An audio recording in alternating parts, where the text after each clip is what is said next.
Snip, snap, patty whack. Knick, knack, patty whack still got the biggest sack. Oh, gracious. Pretty moon tonight. Look at this shit. Early adopters only right here. Look at that. Look at that little sliver o' moon there. Huh? What do you think about that? What do you think about them apples?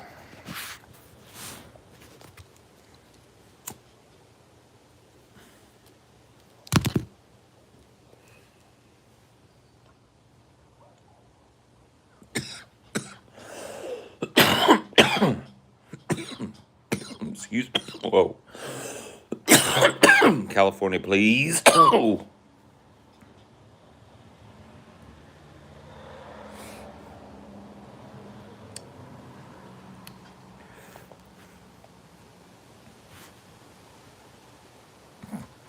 There's tonight's Bo Burnham question. First minute and 15 seconds, and there it was. Unbelievable. No, I have not seen the goddamn fucking Bo Burnham special. I'm not real, excuse me, not real interested. My word. A minute and 15 seconds for the fucking obligatory Bo Burnham.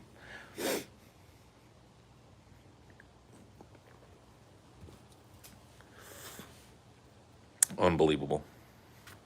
Unbelievable. Unforgivable. It's your first time tuning in a while. It's not your fault. It's not your fault. It'd be great to make it today, man. Thanks. God damn. Oh.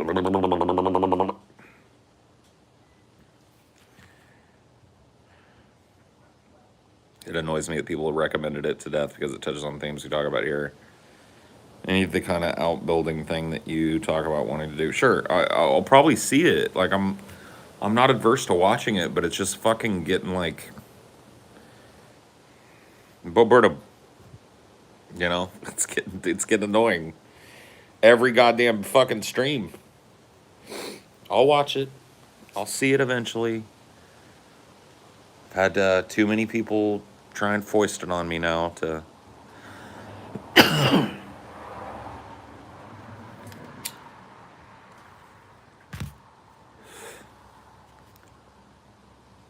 Never got the notification for the patron-only stream. Don't know what to tell you there, bro. It was announced hours before, and we sent out notifications to all the patrons like an hour before again. Like, so it was announced like 3.5, 4 hours before it went live, and then... excuse me. And then it was re-blasted out an hour before it went live, so that's the best I can do. Best I can do as far as getting stream notifications to you. Hello. So I saw something on the way in here. And I'm going to try and look into my crystal ball. I saw that Jamie Darke was streaming. And I'm going to look into my crystal ball and tell you what the content of the stream was. She's mad about me talking to Vaush. She's mad that he and I had an adult conversation and he has a brain on his head, like in his head, and was able to hold his own in conversation. And so she's mauling hardcore about me being in that, right? Without having taken a fucking look yet, that's my guess. I'm going to guess that at least part of that stream, if not a good hour-long chunk, is dedicated to Jamie Darke mauling because she got manhandled in a debate and Vaush held his own, basically. So I've got to be a bad guy because of that. It's not her that needs to up her fucking IQ.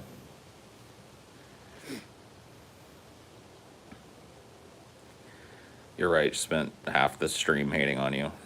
There you go. All I heard from Paul was bad faith.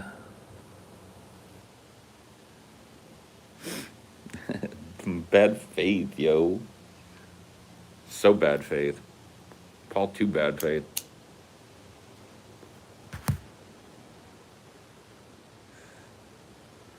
No. She's streaming right now, as far as I know, or was. Like half an hour ago or something when I was scrolling through my feed. My feed! Did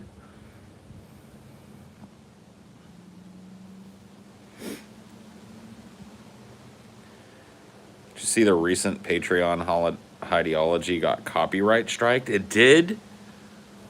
It got jarboed? That motherfucker. That jarborific piece of shit. Viacom?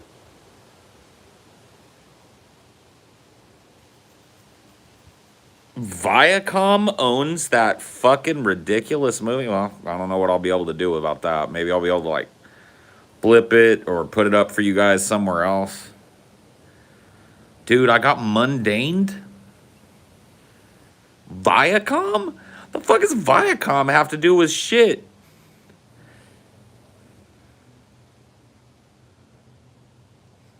Viacom owns that? Oh my god, bro. What a fucking nightmare. What a nightmare. Well, I'll try and figure out something for you guys. I'll try and download it and put it up like on Vimeo or some shit. I don't know where I could put it. I'll figure something out. Probably won't be tonight, but I'll get it up for you guys. Viacom, bro. What the fuck?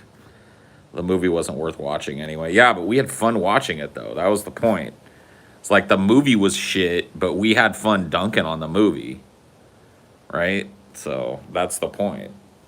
That's what we lost. It's not like anything of value was lost because people can't watch Jarbo's movie. It's like us collectively fucking on Jarbo's movie was the fun part, right? I had fun with it, at least. I had to get pretty righteously stoned to have fun with it, but whatever. I'll try and save it. Oh my god, yeah, the movie was terrible. The movie was terrible, but...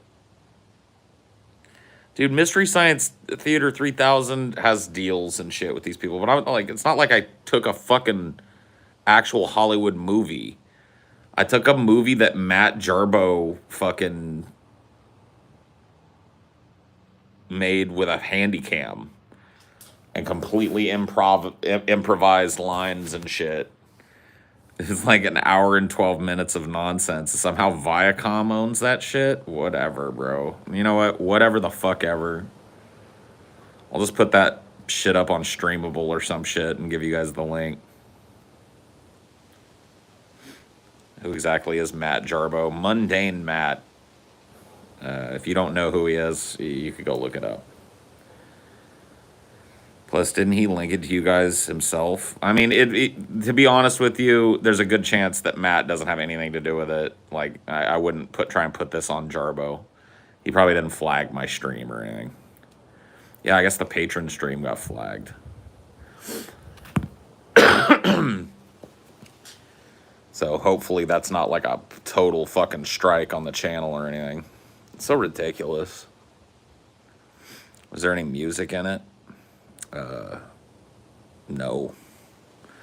There was no music in it whatsoever. Jarbo looks like the WoW guy from South Park. Kinda, yeah.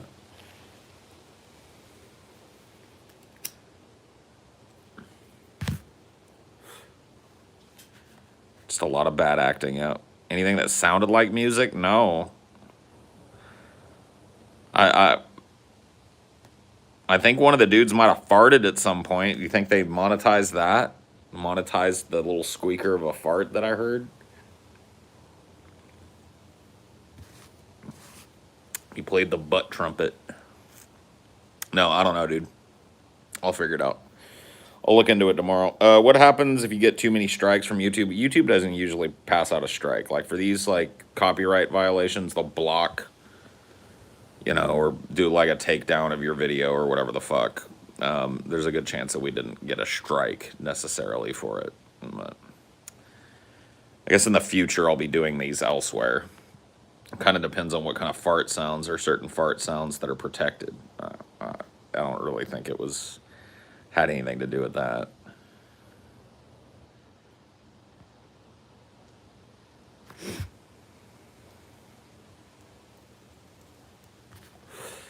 Protected fart sounds, dude. Get the fuck out of here asking me what my favorite candy is. Fuck right off.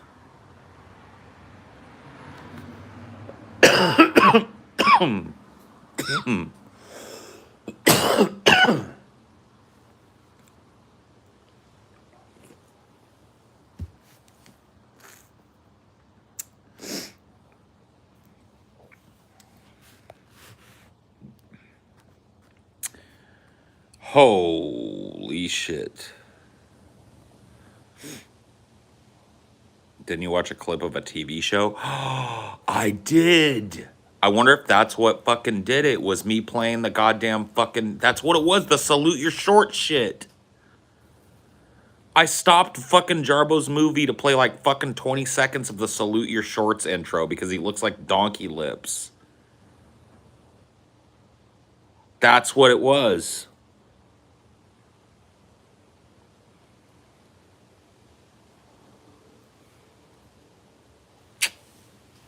Fuck me, man. YouTube sucks so bad. Fuck it. That'll be an easy thing to fix. I can just edit that out or whatever. Yeah, man. Really got to the fucking bottom of this tragedy, didn't we? Just really figured this one out, man. A bunch of fucking goddamn detectives up in here, aren't we? Bunch of goddamn private dicks up in here. Private snoops. We figured it out.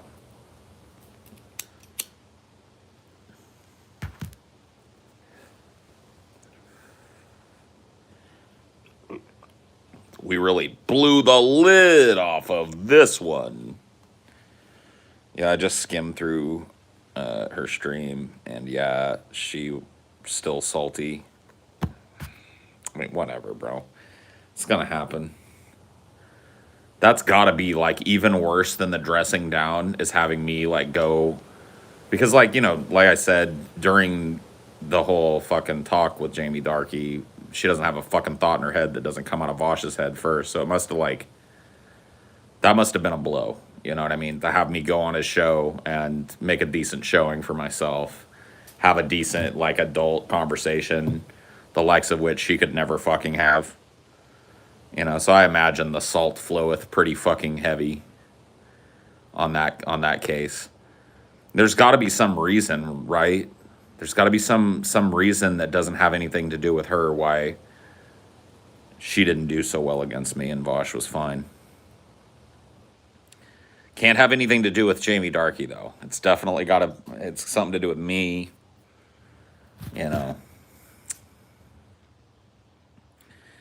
Well, let's talk about it now that there's a few of you here, okay? So let's talk about a few things. And number one, I want to say off tops.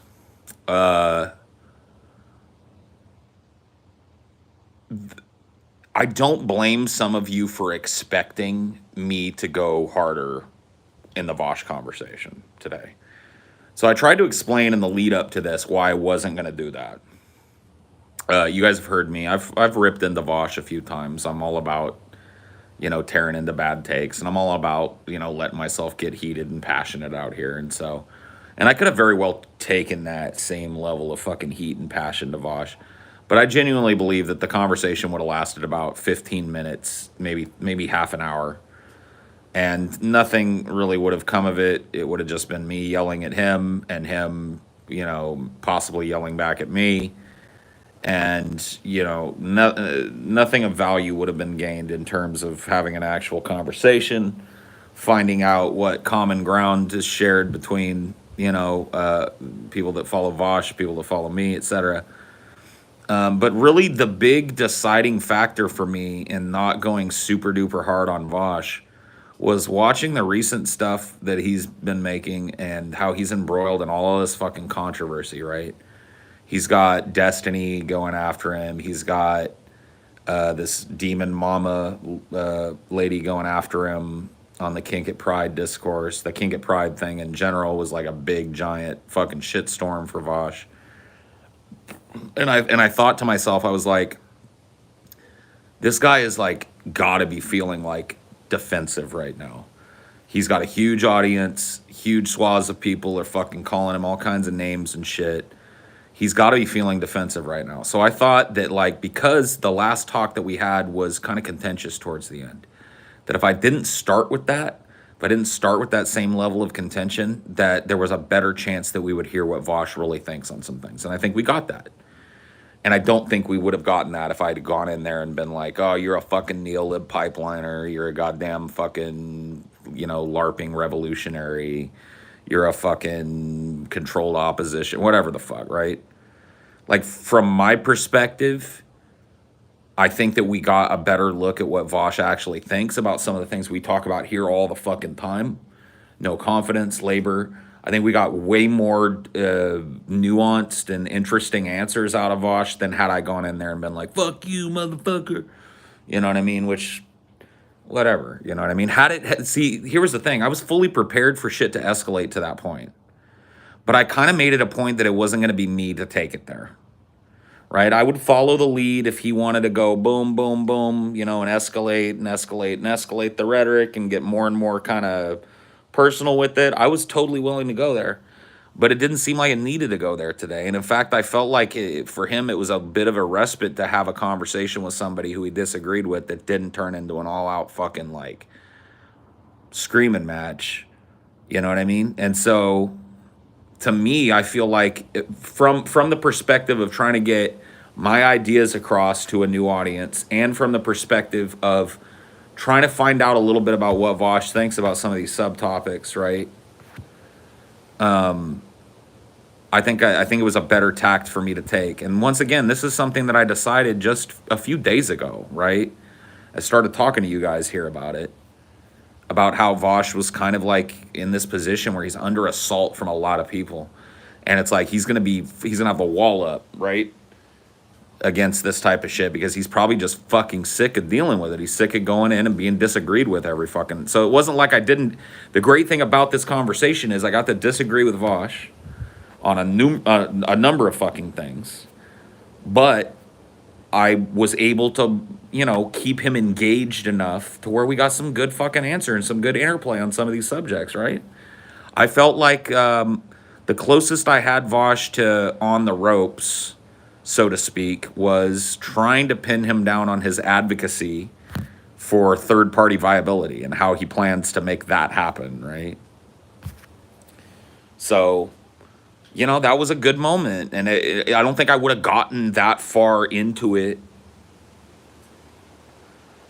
without, had I come right out like a rabid fucking dog, you know what I mean? So, to me, that was worth more than another spectacle yelling match. I think it was smart. I believe you changed some of the people's minds as chat, but I don't think you changed his mind. I do think you could have gone a little harder towards the end. Yeah. I think you articulated yourself extremely well while still respectfully giving those screws. Sure. I think changing his mind was considered. No, it really wasn't. I mean, like, you accept that if it can happen, but you're not really changing somebody's mind directly. It's about planting seeds, right? Schmurny schmanders, yeah.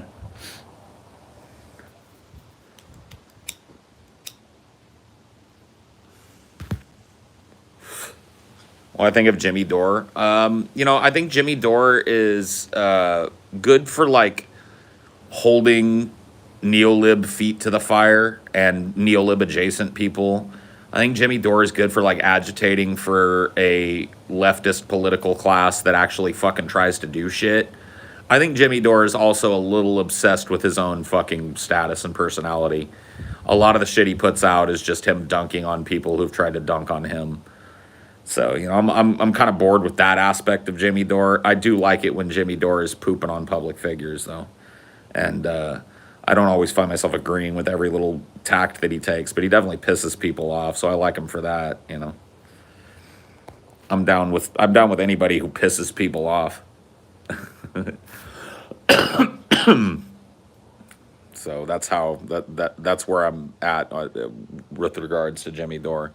I do think that when it comes to like the more visible indie media, he's one of the best dudes to watch, just simply because, as egotistical and obsessed with himself as he has a lot of good takes.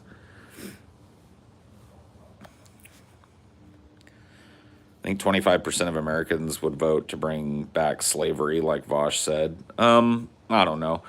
I It's possible. I don't know if it would be that high. I remember him bringing that up and choosing not to kind of fucking go too hard on it because I didn't want to get bogged down in the semantics. There's certainly a percentage of Americans that would vote to reinstitute slavery. Whether or not it's a quarter of all Americans, I don't know. Right? We could have gotten like bogged down for 15 minutes and trying to fucking argue the percentage or whatever the fuck. The point stands. There's no way to know exactly what the numbers are in that, but the point stands. Jimmy Dore, Kyle Kalinske really upset the neoliberals. Sure. Kyle especially, because he's been kind of like not neolib adjacent. I don't want to accuse him of that, but he's been a dude that's kind of been an electoralist, a go with the flow kind of guy. And then, tried a third kind of wave thing with the Justice Dems and has been disillusioned by that now. And so he's become kind of an enemy to the electoralists. There's a lot of interesting, interplay going on in the left right now. A lot of fighting needs to happen, a lot of argument, a lot of talks like Vaush and I had today. A lot of sussing out of tactics, and a lot of fucking solidarity needs to come at the end of it. You know what I mean? But I fully believe that the left needs to fucking have it out. We need to have a punch up. You know what I mean? We need to get in there, get our hands dirty, and really suss out where we're going to go. Where we're going to go as a group.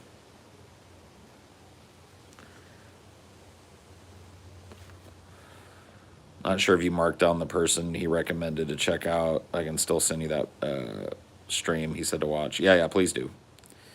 Kyle Kalinske is fantastic for bringing people over. Yeah. Now, I can go back and look at the stream and shit, so it's no big deal. I'm going to re-listen to the talk you had. It really feels like his position is vote blue until big change. I'm being reductive here, but at the core, that's how it seemed to me. Sure. I mean, I think that's probably an oversimplification of his position, maybe. Perhaps. Well, what did you think of Vaush saying people vote based on feelings and stories? I think it generally has more to do with economics and indoctrination. I think that's all part of it. I do agree that there are a large swath of people that are not political wonks, and they vote on feelings and stories. I tend to agree. I would have challenged him pretty vociferously on that if I didn't agree with it.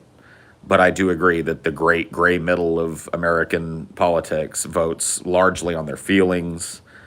The whole beer index is an example of that. Like, which guy would you like to have a beer with? That person always wins, They do this poll, the traditional, which candidate would you most like to have a beer with? And whoever wins that poll wins the presidency, right? It's just been eerily accurate at predicting presidencies.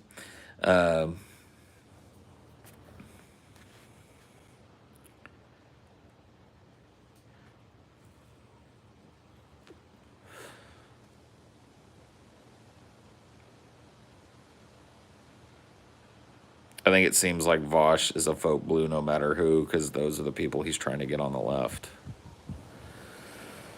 Sure. Who the hell wanted to have a beer with Biden in that case? People that really didn't want to have a beer with Trump.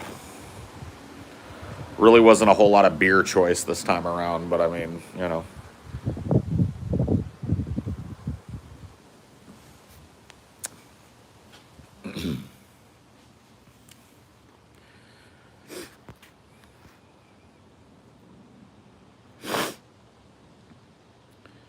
The biggest issue is that all leftist energy goes into electoralism. After November, the entire left gets post-nut clarity. Direct action fixes that. Sure. Give me a break, smooth skin. 120 days. Give me a break. Need time. He hits that podium, too, and walks away. No thank you. No goodbye.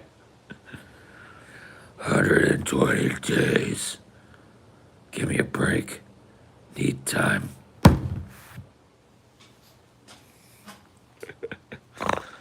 Huh? I would smoke a rock with Hunter Biden.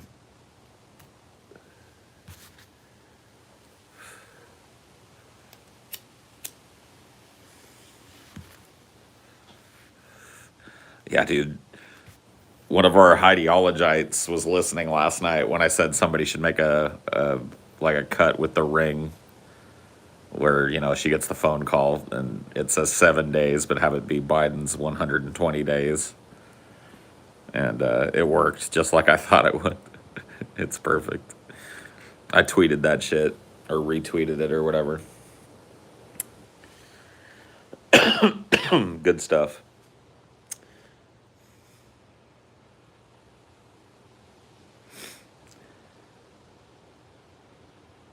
Do you have a take on Milo wanting to open an LGBT conversion therapy center in Florida? I know you had beef in the past. I mean, Milo is he's a total grifter, dude. He's pulling this, like, ex-gay thing now. He's not ex-gay, bro. This whole fucking thing is a desperate scramble for dude to remain relevant. And it's like, you know, more power to him, I guess. This is pretty much it for him. Like, he's backed himself into a really strange corner. You can't have, like, a total boomerang from gay to ex-gay back to gay and have anybody take you fucking seriously. So his chips are all in, man. His chips are 100% all in. He pushed everything into the middle of the table, everything he had left, any little shred of credibility he had as a human being. Pushed it all in the middle of the table on this wild gamble that Christians are going to float him enough money to fucking continue his grift. And I don't know, man.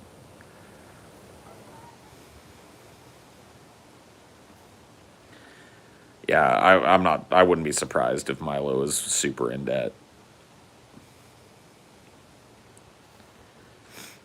Ted Haggard is completely heterosexual. Ted Haggard is completely heterosexual. He compared being gay to an addiction in that interview he did. Yeah, he's addicted to dick. An addiction. Completely sold his morality down the river to cling to relevancy. Well, yeah. I mean, you know, like, you got to be honest about Milo. He's a dude that's had his finger in the air ever since the Red Wave, right? He was a big old BuzzFeed guy, super lefty lib dude when that was selling. Then the Red Wave came, and all, you know, he, like so many other fucking people, all just decided to, like, surf that because that's where the fucking money was. And he became this, like, firebrand alt-right commentator, most notably, you know, gay, which gave people the token gay, well, look, you know, you say alt-right's anti-homosexual, what about Milo? You know what I mean? So, of course, he became wildly popular as a result of that. Came on, you know, the Drunken Peasants, fucked up. Somebody filed away his little chit-chat with us and waited until his career was absolutely ascended. He was about to be the keynote speaker at the fucking RNC. Or at CPAC. Just absolutely fucking insane rising star, and they scuttled him. And since then, he's gone from platform to platform to platform, clinging to what few people watch him for a spectacle. I remember a few months ago reading a pretty sad article about Milo, about how he was on Parler or whatever the fuck passes for that. I can't remember exactly where he was. But he was like, basically badgering what was left of his audience for not paying him enough. Like, badgering his audience for, like, enjoying, like, there's 20,000 of you here, and, like, blah, blah, blah, blah, blah, and if every one of you gave $5, you know, that would blah, blah, blah. But he was just like basically like shaming his audience for not showering him with money for his brilliant social media posts.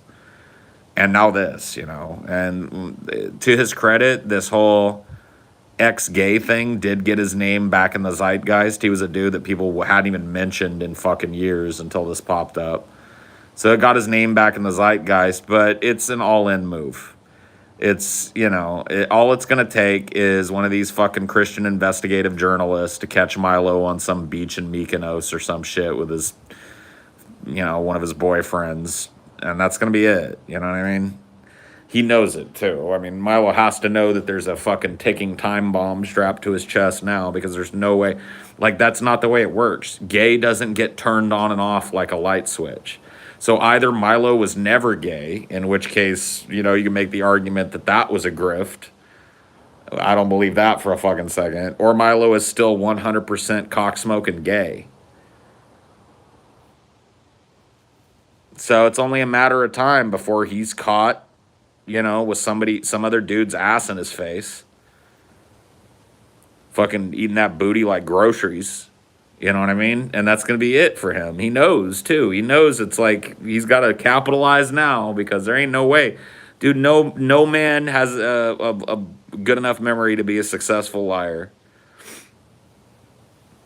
Dude, it'll be a year from now, 2 years from now, there'll be a fucking snapshot of Milo Yiannopoulos somewhere over in Europe with his face buried in a twink's ass at a strip club or some shit. And that'll be that. You know what I mean?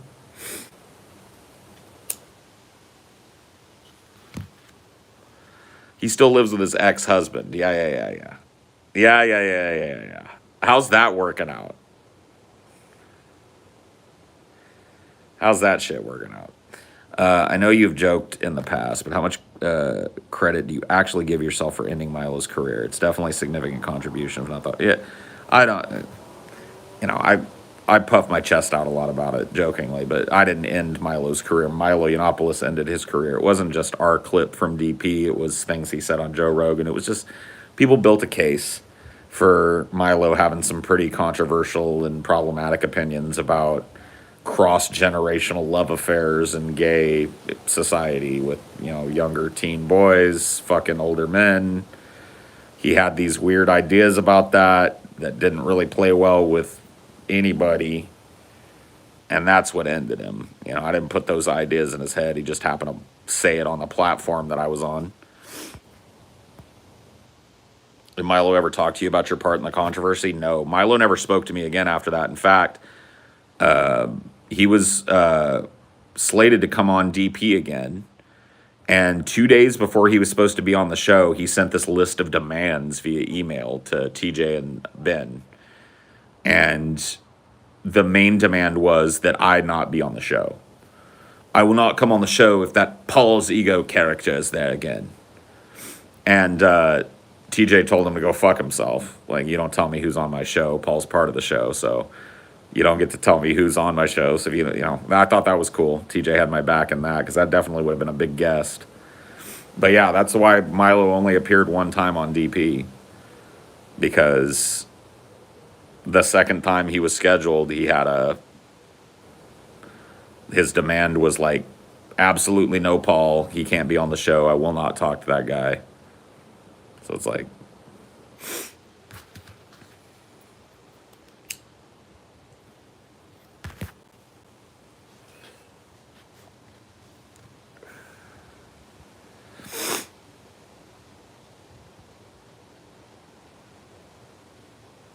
yeah, he didn't like me at all.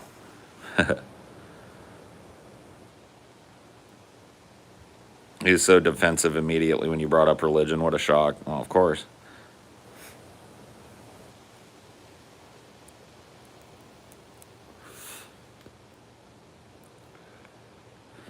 Speaking of sexually traumatized individuals accused of sexually deviant activities, what do you think of the Manson allegations? I'll be honest with you. I don't know a whole fuck ton about it. I am not the kind of dude that, by and large, follows like celebrity shit. You know, I grew up in the fucking 80s and 90s where that like tabloid shit was fucking stuffed in my face every day. And I'm not saying that everything is necessarily tabloid, but when a fucking celebrity gets in trouble for this, that, or the other thing, I'm probably the last dude to know. So I really don't know what the length and breadth of the allegations are. I know some of them. Like the one that stuck in my mind, I remember reading about, was he was dating some Jewish lady, and she was on vacation in Thailand or some shit. And Manson knew that in Thailand it's not illegal to sell Nazi shit, so he asked her as a Jew to buy him Nazi memorabilia while she was in Thailand and fly it back to him. And I was like, uh, I mean, yeah, weird, but it's Manson, right? Like, is that really abusive? She could have just said, like, fuck you. No, I'm not buying Nazi shit. Like, what? I don't know. Anyway, that's the one that sticks out to me. I know there's allegations of him being, like, physically violent or possibly even sexually abusive or whatever, or verbally abusive. To me, it's like, until there's a fucking day in court, like, how do you know? Dude, let me tell you something about this, right? I've been involved in enough relationships that for one reason or another went what we would call sour. Now, not all of them went totally fucking sour. I've been lucky to maintain a relatively friendly relationship with a lot of the people I used to be with. But in the end, at the end of things, towards the end of things, dude, it's always a fucking clusterfuck. Always. It's always people are being mean to each other, people are yelling at each other, and so it's like, you fucking take one person's side of the story and hear it, and yeah, the other person's going to end up sounding like an ogre, you know? But if you actually were present as a fly on the wall for the end of that relationship, you'd probably find that it definitely takes two to tango, you know what I mean?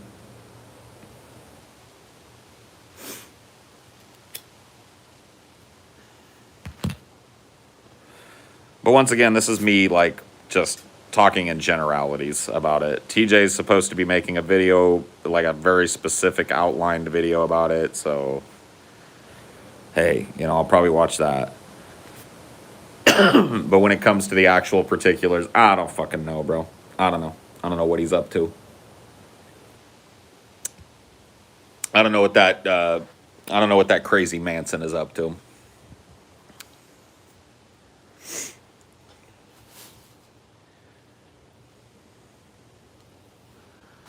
To quote Gaben, these things, they take time. That's true. Would you ever talk to Destiny like you talked to Vaush today? Sure, why not? I would really not know at all what tact I was taking with Destiny though, so I would definitely like need some time to suss him out as a fucking guy because I don't watch Destiny shit. I used to watch Destiny back when he was a meme lord, so I'd rather talk to Destiny about shit like that, to be honest with you. I was a huge fan of Destiny. Dude, I'd love to pick Destiny's brain about some of those old fucking meme arcs that he had. Like with Combat X. Oh my god, dude, that one's gold. If you ever want to sit down and listen to a strange psychological dive into a strange mind, look at Destiny versus Combat X. COMBATEX, all one word. Oh my fucking god, bro. That shit was crazy interesting back in the day, but it had nothing to do with politics. It was more about, you know, him live streaming games, meeting these weird people, memeing with them, memeing on them. You dress like a meme lord when you talked to Vaush earlier, I guess. I felt like wearing a loud ass shirt today. Like, what do you want? Yep. I watched Destiny when it was on Justin TV playing StarCraft 2 for Root Gaming. So that's, you know, way back at the very beginning of live streaming video games. Back in like 2010 or some shit, 2011, 2012, that era.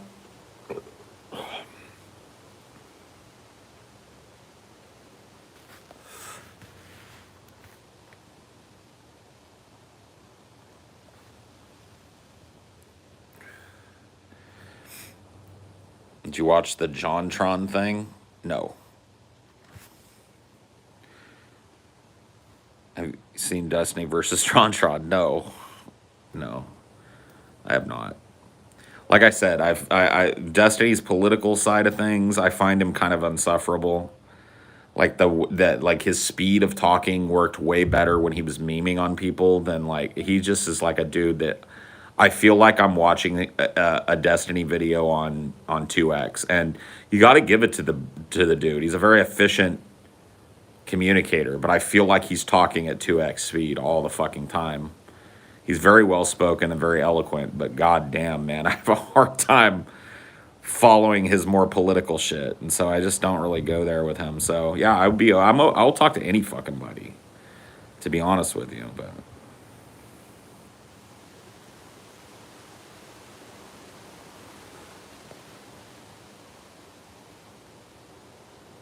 I love his dismissive attitude. A lot of people don't. Oh yeah, me too.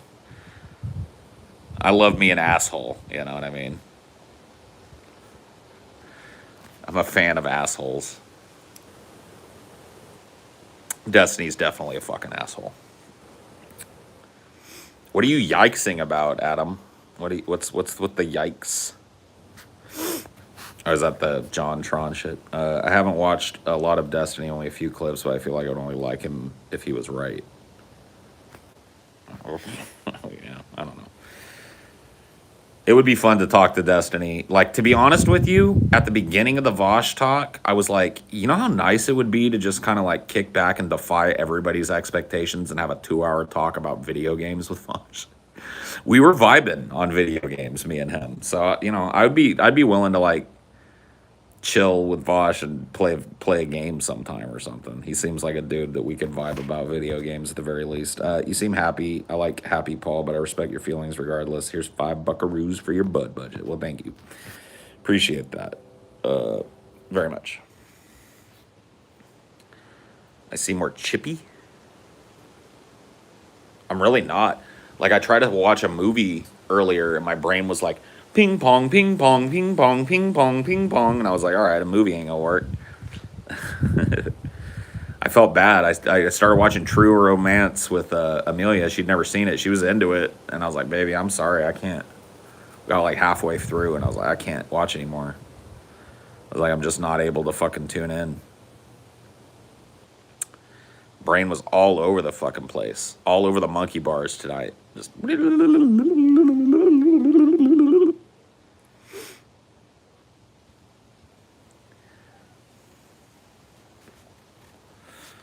Happy is you know what I mean? It's relative, right? Yeah, I'm happy. Does that mean that I'm fucking like content with the way things are in the world? Fuck no. Just means that I personally feel very loved in my environment, okay? That's my happy.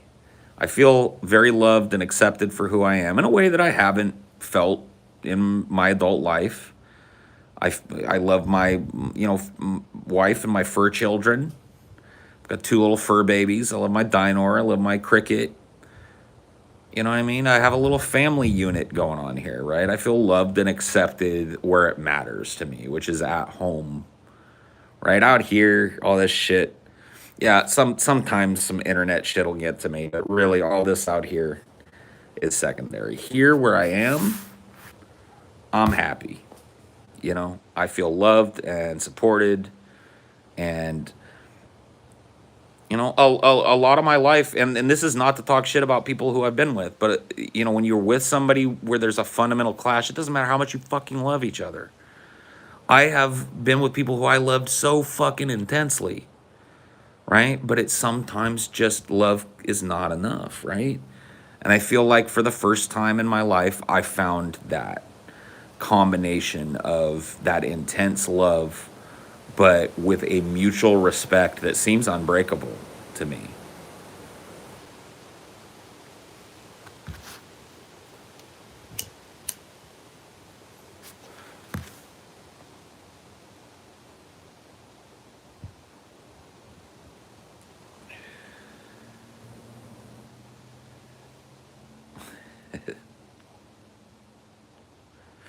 Karumi.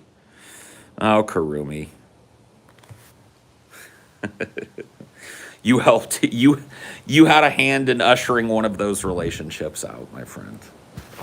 But I bear you no ill will or salt, for I am in a better place, and I believe my ex is as well as a result. So how could I hate? That's an awesome sign, yeah. What is love like? Pain and anguish and heartbreak, and it's like sharing in all of the shit that life throws at you, all of the crap that life flings at your face.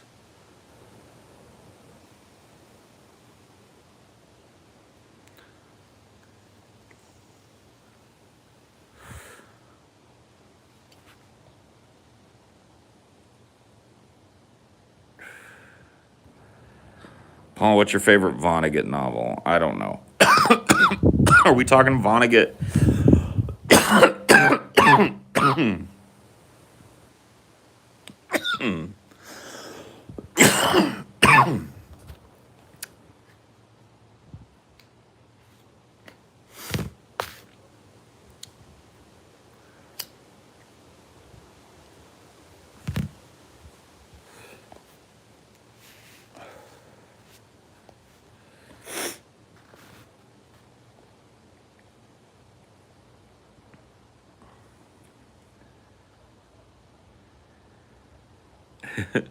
You've outpaced lobotomies and monopolies intellectually.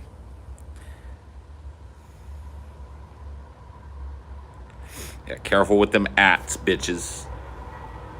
Keep it in line. Keep yourselves in line. Choo choo.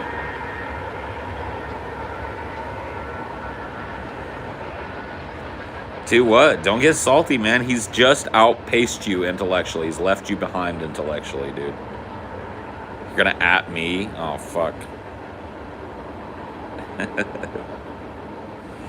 No, I'm in too good of a mood to be band happy tonight. I mean, you might catch it from one of my killers out there in the chat, but I'm feeling tolerant tonight.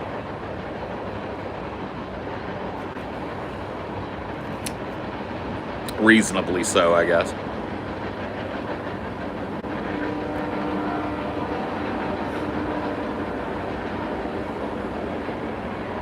I did see your Photoshop of Biden sniffing TJ. That was good shit. I think you posted it as a response to TJ or some shit. It was good. Love you, Paul. Always fun to lurk. Cool. Do you like Diet Coke as much as real Coke? I really don't drink real Coke. I drink these little cans of Diet Coke every once in a while, and I sip at them. That's how I get my cola.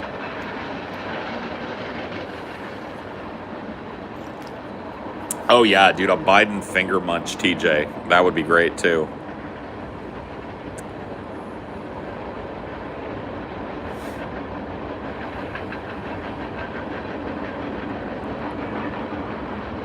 I sip at them.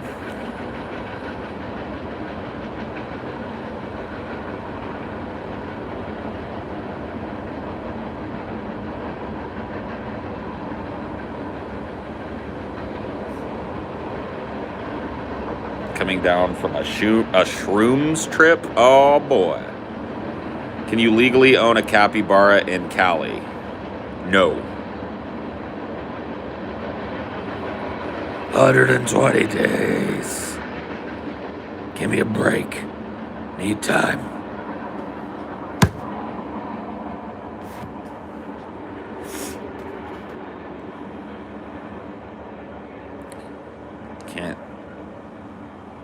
I can't send super chat, and Reddit says I'm shadow banned. Anyone have cream for my butt hurts?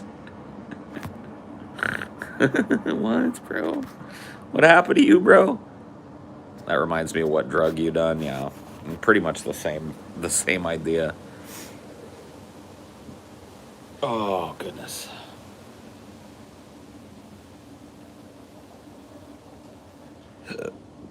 The booty burn cream, yeah, man. Gotta lather on that shea butter.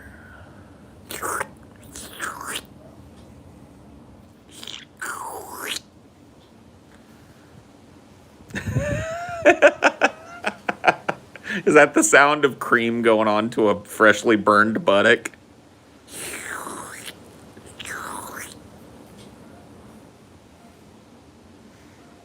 Okay, you want a beard smell check? Okay.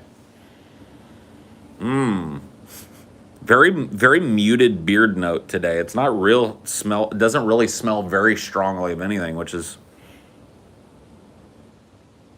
a little hint of the conditioner that I use and some weed, maybe.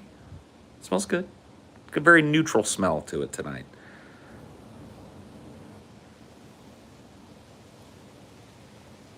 A hair smell check?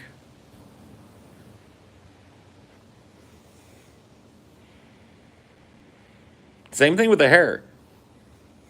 Very neutral, you know? Here's the super chat I wanted to send earlier. Well, thank you. I appreciate it. A pube smell check? Okay, man. I can't even reach my nose down there. How am I supposed to do that? Must I pluck a pube? Have you considered shaving and cutting your hair? Sure. I've considered it. I'm not gonna do it.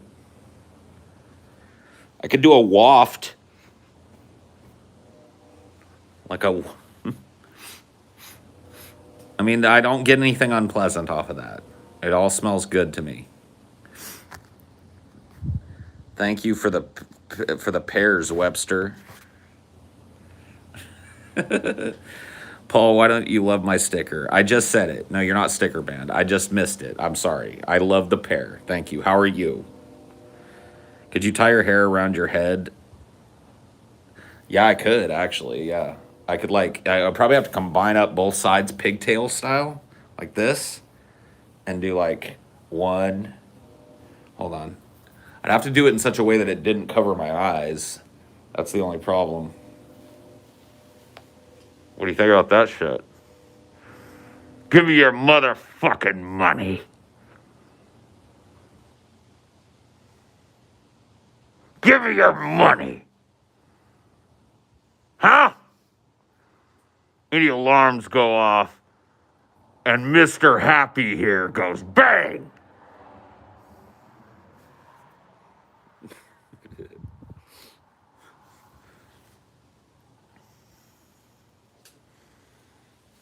Beard face, dude. Is that you, Paul? Ah, no. No. Who's Paul? They do that in the movie Booksmart, do they? That's kind of cool. I've never heard of that before. Never heard of the hair balaclava.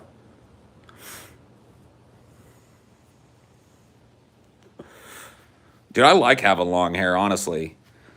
I had a long series of, like, partners that hated on the long hair.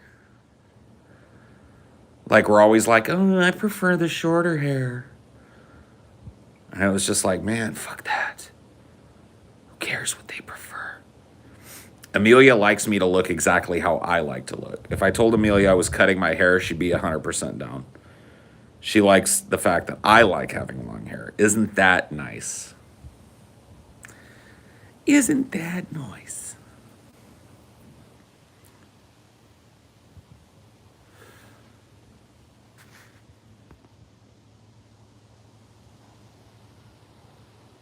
Short hair, clean shaven is no way to live. I agree. I must agree. Hey, baby. Is it the thing got flagged? Yeah.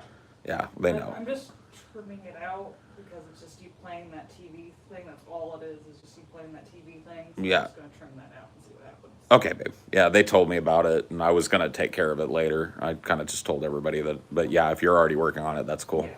Don't feel any rush, though. I'm sorry I didn't see it earlier. Oh, no, it's cool. I didn't know either. The fucking chat told me. So, no, it's all good. No worries.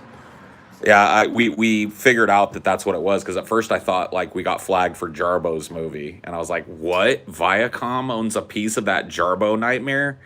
But then I was like, oh, wait. Yeah. I played like 20 seconds of fucking goddamn old Nickelodeon show intro. Yeah. How dare I?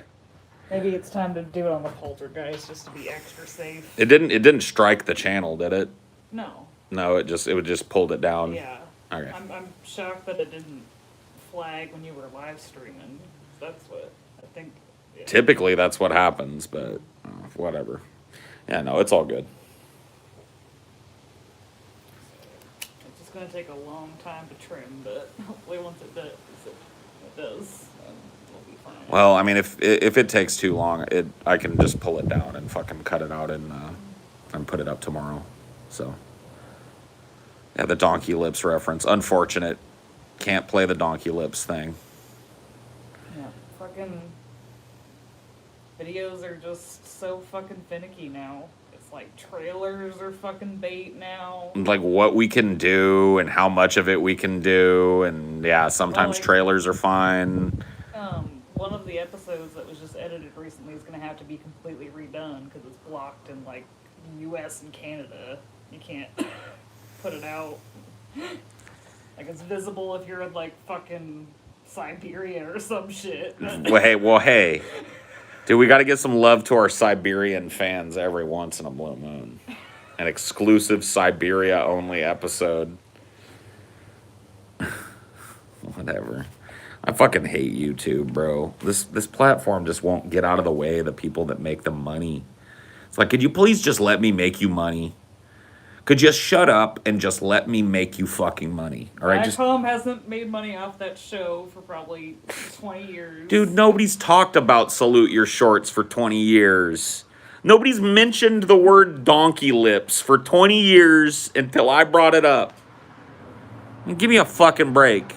I played 20 seconds of the intro to goddamn Salute Your Shorts. Dude, someone might have even tried to buy a season, and it's like they could have had like a little moment of nostalgia. Right, somebody might have been like, oh yeah, I remember that show. I'm gonna go buy it. But instead, I get it.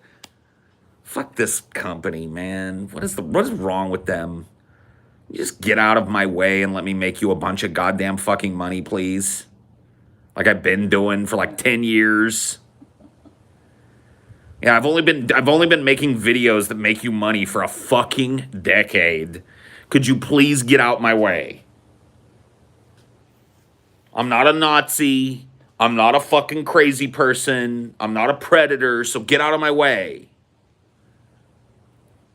Like, if I was one of those things, I could see you fucking dogging my ass off your shit. But I'm not. So get out of my way. Let me fucking make things. Enjoy your completely undeserved cut of every fucking super chat people give me and every one of the fucking ads you throw on my video that I get nothing from. Go ahead, man. Throw it up there. Just stay out of my way. Yeah, naughty words. Every time I start one of these, I select this is not made for kids. What more do you want me to do? I'm still in the fucking doghouse, even though every time I start a stream, I have to click the box that says it's not made for kids, which makes it ineligible for me to monetize. I can't monetize my show if I'm honest about it not being made for 12-year-olds. Well, it's because it's on the DFF channel. The DFF channel's not making the money currently. No, I'm talking about this channel. Yeah. This channel, because I select not made for children, I can't turn on traditional monetization. It's limited ads. Super chats. And YouTube Red and Super Chats. So it's like, fuck these people. Idiots. Like, people can't hear cuss words and shit. Since when?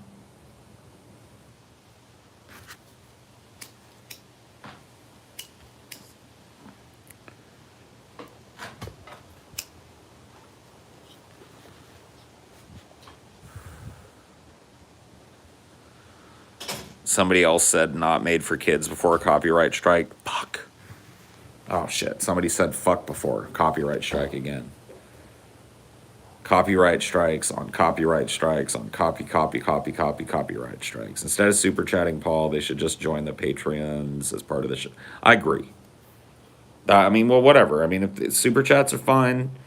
You want to go join the fucking Patreon, that's fine too. Please do. Do both. Super chat me and join the goddamn Patreon. Help out your fucking independent content creator.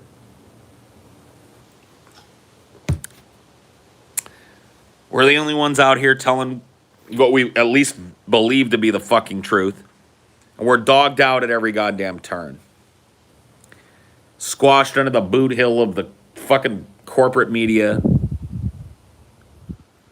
They can talk all about fucking Israel and Palestine, but we mention it and our shit gets fucking flagged. It's just ridiculous. It's time. It's, you know what I mean? Just help. If it's not us, find another content creator you like and help them out, man. Because when it comes to like being informed about what goes on in the world and hearing different takes and shit, you guys can't go to the goddamn corporate media anymore. You know that. Yeah, no, I don't have Streamlabs. When I do these mobile streams like I often do, there's no way to set up Streamlabs that I know of. Anyway, maybe I'm wrong about that, but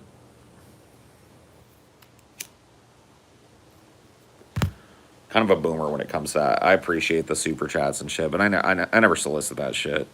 I do Highdeology because it I don't know, it's a release valve for me or whatever, and I find it really useful. Like the year I spent refining my argument on labor, refining my argument on no confidence and shit, that year that I spent with you guys yakking your fucking heads off about all the climate collapse shit is what allowed me to have a reasonably impactful conversation today rather than a fucking ape shit flinging match. You know what I mean?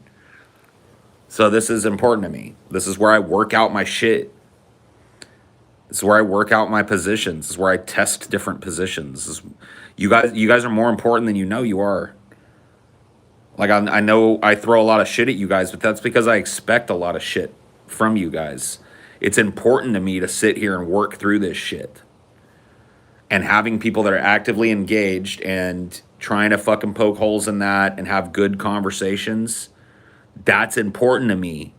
It's more important than wasting everybody's goddamn time with a bunch of off-topic nonsense. Like, the fact that we, as a community, have been together for so fucking long, talking about these issues, coming to these different fucking realizations, laughing and crying together as a goddamn fucking community means something to me. And participation at that level means something to me.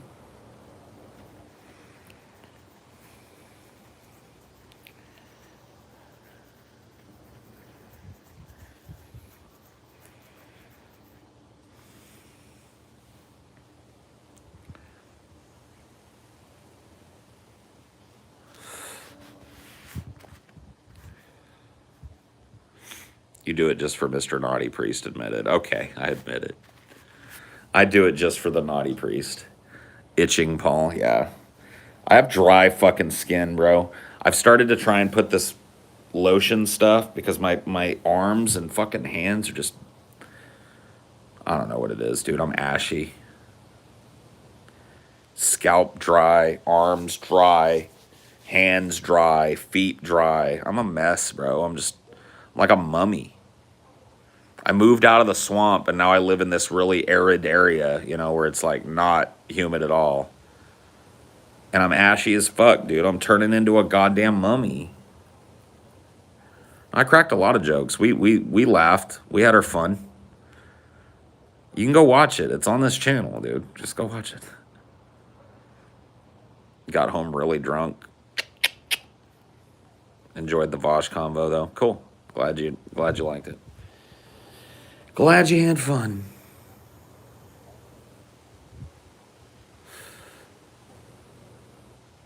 Drink more water.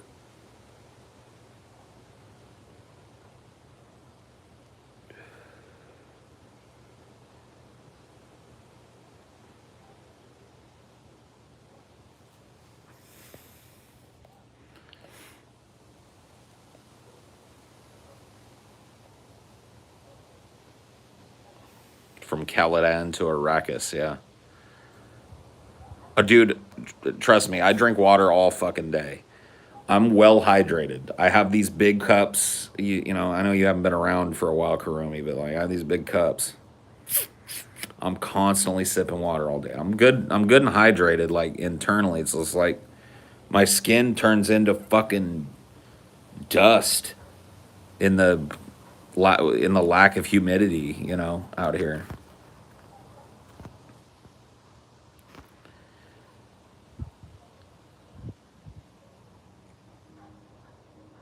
What would a pulse shot be? Just tequila, dude. Just a tequila shooter, man.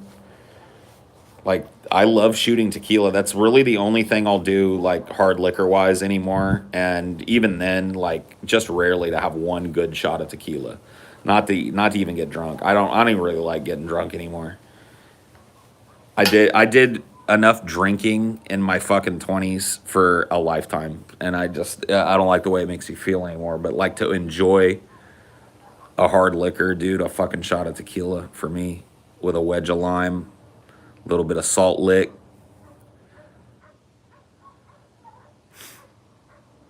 You hit your tequila, you lick your salt, you hit your tequila, you hit your lime, baby.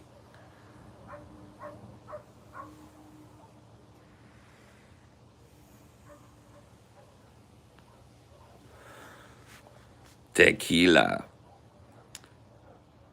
Wah, wah, wah, wah, wah, wah, wah, wah.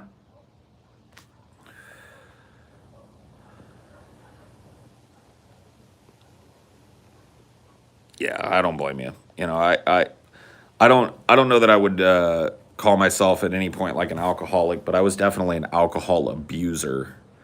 It's definitely like a binge drinker for a while in my life, and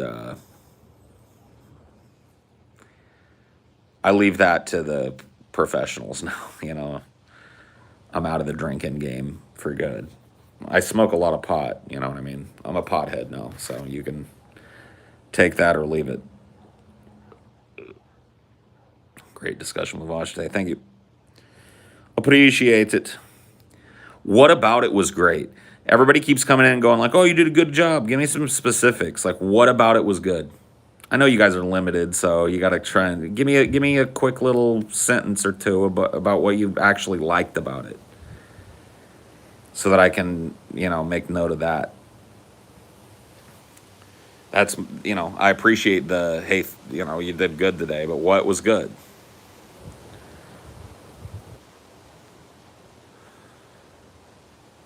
You're talking the pride was really informative. Cool. The sexual tension. To be honest, I thought you were going to explode. Dun, dun, dun, dun.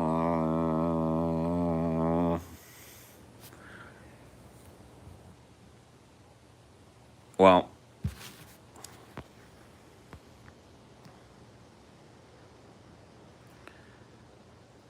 I liked your smile, your hair, and the cut of your jib.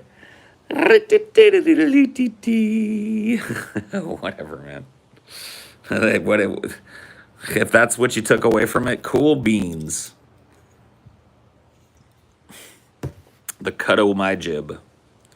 Slip into periods of drinking every day and then take 5 years off. Oh? You push really good about the climate issues. Vaush seemed to not want to get into it, or the border crisis. I mean, something to think about, right? He did seem a little reticent to get too deeply into that shit, but he heard me out on it. I'll be right back. Let me grab some water.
God damn it. I peed and I left my drink sitting right in here.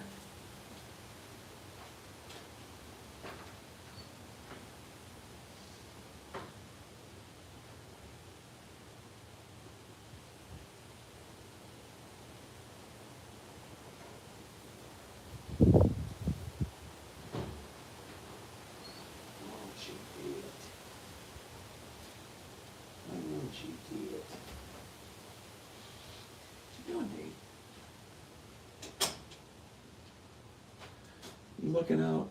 You on the lookouts? Yeah. You on the lookouts, D? Come here and see me. What you doing? What are you doing? Why are you hiding from the cameras? Come up here. Let the people say hello. Let the people say hello to you. They love you. They love you. They do. They think you're sweet. They think you can't be beat. Go play a fetch? Okay.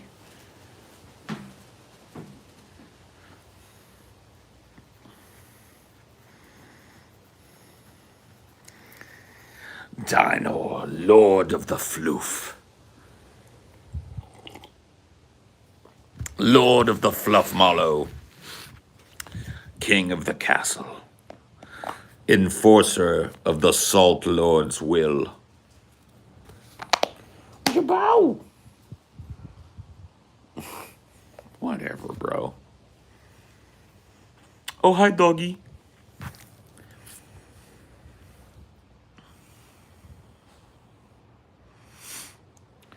When you explained how toning down ID poll stuff got you a better entry into a discussion, he didn't reject it. Yeah, true. And it's true that that was what allowed me to have what I consider to be a fruitful discussion that day.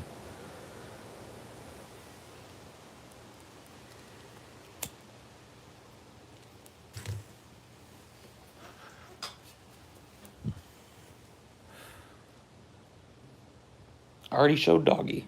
He's laying down now. He don't need to be shown no more. He's camera shy. Do you plan on doing videos on religion in the future? Maybe. I mean, I don't know. We talk about religion here sometimes. But as far as like me making videos directly, I recently made a whole ass video about Scientology. It's a long 2-hour and change video for our patrons.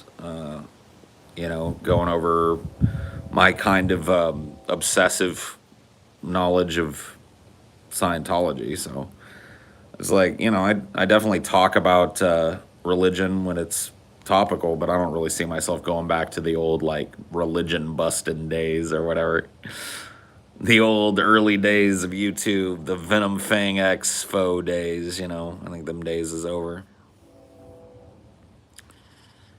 I mean, religion in general is kind of a fucking dead horse. Like, everybody knows the arguments against it, right? The people at this point clearly that are still involved in it clearly don't give a fuck that it's stupid. Like, you tell them it's stupid every second of every day, and they clearly don't give a fuck that it's stupid. They want to go ahead and believe it anyway. So what's the point? We got worse things to worry about in the world, unfortunately, than magical thinking and religious fervor and all that shit.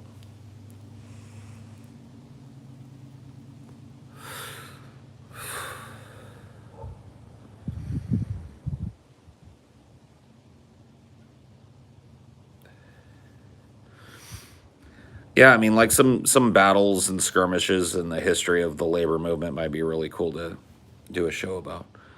Religious apologists just keep recycling the same arguments. There's only so much you can work with there. Yeah, no, I know.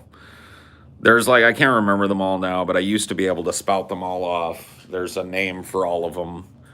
But there's 5 arguments, basically. It's like Pascal's wager, the cosmological argument, the teleological argument.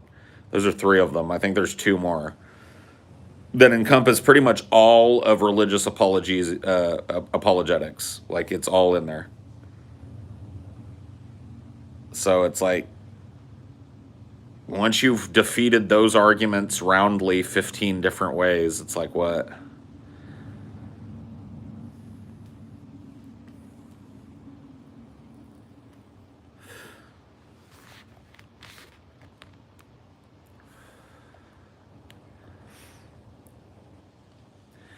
Yeah, the problem with the documentary on the creation versus atheism arc of early YouTube is that a lot of the videos that would be really necessary to do a good documentary to illustrate what it was like in those times are gone.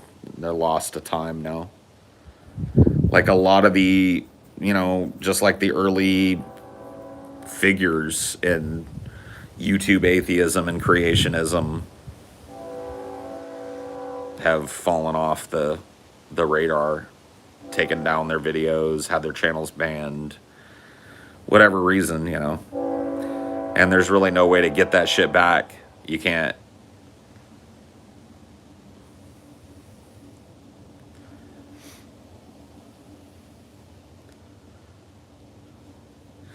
I mean, like if there's some secret archive out there of all the really old 2007, 2008 YouTube atheism shit, the Wayback Machine only archives like the page data and shit. It doesn't necessarily show the fucking videos. It might show like thumbnails and stuff maybe from old videos and stuff, but it doesn't archive the whole ass video, from what I understand.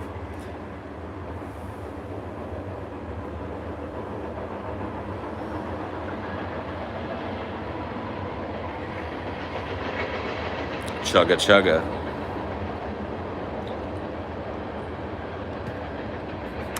I bet you could scrounge up enough testimony and re-uploads to make something of interest. Maybe.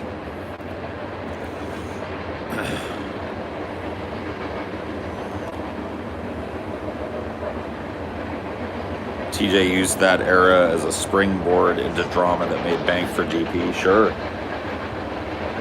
Absolutely. I mean, like, let's be real about it. DP basically invented internet blood sports. It's never credited when people talk about blood sports, but the whole phenomenon of internet blood sports was invented on the Drunken Peasants during the era of the manatee arguments and the bullshit and us having people on and shouting them down. Like, that whole blood sports era was born out of that show. Every blood sport show was an emulation of the Drunken Peasants. And so that whole era owes itself, for good or ill, to that show,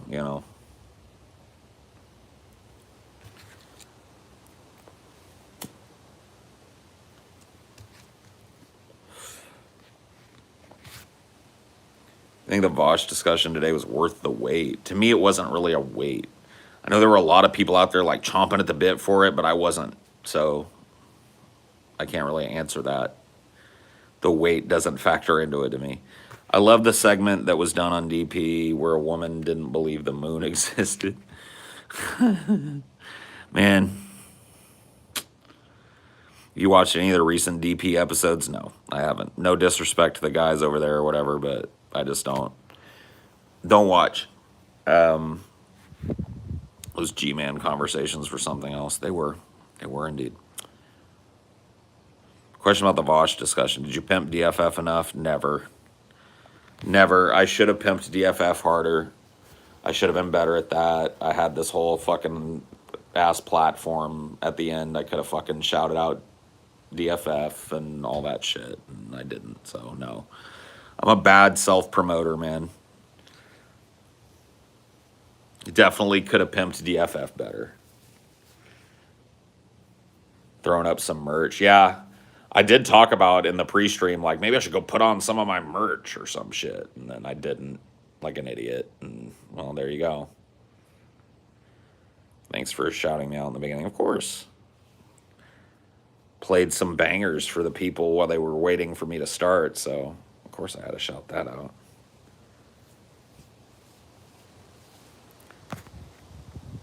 I gotta be honest with you, dude. I'm not interested in a fucking thing that Shanny for Christ is up to, or anybody in that fucking sphere.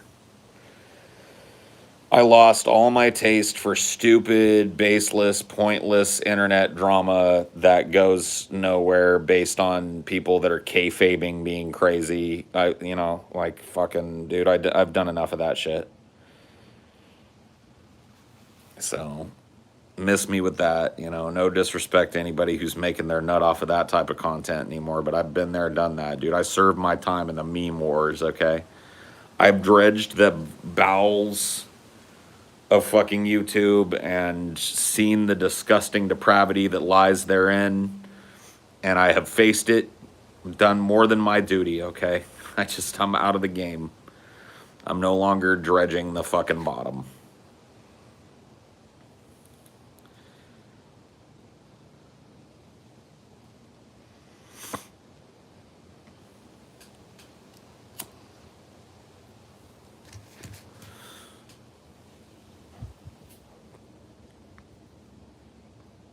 What would Paul's ego's biggest piece of advice for fellow content creators? It's always the piece of advice that nobody fucking listens to. TJ was talking about this when I was on his TJ Does live stream the other night. He was talking about how people come to you all the time with this, like, how do I do this? How do I do this, man? How do I make it? I want to do what you do, bro. How do I do it? And you give them the advice and nobody fucking ever listens. You fail. You put shit out there, you fail, you get better. You put shit out there, you fail, you get better. You put shit out there, you fail, you get better until you're something that's worth watching. And most people, here's what happens. TJ fucking touched on it perfectly when he was talking about it the other night. So much so that I'll just lift it from him. He was saying, like, people will put out 3 videos. They're not an instant overnight success, and they forget about all the fucking advice that you've given them. It's like anybody that has anything on fucking YouTube has built that on the back of a lot of failure, has figured out their fucking the way that they couch their videos, the way that they present their videos. They've done it, and they've dedicated themselves to it, right? And those are the people that end up making a little bit of fucking money doing what we do. But if you're one of these people that wants the instant gratification of like, oh, now I'm a YouTuber, that ain't out here. There's nothing like that up for grabs here. Dude, I make money here because this is all I do, right? Being a fucking internet personality, I'm all in on that shit. I don't have a side job. I don't have a side gig. But it took me years to work up to that. Years. Literal years living by the seat of my motherfucking pants and not knowing where my next paycheck was going to come from sometimes being at the end of the month and not knowing, like, barely scraping together enough for rent and shit. Dude, I lived lean and dedicated myself to learning the art form. Had I not done that, I wouldn't be sitting here. And I'm not some wild success story or some shit. It's not like there's fucking billions of people listening to me or watching me or some shit, but I make enough money to fucking support my life doing this. So if that's what you want, be forewarned, it's a lot of goddamn work, and you're going to fail a whole fucking lot. It's going to be a while before you start turning an actual profit on this shit. It's not something that's going to pay your... Like, the amount of people that just blow up off of one video, that does happen, but that's the same thing as getting, discovered in Hollywood or some shit, right?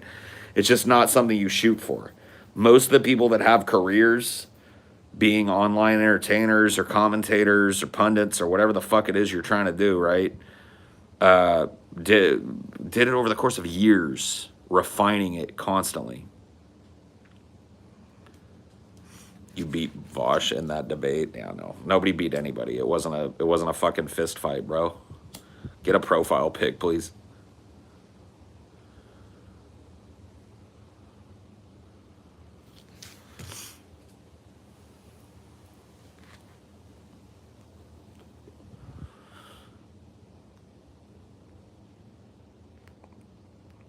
I'm successful in my eyes. Dude, for years now, I've been, making my fucking living as an entertainer online. Like, who's got chops like that?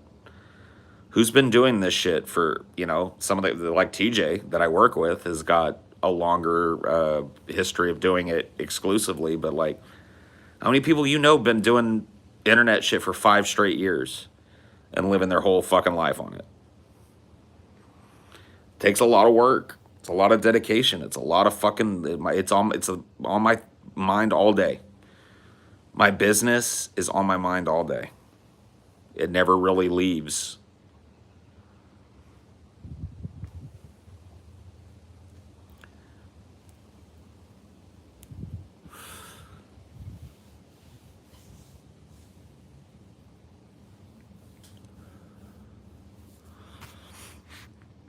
Money is a product of success, not a measure of it. Successful people are people who are working hard toward their goals. Absolutely. And people who are just dedicated. You know what I mean? And it oftentimes, like, when I was growing up, I was like, I didn't think, oh yeah, dude, I want to be a fucking podcaster or whatever.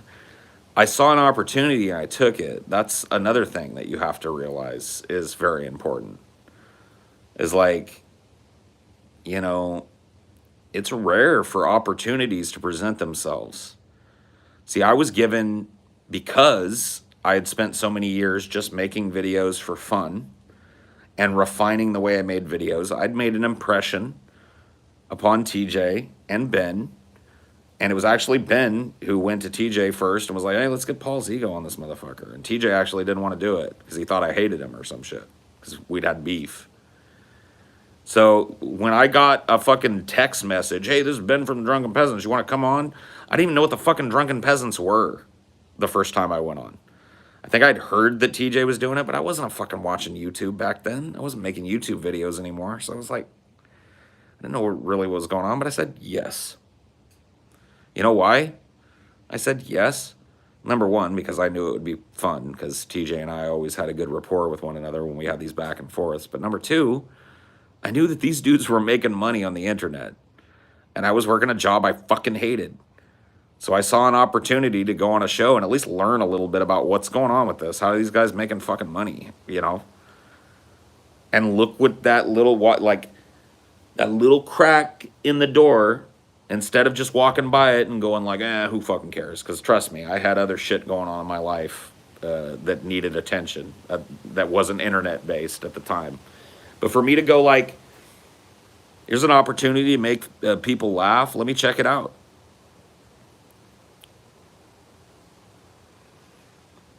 And that's that, you know what I mean? But that was built they never would have even known who I was if I had started making YouTube videos around the same time as DP came out. You know what I mean? If I was some new guy to the block at that point, I never would have gotten that phone call because TJ and Ben would have never heard of me. See, you know what really got me on DP? This is going to blow your fucking mind. Not my fucking videos on atheism. You might think it was that. You know what got me on DP? Highdeology, or the form that it took way back in the day. Ben had seen me doing these fucking multi-person streams where I was moving from topic to topic with the people as they came and went from the show. He thought I handled myself well and had a good radio voice. So that got me my shot. You know how much money I was making doing those stupid stick ham and beer shits that I was doing? $0.0. I was just doing it because I enjoyed it, right? So that's part of it.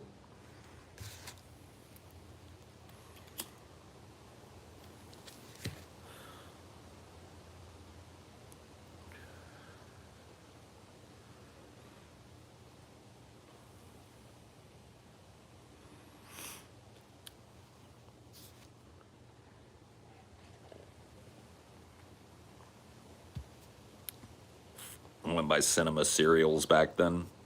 Name sounds vaguely familiar. You'll forgive me if I don't remember it completely, but the name does sound vaguely familiar. But yeah, no, dude, it's just like you have to, something comes across your path, you got to go for it, dude. I'm going to tell you a story. Once again, like, this is not to cut this person down, but it's illustrative, and I know it's a person a lot of you know in the community. And I know Pimp Monk would fucking agree with everything I'm about to say, and he would not see it as a dressing down. I'm not trying to dress him down. Pimp Monk has moved on from this, and he's doing good for himself. Good for him. But we gave Pimp Monk the opportunity at the LA meetup for DP, which was our first mainland US meetup. They had this like kind of template meetup when they all went to Europe. I wasn't on the show yet. They all went to fucking Europe, had this quick like, hey, we're gonna be at this pub, and fucking like 500 people showed up. So they came back home hot to trot to do this LA meetup, and that was my tryout. I was basically hired at that fucking meetup, right? Up until that point, I'd been a guest on the show, and it was made implicit, if not explicit, to me that how you do with this show and how we come to like you in the ensuing 3 or 4 days that we'll spend together getting ready for the show is whether that it's incumbent upon whether or not you get a job with us. It wasn't told me outright, but it was very explicit that that's what was going on. So I'm under all that fucking pressure, right? Pimp Monk shows up. Pimp Monk at that point, burgeoning little show of his own. I had been on DP a couple of times, and we were like, okay, Pimp Monk. It was like, it wasn't like a last second thing, but we had asked him like weeks before, oh, you're coming, you want to do some stand up and shit. This is, we're going to do a little Q&A on the stage. So if you want to warm up the crowd or whatever, go ahead, bro. And when it came to the showdown, it's not like it ruined anything for us, but it's just like there was one of those opportunities, right? And I know Pimp Monk probably recognizes this at this point. You can't fucking kick yourself in the ass about it forever. And I'm not, like I said, I'm not trying to dog Pimp Monk out, but we gave him like open mic. It was like, dude, go do your hot 5, go do your hot 10. Whatever it is you got, go do your best material, work this fucking crowd because they love you. And he was like, nah.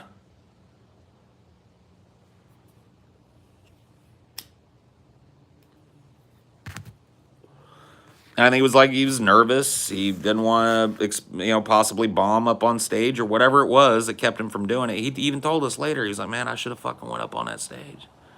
And me and TJ, we didn't coddle him. We was like, yeah, you should have. That was a bad move. Fell in love with Paul with his story time on his experience playing Ultima online. Yeah. Yeah, I love that shit, dude. That fucking game was a living meme. It was great. Did he agree he didn't really agree. Like, it was a loose thing, right? It was never like, Pimp Monk, you're going to do 15 minutes of warm-up. Like, you have to realize, Marshall, like, when we first worked with you, we'd done a few of them. So we had, like, a little bit more, like, structure to it back then. We just planned on doing a little quick Q&A with people. We were all going to sit up there and do, like, a little banter-sode, basically, version of DP where we talked and I told a story and blah, blah, blah, this, that, and the other thing. Yeah, me and Pimp Monk kissed because we had raised a bunch of money for Galen to have oral surgery. And part of that was one of the things that me and Pimp Monk auctioned off was at the DP meetup, we will French kiss on stage. So that we did that. There's video of that out there. But anyway, no, it was never like a hard locked in thing. So it wasn't like Pimp Monk pulled out or inconvenienced us in any way. It wasn't about that. It was like we were trying to throw him a bone, right? It was like, hey, man, we know you're trying to do this stand-up thing. You're trying to do this comedy thing. You're going to have a fucking ready-baked audience here, so go out there and kill it, killer. And, he didn't do it. He chose not to do it. So, one of them things,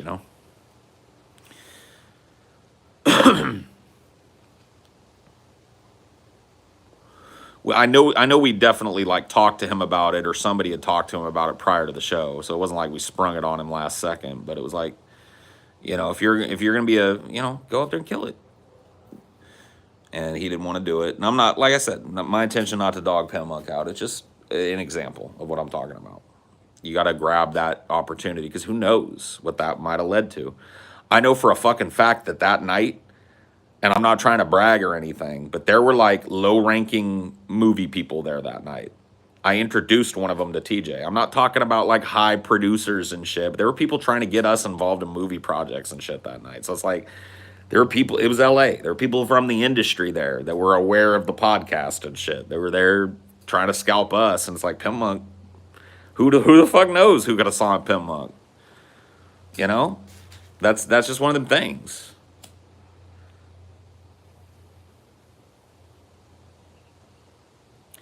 It's not guaranteed that somebody would have seen Pimp Monk and been like, God damn, let's put this guy in a little movie, or let's give this guy a shot, you know, here opening for this person or whatever the fuck, you know. It's not guaranteed, but fuck, man, who knows, right?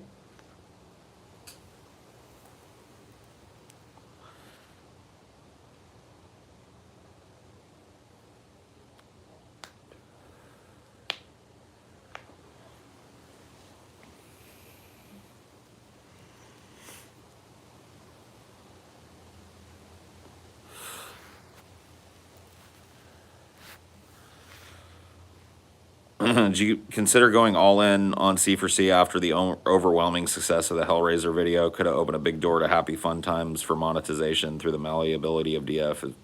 You know what, dude? It was a tough decision, but I chose DFF and I don't regret doing it. Now, that doesn't mean that I'm done with Cinema for Cynics. It just means that I'm going to have to try and make magic happen twice, you know.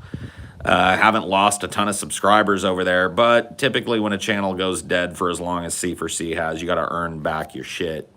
And so that's why I'm being very careful. I want the comeback of C for C to be immediate and bombastic. I don't want to dither on why it's been gone. I don't want to waste time on that shit. I just want to come back and like punch the people in the mouth with a brand new fucking video in their feed that they were not expecting, and let them know towards the end of that video, we're back in a fucking big way. Here's the fucking upload schedule. Here's what you get on Patreon. You know, if you join the fucking Pessimist Productions Patreon, boom, boom, boom, right? But it's all got to be done right. And it's all got to be done in due time. And so it's not, it's why, it's one of those things I wish I hadn't mentioned to you guys, because when you say, you know, hey, I'm workshopping Center for Cynics to bring it back, people are like, oh, fucking, they think I mean tomorrow, you know? And it's like, no, it'll be there, you know?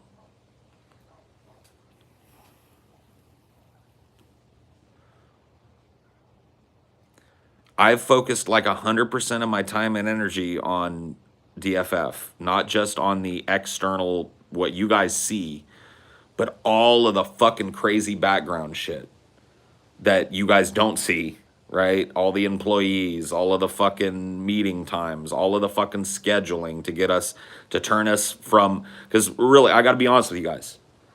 100% dead ass honesty here, and I think that the dudes that fucking work with me would agree.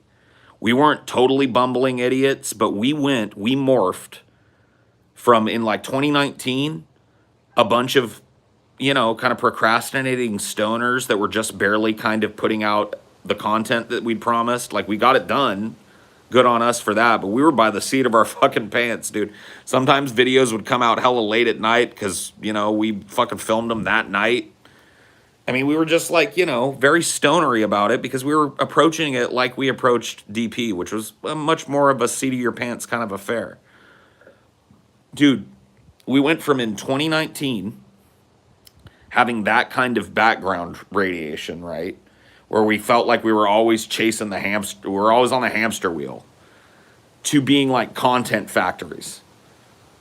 If you looked at how we fucking make content now and how we made content a fucking year and a half ago, it's functionally completely different. We've utterly changed the productivity level of us as three people who make a show together. And it's fucking insane, right? So that's what my fucking energy has been all about for the last year and a half of my life. Because it took that long for us to fucking fine-tune everything and get ourselves on this type of track where we're not just making shows and putting them out that day like we were used to on DP. We are making shows. We have a functional bank of shows. We're releasing an actual fucking show, right? Banking shows, so we have backup shows. So, hey, we can take some time off here and there. We can work on other projects here and there. We're not under the gun every day shooting DFF. We do that for fucking large swaths of our time, but we do it efficiently so that those blocks of time, once they're over, we got a little open part of the calendar.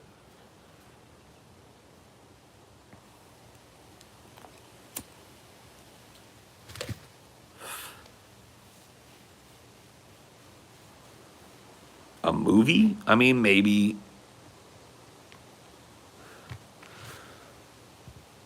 I wouldn't say that's like a short-term goal, but me and TJ both share this kind of desire to be involved in filmmaking at some level, to have a movie with our name on it. You know what I mean? To write, to direct, to be in, whatever. We both have got some really good ideas, if not the filmmaking experience needed, but you know what I mean? That's a thing.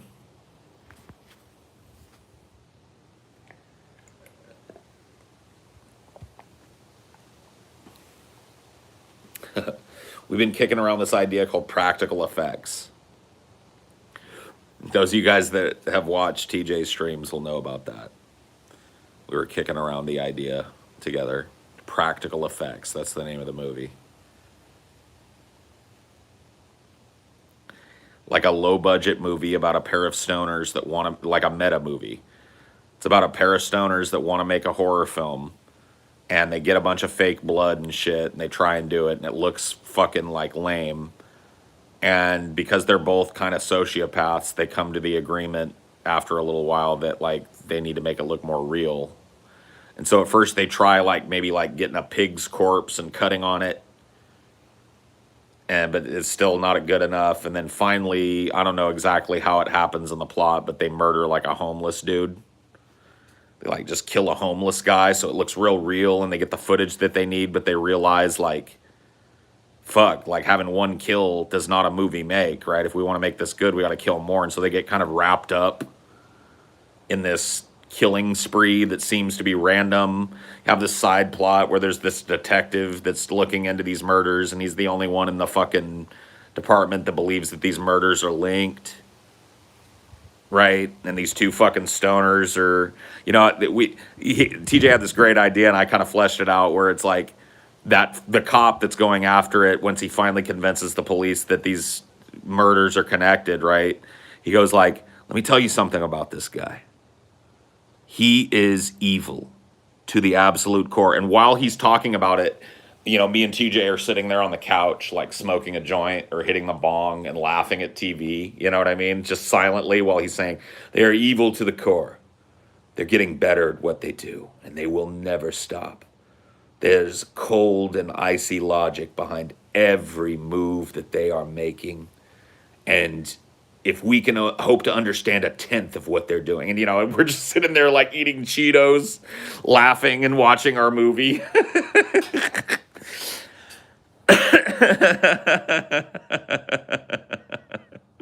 It's a great idea, right? It can be made for a pretty limited budget.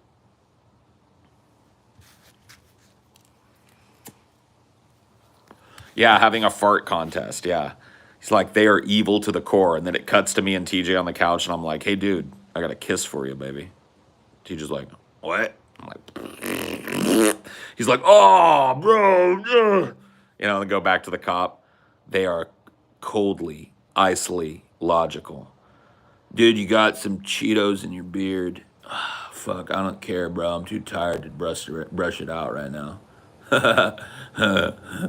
Pass the J. They have thought out every aspect of these killings. Hey, you think we should kill another guy? Maybe, I don't know. It's just like they think we're some sophisticated fucking killers, but we're just a couple of stoners trying to make an actual horror movie that people will watch. Oh yeah, dude, you definitely have to method act it. You just get super duper high. No, I see. Like the funny thing about it is, as much as whimsical as the idea is, totally possible. Like TJ and I could fucking take some of our time, make a concerted effort to co-script write.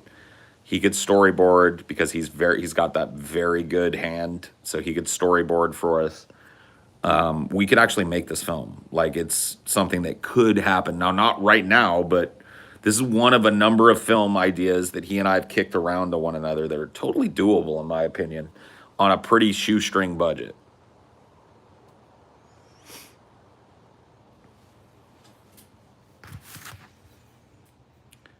Please make practical effects and then tongue gun. Well, that's the way it'll have to be, because tongue gun's a high budget shit.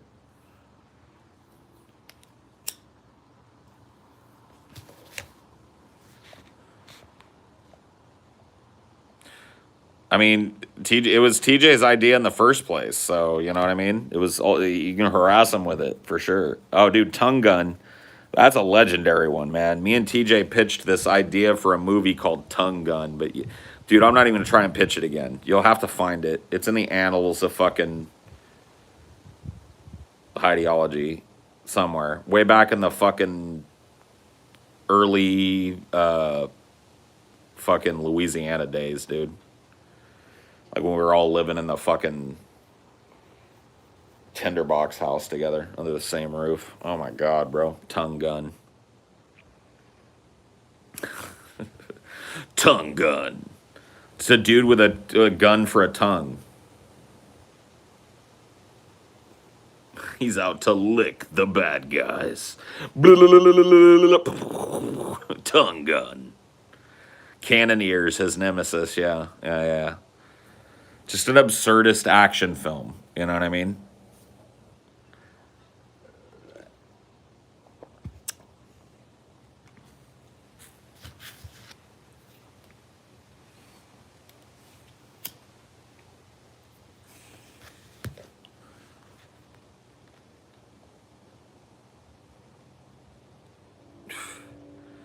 What was the premise behind Space Race?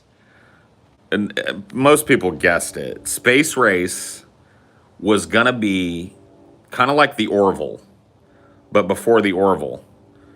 And instead of being like a direct parody of like the whole concept of Star Trek, it was going to be a parody of racial politics. So each of the alien races in Space Race were going to represent one of the human races. But we were going to set it out in space and satirize the bad relations between, you know, people of different ethnic groups. Space Race. Yes. The Caucasioids. The mestizos.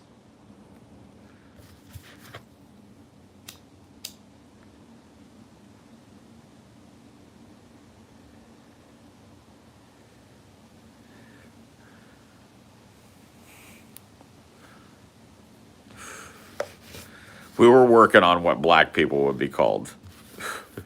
We were working on that. That was the concept didn't get that far.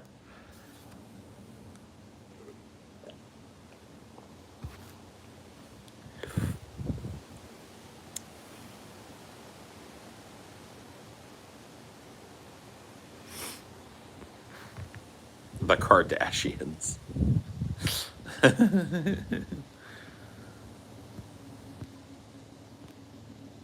That new TJ animation was pretty good. Yeah, I liked it. Well, that was pretty cool. One of TJ's little side endeavors. I think it's pretty neat. I'm interested to see where it'll go. Maybe see if I'll be asked to do like a guest spot on one of them, or if I'll be snubbed for my talent as a voice actor.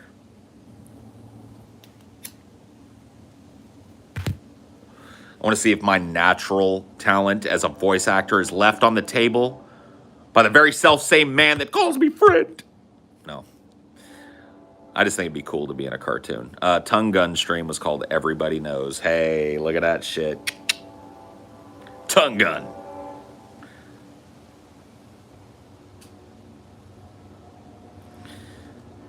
Everybody knows the dice is loaded. Everybody knows that the game is rigged.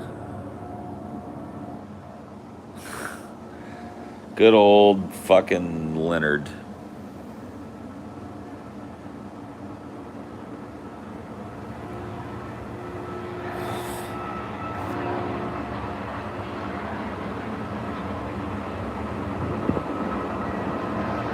Even paid to tell us what a legend. Hey, who cares? Google rewards money or not. That was a cool thing to go back and dig through and look at, you know what I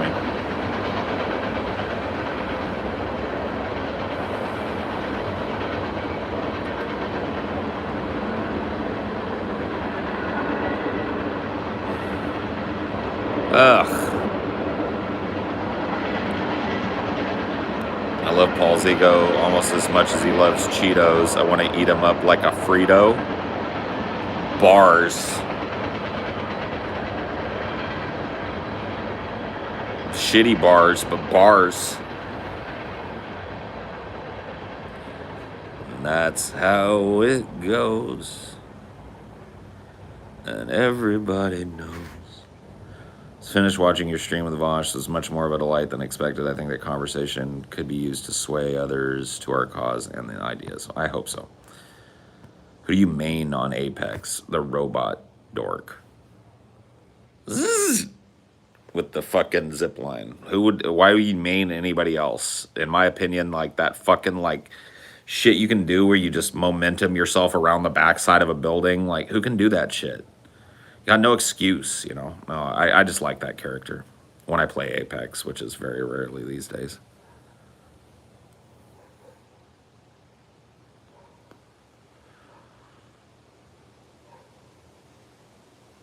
Octane, well, Octane throws down the jump pad thing. I don't know. I really like the robot. I think the robot's ability to throw up that fucking zip line, give you access to some different vantage points, and zip your team around the map.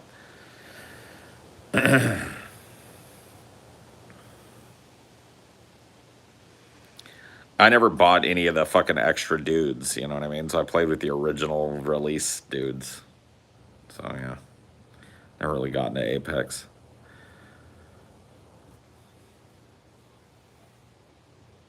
I played it, I enjoyed it, but never spent any money on it. Dude, I made people so fucking salty. I remember, because you know, like voice comms and shit, right? So I had no idea what was going on in the game with the loot boxes and shit. So I played one game with the fucking, what's her name? The one that can teleport around. She makes a portal. Wraith, I think is the name. Anyway, played one game. My first game I played with Wraith. I got a loot box for my first game or whatever, right? Fucking the loot box pops open and it explodes in my face. And this was, you got to remember, this was right when the game was first released. So the loot box pops open and it's all fucking gold and shit. It's like, and all this shit comes flying out of it. And it's like a knife and a portrait for Wraith. Right? And I was like, whatever, cool. I guess you unlock different little things for people. I just thought it was like a normal thing. So I put on the knife and I put on the background, right? And so the next game I was in, the dude was like, "Oh my fucking god, bro." So the dude that was on my team, he's on voice comms as we're jumping in, and he's like, "Bro, how many fucking loot boxes did you buy to get that? Be honest, be honest." And I was like, "What do you mean?" He's like, "Your fucking knife. How many loot boxes did you buy to get that knife, bro?" He's like, "I've been trying to get that knife, dude. I've opened over 150 legit loot boxes, and I've not got the knife." And I'm like, "You're gonna fucking hate me, bro, because you're gonna tell me I'm lying." But this is like literally my second game. I got that first loot box that you get for playing your first game out, and when I opened it, this fucking knife came out. And the dude was like, "You're lying." And I was like, "No, dude, look at my fucking account, bro." I was like, "Look at my stats. I'm literally brand fresh. This is my second jump in. I need you to tell me what to do. I don't know what to do with this knife." And this dude was like, "I fucking hate you, dude." He's like, "You gotta be kidding me." He's like, "You have any idea how many people want that knife?" I was like, "No, I just downloaded the game." I just downloaded the game, man. He was like, "Man, that's a crying shame, dude."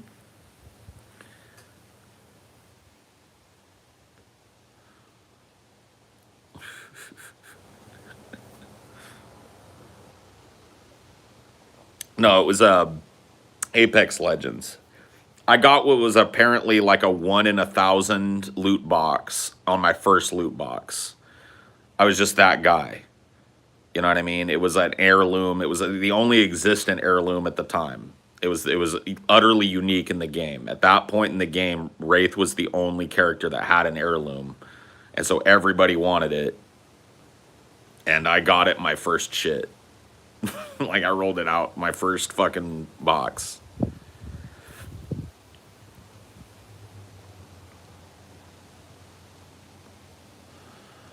I didn't even play the game. I don't even care. I was like, oh.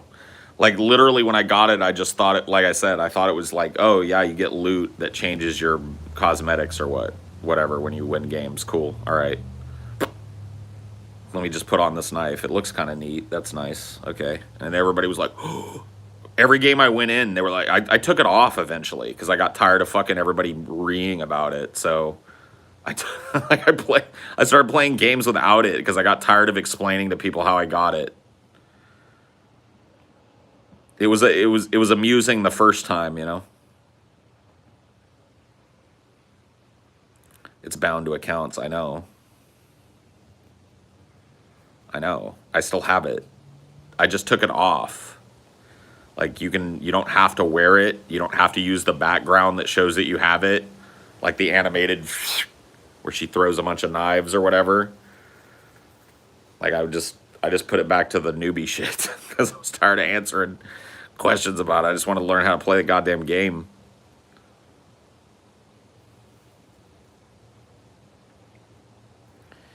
And then I put it back on and swagged off. Of course, once I learned how to play the game, I put it back on and swagged off. That's what you do. You hide the drip. It's like tucking your chain. You hide the drip until you know what you're doing. Right? You know what neighborhood you're in, and then you flip the drip. Floop. How you like my knife?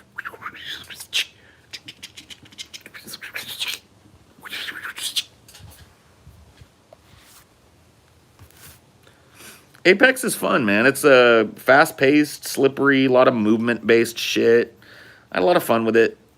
I'm typically not a big fan of the Battle Royale style games. It's really the only one I've been into. The rest of them I feel like are super slow. Like, I hate the slow pace of it. Apex feels really fast. Tons of options to move across the map super fast. Since I've played, they've added vehicles and all kinds of crazy shit to it. So it's very cool. I like it for that.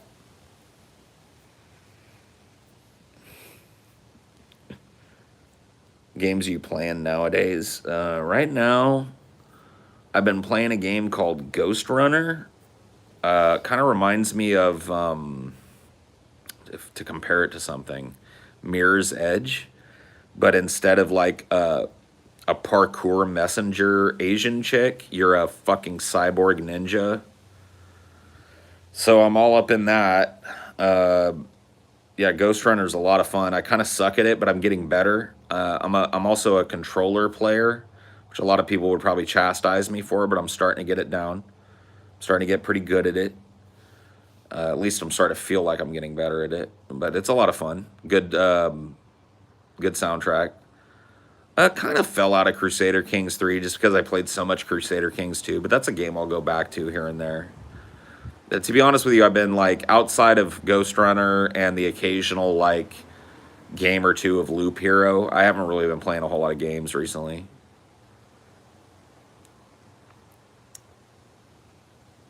Like, I've been going through like kind of a gaming, can't really be pleased by a game, you know, kind of whatever mood lately. It'll pass, but so I'm not playing a lot.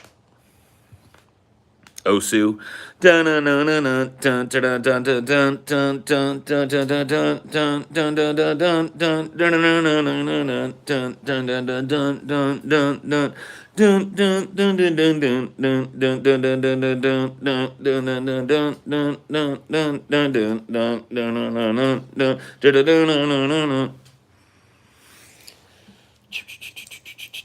Hello, Captain Fuzzy Butt Boy. Hey, sweetie, do you want to go inside? Okay. He wants Let's go inside.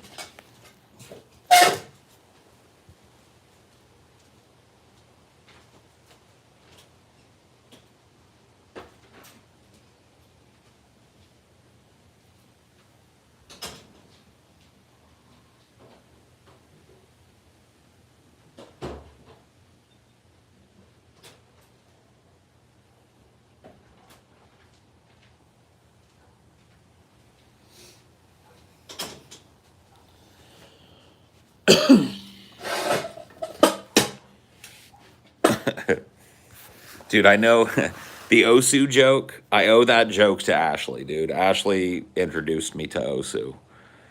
I remember she was playing Osu. She had like her pen that she used to do digital art shit. Was playing it one day, and I legitimately did one of these. I was like,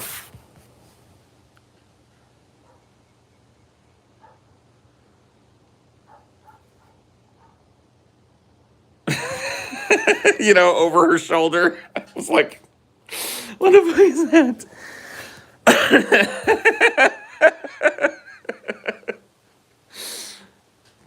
So I remember making fun of her for playing that game. She explained it to me, at least the rudimentary basics of it. And I was just like, you know what, dude? You're fucking good at it, so I'm not gonna hate. To each his own, but goddamn, whatever.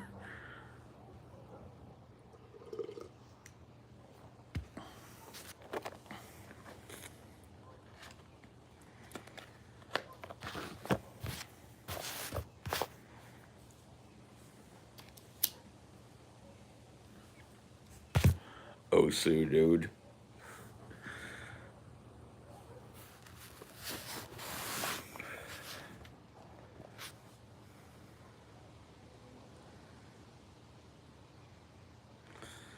I have no idea what it is, but from what you describes, it sounds like Weeaboo Beat Saber. Pretty much. I think so, yeah. Kenshi is pretty cool, yeah. DDR. Man, no. Nope. I'm sorry, dude. Nobody has ever looked cool playing DDR. Not a single motherfucker in the history of motherfuckers ever has looked cool playing DDR. I'm sorry. It just doesn't exist.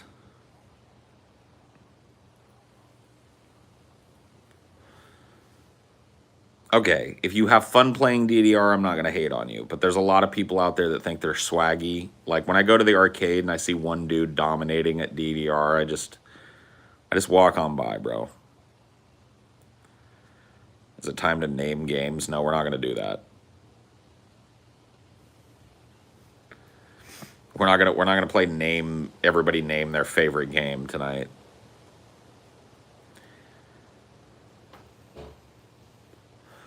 Yeah, hanging onto the rear bar with Sonic the Hedgehog legs. All good now. Yeah, Fixed. cool. Thank you, baby. I guess the Highdeology from tonight, the patrons only Highdeology from tonight is back up. Thanks to the emergency fucking last minute work of Amelia. Everybody give Amelia a round of applause. Yay, Amelia, hero of the patrons. I just use their stupid clipping thing. Whatever. Dude, people are calling you based Amelia in the chat now. You're based Amelia now.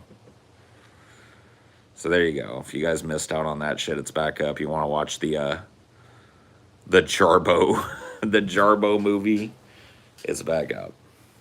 Minus one joke about donkey lips from fucking Salute Your Shorts, which was apparently too hot for YT. You an earthbender, Paul? If I was in that universe, I definitely would be an earthbender. That one to me would be like for me, anybody else like this? I don't even have to ask. This is like one of those Reddit does anyone else threads, okay? Because I know the answer is going to be yes. When you play a game that has multiple classes in it, are you like me in that you drift to the class that you feel like people are going to pick less? Like, I'm always doing that shit to myself. I always look at the classes and I go like, dude, people are hella going to play this class. This class looks hella cool, so people are going to hella play this. This class over here doesn't look all that cool. Nobody's going to play it. I'm hella going to play that. I'm maining that. So that's why I would be an earthbender. because I think that out of all the fire, water, bender shit, most people would be like, I want to be a fire bender. You know, like nobody wants to throw rocks around. I do. Throw up a big fucking shield wall of rock and shit. Hell yeah, bro.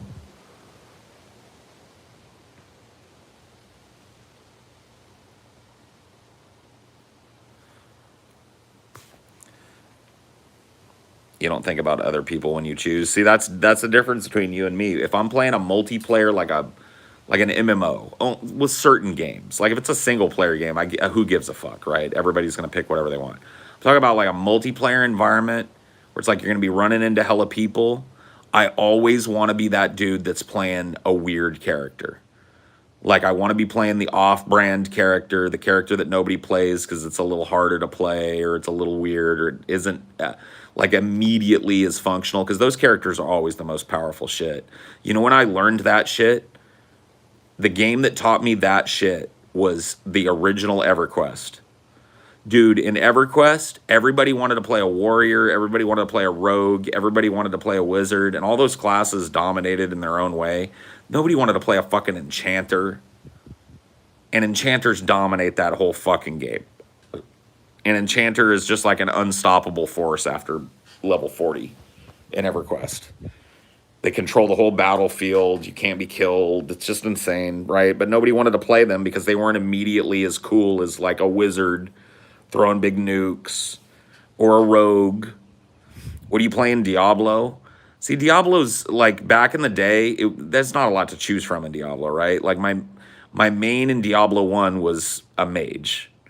I immediately picked mage, and to be honest with you, in Diablo 1, I never did a serious run through with any other character. The closest I came was trying to get a Wind Fury on a rogue, but didn't go that route. And then in Diablo 2, I mained a necro, like a summon necro, which once again, these are obviously going to be popular choices. All the original characters were popular choices.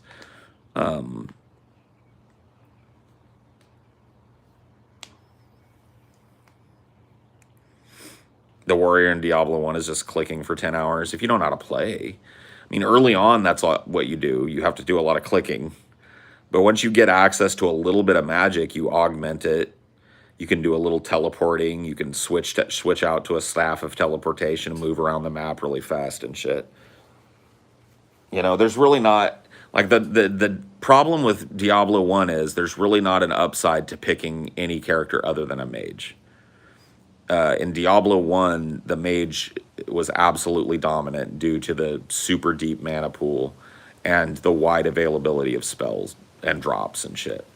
Like, a mage was just... could be everything a warrior could be everything a fucking Amazon could be, but could also be a bunch of other shit. Most mobile, the most damage output, the most burst, the most survivability, 100% across the board, it was mage. So it just wasn't like balanced, right? It was fun. There were aesthetic differences to playing those characters. They looked very different and played different. And I'm not saying it was like totally worthless to play a warrior, but a fucking maxed out, geared out mage is going to beat a warrior every day. Just, they're not going to be able to touch. Diablo 3 was okay, but got boring. Yeah, well, that's what happens with games, huh? You can't play a game forever. Made a note. Super chat was saying that they found where Please Clap was first born. Oh, yeah. Scream. Way back in the fucking... That would have been back in DP days. Yep. Mononucleosis. Mononucleosis.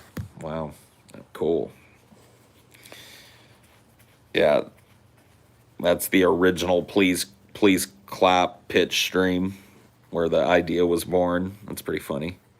Way back in the day. So you can go back and retitle it later if you want. I guess so, huh? The birth of Please Clap. Yeah. Might have to get a next-gen console for D4. I don't know. I'm more excited for the remake, but whatever. I don't want to talk video games anymore. Maybe I don't want to talk anymore at all tonight. Maybe I'm done talking. Or maybe not. I don't know. You tell Amelia I think she's amazing. Hey, bro. Hey, bro. Slow your roll, bruh. She knows she's amazing. Well, thank you. See?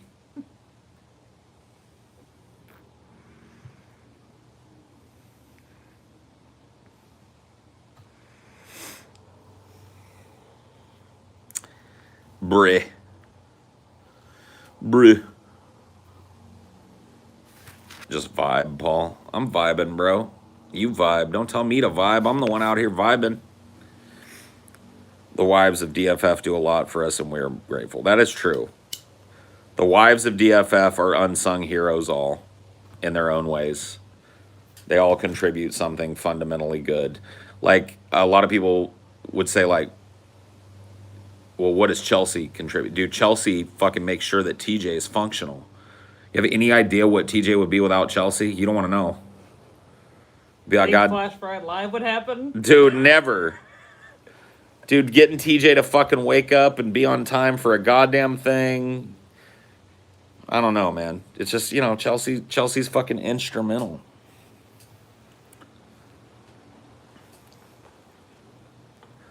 Got that boy a shower, got him cleaned up.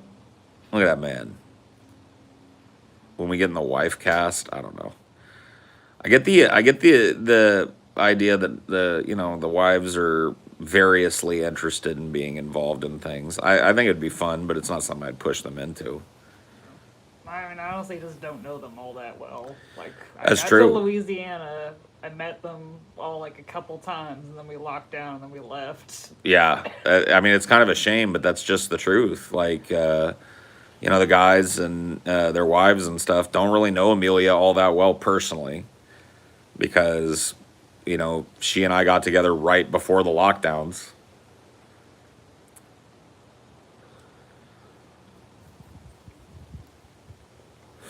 So they haven't had a lot of time to, like, socialize and get to know one another and shit. But hopefully that'll change now that we can travel and shit. I've already shared with you guys that we'll be getting together sometime soon, sometime this summer, as a group. I'm sure Taylor and Chelsea will love Amelia. Of course, everybody loves Amelia. I'm not saying like we're total strangers, but we just haven't chilled much. True. True dat. I didn't really have the option to. Kind of locked in. Is it true Chelsea found TJ on the streets rocking back and forth? Yep. She actually, that's not the full story, because I got to hear the full story. Full story is Chelsea was walking down the street, and she heard a sound coming from inside of a dumpster, and she thought it was an animal, like somebody had dumped an animal in there. She peeked in there, and it was TJ, butt naked, digging for rotten bananas in the trash. And he was like a feral child at this point. Like, he could barely speak. He reeked like an ogre from the swamp, right? And she, like, with her good heart that would have lifted a little kitten out of that fucking dumpster, lifted his ass out of the dumpster, showered him off, pulled the banana peels out of his ass, shaved his, beard up a little bit, cleaned him up, and then, now he can make content and stuff. This is 100% canon. The feral TJ, yeah. She found him on the streets. What an angel, I know.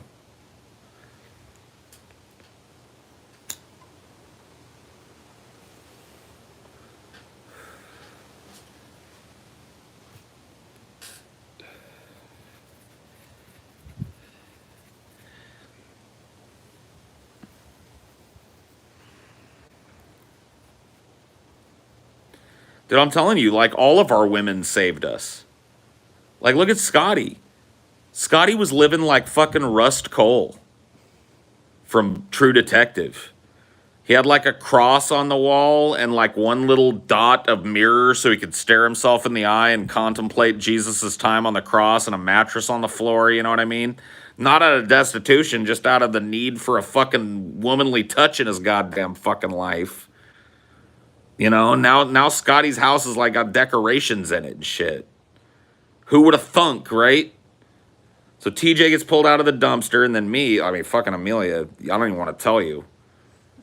I was wandering the fucking streets with the end is nigh sign with lice in every fucking orifice. I'd lost my mind after getting destroyed, absolutely, completely, and utterly dismantled by Milo Yiannopoulos. I was wandering the streets for years. I don't know how they got me back into the studio to do DFF or DP. Then Amelia comes along and she sees me and she listens to me, really listens to the doom that's facing us all. And she took my hand, she led me inside, and she showed me how to suppress my doomsayer urges, how to focus it. Saved my life. Also reminded me that there was actually a world outside. Like, the whole world wasn't within the four walls of my apartment. I find Scotty's firearms to be pretty cool. Sometimes I envy you Americans for that. Yeah, well, if you like guns, we're your place. We got guns.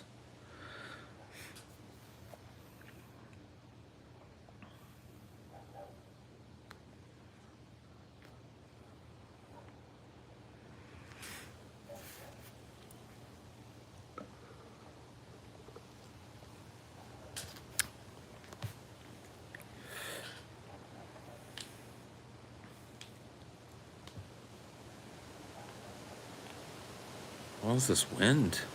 I don't know. It's like it's hot as fuck, and then at night it's like. It's crazy. You ever show us your birds, Paul, where you keep what you pack under wrap? My birds? I mean, my burners? My heaters? I mean, I either do or do not own some guns. And if I do, I don't flash the burner unless you're catching the business end of it. You know what I mean? We'll just put it that way. Schrodinger's gun. Yeah, Schrodinger's firearm, exactly. It either does or does not exist, and it really doesn't matter for you. You can't see it. You can't verify its existence one way or the other, but it's fucking in there and not at the same time. It occupies a superposition in space, okay? I've got the world's only superpositional firearm, and that's all I'm going to say. I both do and do not have a firearm. It's a Tenet thing. You have to see Tenet to understand. We'll find out if we bait you into doing a Boogie 2988. Dude, even if...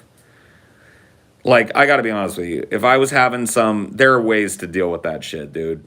Number one, goon with a tire iron. If Boogie was smart, instead of fucking walking out there holding a pistol that looked like a fucking toy gun, because he's actually round as a ball, and popping off a shot in the air at this fucking idiot, I would have just hired a big fucking security dude. Like, that's totally legal to hire a fucking private security guy to watch your house when you know this guy's in town. Because this guy was like trolling him, like, I'm in your town, Boogie. I'd have had this dude fucking sitting in my house, and this dude showed up. It wouldn't have been me that answered. It would have been this big motherfucker, and he'd have been like, step off the fucking property. And if he fucking wanted to meme, he'd have got his ass beat right there. Period, point blank. There would have been no assault with a deadly weapon or none of that shit. There would have just been a trespass and a justified ass beating. Goon with a tire iron, bro.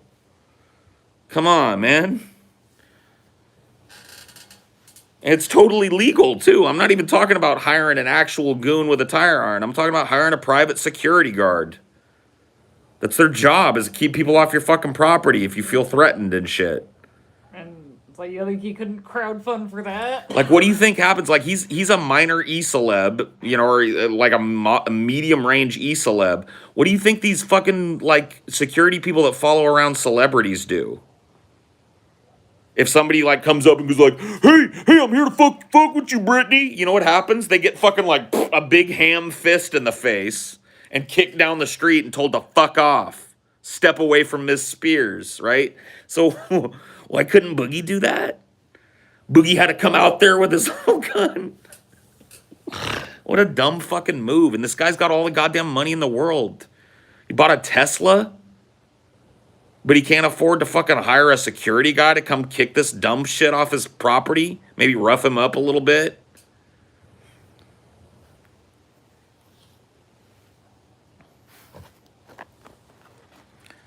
It's just stupid.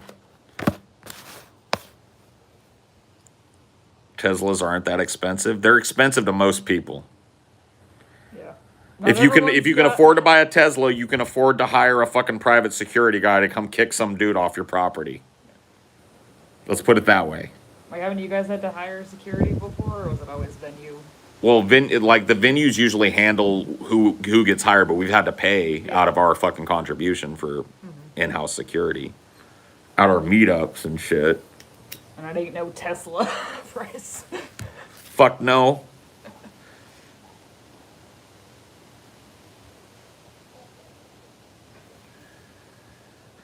Right. So if you can just drop 35, 40K on a fucking meme car, you can afford to hire a fucking dude. Because it's like, this dude was telling Boogie. He was like, I'm in your town, Boogie. I'm going to come visit you tomorrow, Boogie. I just had a fucking dude sitting inside my house, not outside. Because I want this dude to come to my fucking door now. Have a dude sitting inside my house. Dude rings the fucking doorbell and starts memeing out there. And he's not met with Boogie. He's met with a big, burly motherfucker that means business. Gives him one warning: step off the property. You're trespassing. If the guy meme lords it, he gets bitch slapped off the property. 100% legal. No gun was pulled. No assault was done. You fucking trespass on somebody's property. Especially, isn't Boogie down in Kentucky or some shit? Missouri or Yeah. whatever the fuck. I mean, fucking A. Dude, if you got the right to bitch slap somebody off your property anywhere, it's down there. This dumb fucking Boogie, dude. Boogie brain. He's got boogie brains. It's not a situation that needs a gun, dude. A goon with a tire iron, man. I'm telling you, dude, it's all you need. Because Boogie's not athletic. Look at the fucking dude. He's another one of these guys like Wings of Redemption that, man, and I'm not making fun of him. I'm a fat fuck too, but like Wings, he managed to beat gastric bypass surgery. Like that picture I saw of Boogie, he's every bit as fat as he ever was. So, you know what I mean? Like, he ain't gonna, like, Boogie. I wouldn't fucking go out and try and beat somebody's ass unless it was some little skinny nerd or some shit. Like, if it was some little dork, like, Paul Zingo, I'm here to fuck with you, I'd be like, grab him by the fucking ear, lead him off my property. Don't come back, bitch. You know what my favorite self-defense weapon is? What? The little batons that, like, roll out. Weighted batons. Yeah. Those things fuck you up, too. You Yeah. just break an arm with it. Yeah. Break a leg with it. They're weighted at the end. They got that fucking ball at the end that's super weighted. So just... Bah! Those things, you whap somebody with one of those, they're not coming back. They're laying down, and that's it. They're going to take one or two of the swats from that, and they're going to be done. The cane katana, yeah. Walk out there like, who are you? I'm here to meme on you, Paul Zigo. Hold on, Sonny, I can't hear you. His fucking head just like...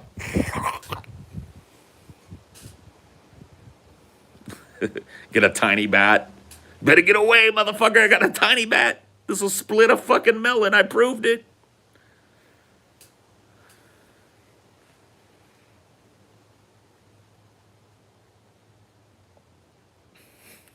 Shillelagh slap. Yeah, get myself a shillelagh. I'll chase that motherfucker off with a shillelagh, dude. Can you imagine how this shit would have went better in Boogie's favor if he would have came out there with a fucking shillelagh? That's the ultimate equalizer. This dude ain't packing no heat. Walk out there, dude. If Boogie walked out with a big ass fucking shillelagh, not only would he not looked ridiculous standing there, he looked like the planet Earth holding a pistol. He did. He did. He looked like Earth packing heat. He was like this tiny little gun in the middle of the orbit. Like, he would have looked fucking badass as a big burly dude with a shillelagh. And then he could have fucking whapped that dude over there. Come here, you little ruffian. Pah, there's for you. Next time you come to my property, you'll get worse. Oh, come on now, sonny boy. Grab him by the fucking ear.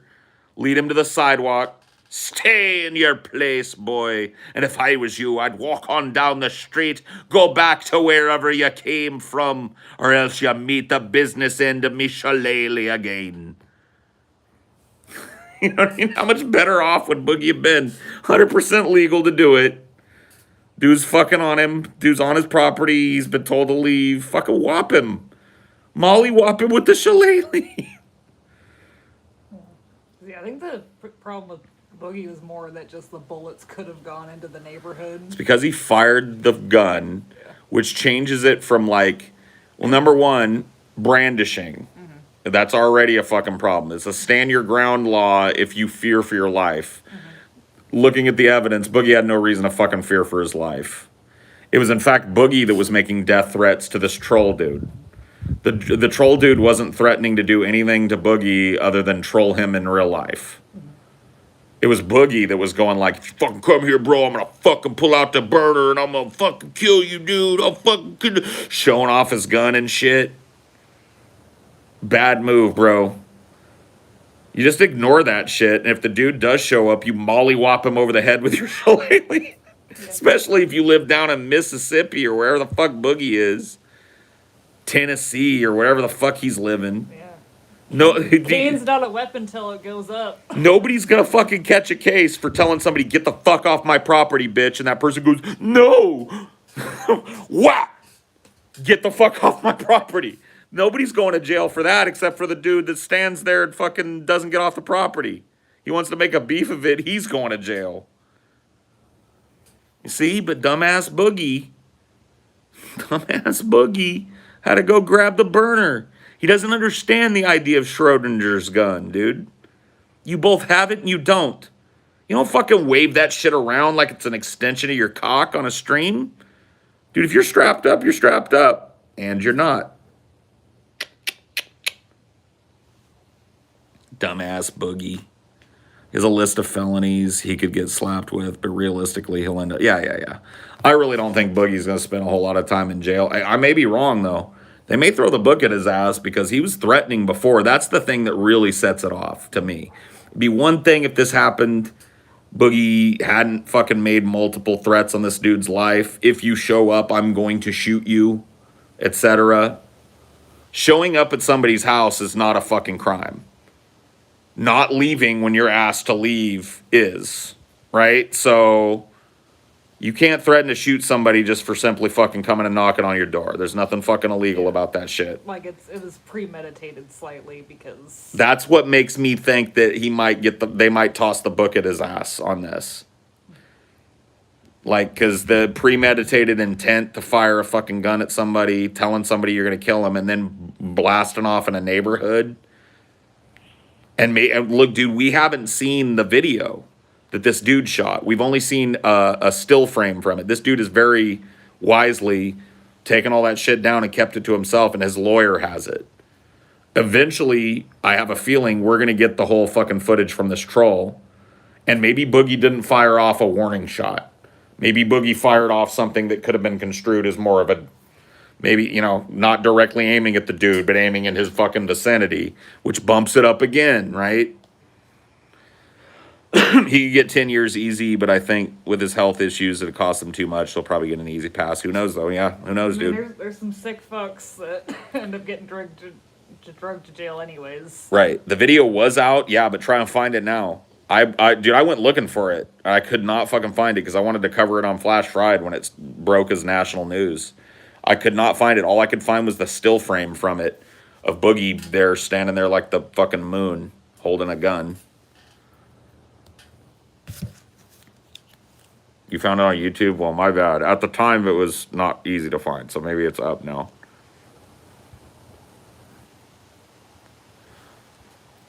He didn't shoot it straight in the air, so it wasn't like a fucking boom warning shot. It was like a fucking angled over the dude's head kind of. See, that's a whole different fucking thing, dude. See, for me, I'd be scared fucking shitless if I were Boogie. Because this dude has got fucking intent.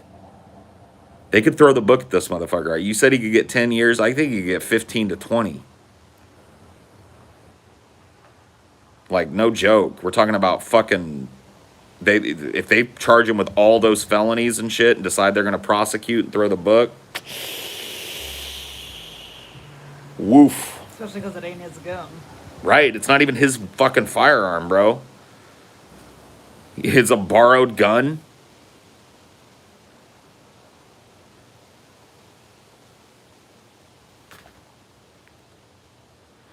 On the bad end, he's looking at 20 plus. Yep. Woof.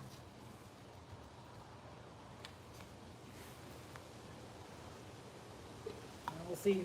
I'll go try and find the video a little later. I didn't have any luck finding it on the fly one day before Flash fried. But that was weeks ago. It might have popped up since then. Now that he's been arrested and shit. Who lends a gun? Fucking who knows, bro. I know that that's the lore, though, right? That one of Boogie's friends gave him the gun to, like, protect himself from this guy. And Boogie's dumbass, instead of just having Schrodinger's gun in case shit did jump off, Boogie goes on his live stream and goes, I got a fucking gun, bro, and I will shoot you. Because there's no way Boogie's getting a gun. He's been wellness checked and shit. He's denied. I'm sorry. He don't. So once again, this friend has fucking broken the law by providing a weapon to a person who can't get one on their own. So straw loaning a weapon, and then Boogie goes on his fucking live stream and is like, I'll fucking kill you if you show up at my door. And then the dude shows up at his door and Boogie fires a fucking gun at him.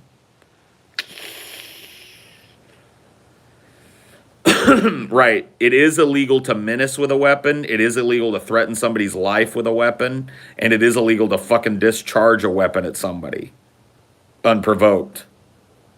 So that's what he's looking at. That's what the felony case is going to be built around. And at the low end, he ends up with an ankle bracelet and probably like barred from internet communication and shit, because they can do that. Put a fucking gag order on his ass so he can't make any more threats and shit, which will really hit him in the fucking nuts. And that's probably the best Boogie gets out of this. The worst, Boogie's serving 5, 10, 15 years in prison in fucking the South.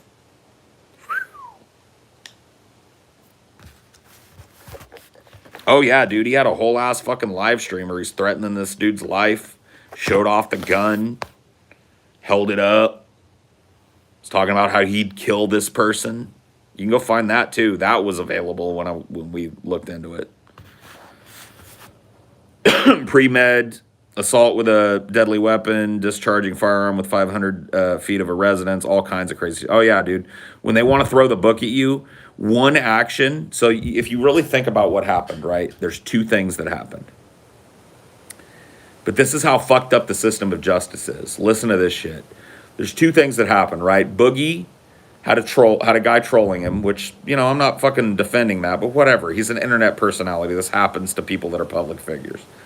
Boogie threatened that person's life, which is illegal. You can't say to somebody, while holding, especially while fucking brandishing a gun, I will fucking kill you. If I see you, I will fucking kill you. So Boogie does that, right? That's number one.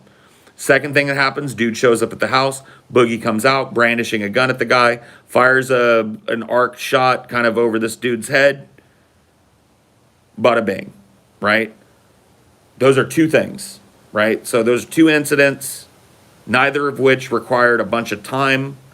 But if you actually look at what the state could throw at him for those, you've got death threats, so premeditation. You've got use of a fucking firearm by somebody that's not registered. You've got assault with a deadly weapon. You've got brandishing and menacing. You've got felony fucking death threat.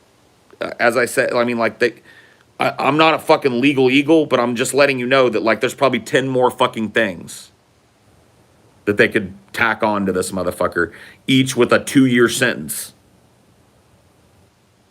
And whether or not he gets to serve those fucking concurrent or not depends on how he presents himself in the fucking trial and whether or not people buy his fucking long-standing sob story shit.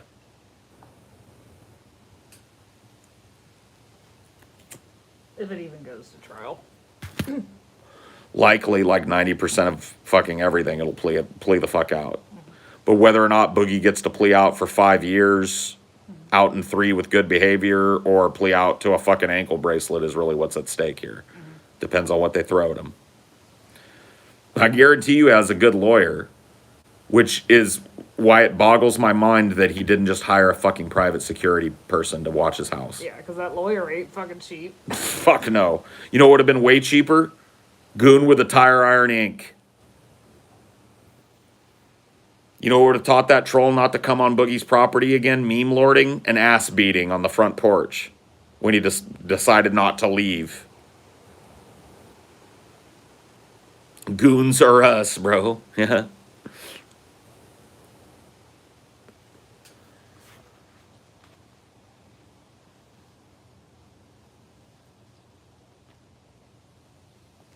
See, the great, well, whatever. I don't even want to talk about it because people look at that like flexing. I was just going to say, like, if I ever found myself in that fucking position, and I hope I don't, because that's just shitty. You shouldn't do that to people.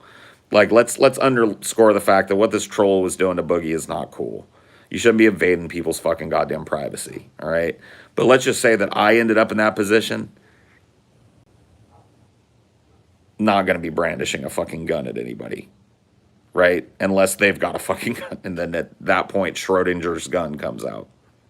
But the point being, I just have a fucking private security guard here.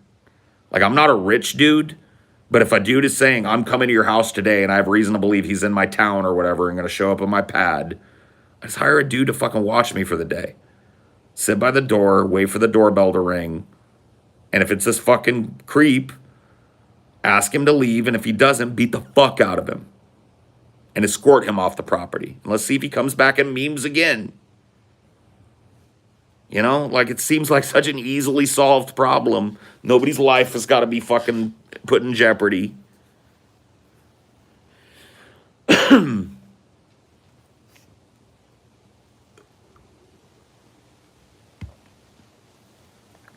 No deadly weapon fired in my neighborhood.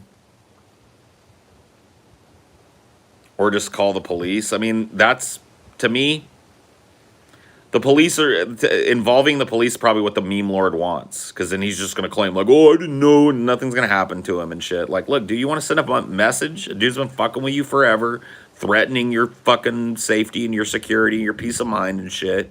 It is well within your rights as a citizen of any state to hire a private security guard to ensure your family's safety. So if somebody shows up on your property and you don't want them on your property, all you have to do is ask them to leave one time. I'm not saying you can fucking kill them, but I'm saying you can ask them to leave one time. And if you got a private security guard, if they refuse to leave after that, security guard is fully within their rights and bonded and licensed to grab that motherfucker by the scruff of their neck and throw them off your motherfucking property. There's a bouncer outside of every goddamn fucking bar for a reason, right? You think you as a fucking private citizen don't have the same right?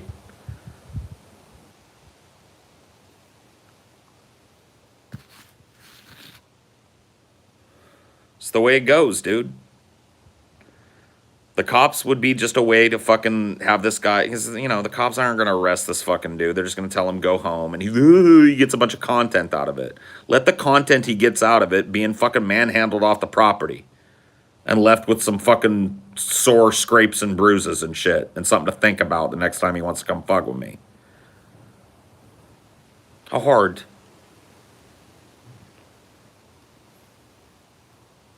No case. No fucking felony charge.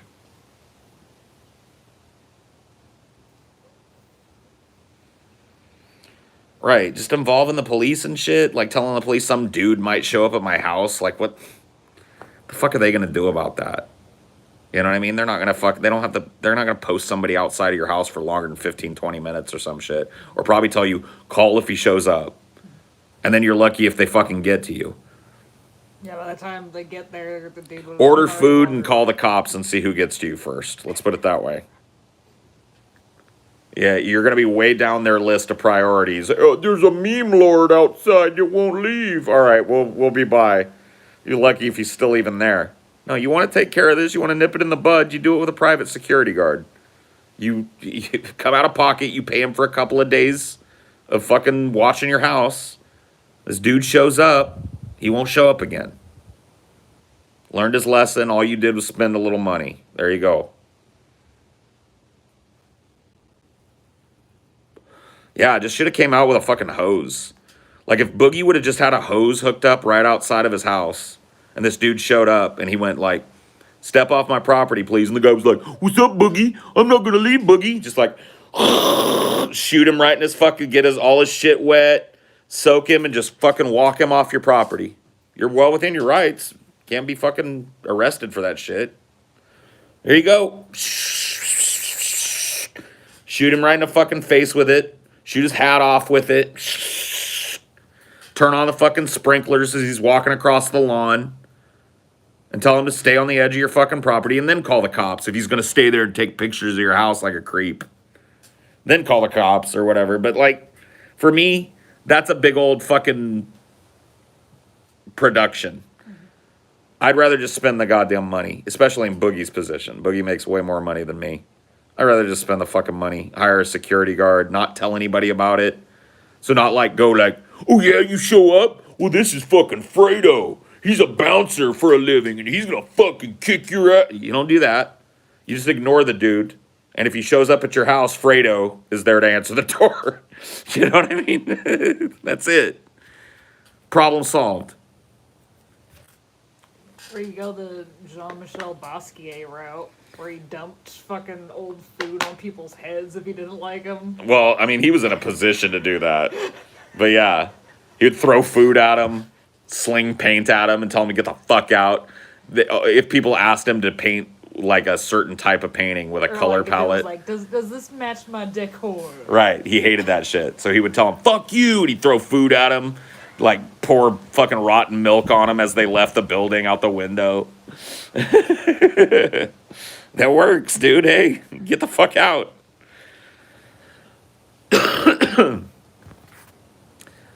Yeah, I mean, anything would have been better. You know what I mean? Anything, pepper spray, not answering the door, calling the cops, having a goon.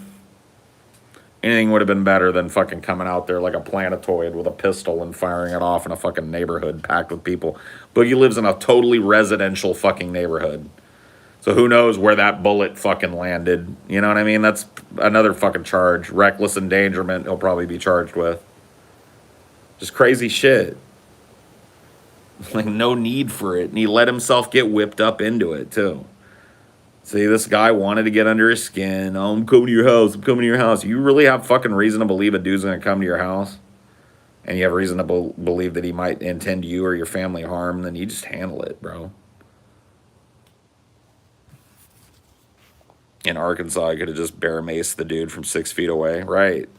Which would have been infinitely better than bringing a goddamn fucking gun out and shooting. And totally legal, by the way. He could have fucking gone down to the goddamn outdoors shop or whatever the fuck and bought the bear mace. Had it sitting right by his door. Not threatened the dude with it or anything, or mentioned or acknowledged the dude at all. And dude shows up on your fucking front porch. You shake that fucking can up and you say, "Get off my porch. I'm gonna fucking mace you up." And if he goes, "I'm not going anywhere, Boogie. What you gonna do now?" Till that motherfucker turns tail and falls down blubbering at the edge of the sidewalk. There's your content, motherfucker. Hope you brought something to rinse your fucking eyeballs out, and then you close the door behind you and you go about your goddamn fucking day.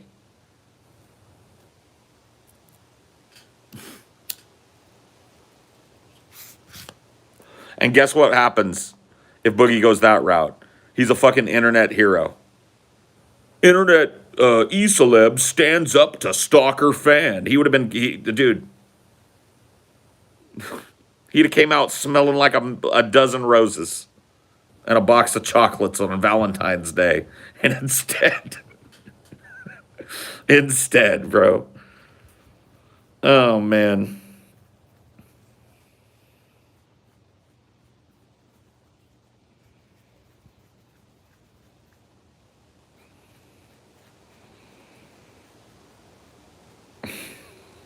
How hard is that, bro?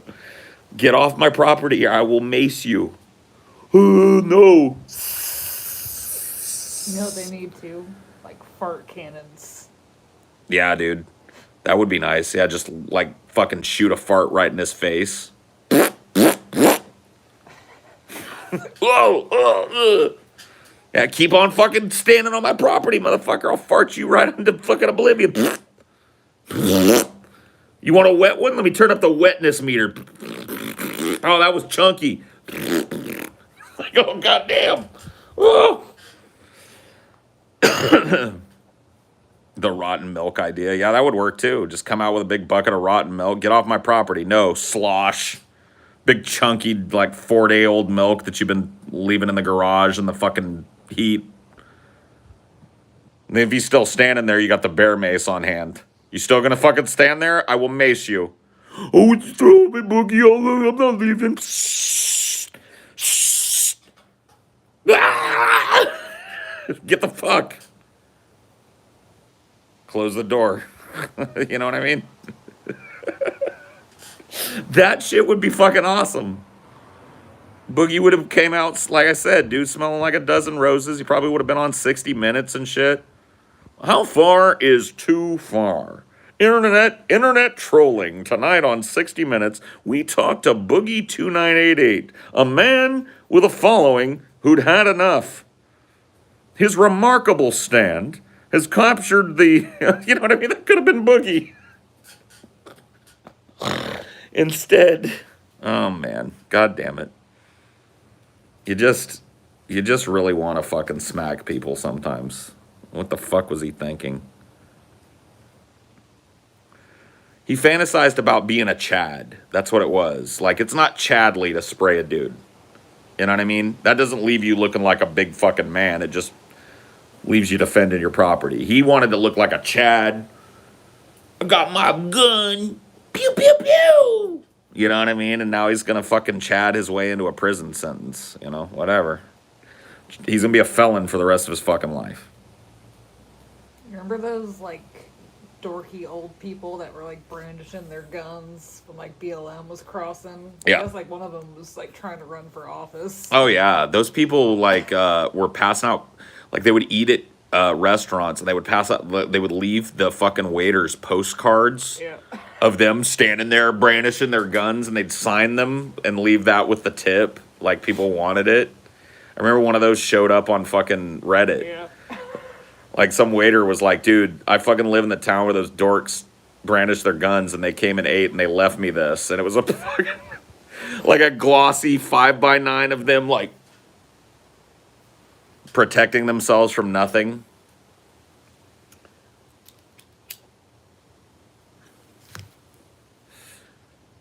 Cringe. Yeah, mega dodeca cringe, dude. Oh, man. Man, I know not everybody here follows Wings of Redemption, but I saw a video of Wings the other day where he just basically admits, like, I don't even want to lose weight. So he's a dude that, like, scalped his audience for $30,000 to get bariatric surgery. Ended up going the Mexican option that only cost $5,000, including travel and aftercare. Disappeared the rest of that money down the memory hole and bought a Mustang with it. Then had the hubris to go on and beat the surgery by just refusing to stop eating endless gallons of Wendy's chili. And now he has officially said on a recent stream that I don't even want to lose weight, dude. Food is just too much of what makes me happy. It's like, oh my fucking God.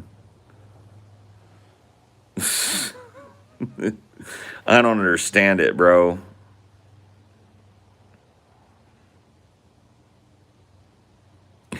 Please ban Balmy Milker 69.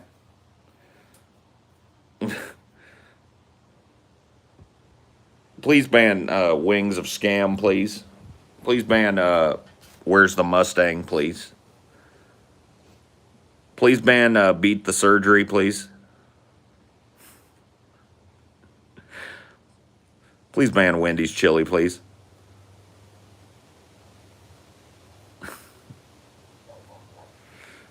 Wendy's chili is gross. It's made with drawer meat. That's what they call it. So when you are cooking during the rush at Wendy's, you are trained to put down several more burgers than you think you need because you want to have those ready to go because people are coming through fast and furious. You got a lot of orders coming out. Well, what happens is at the end, you got 5 or 6 burgers that didn't sell out, and they're sitting all kind of dried out over in the corner of your grill on the cold spot. So you take them burgers and you put them in a heated steam drawer, and at the end of the day, that steam drawer is dumped into the chili and mixed into the chili for tomorrow. So it's internally referred to as drawer meat. I used to work at a Wendy's. Source worked at a Wendy's. No, chili is great. Like, I love chili. I'm not shit talking chili, but I'm talking Wendy's chili is funky.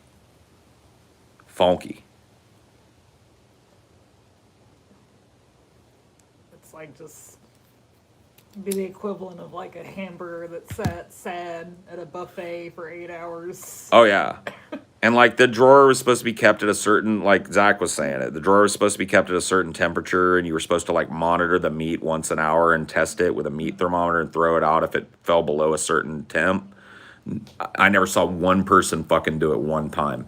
They threw it in the fucking drawer, and it sat there all day, and at the end of the day, they dumped it in the goddamn fucking chili for tomorrow.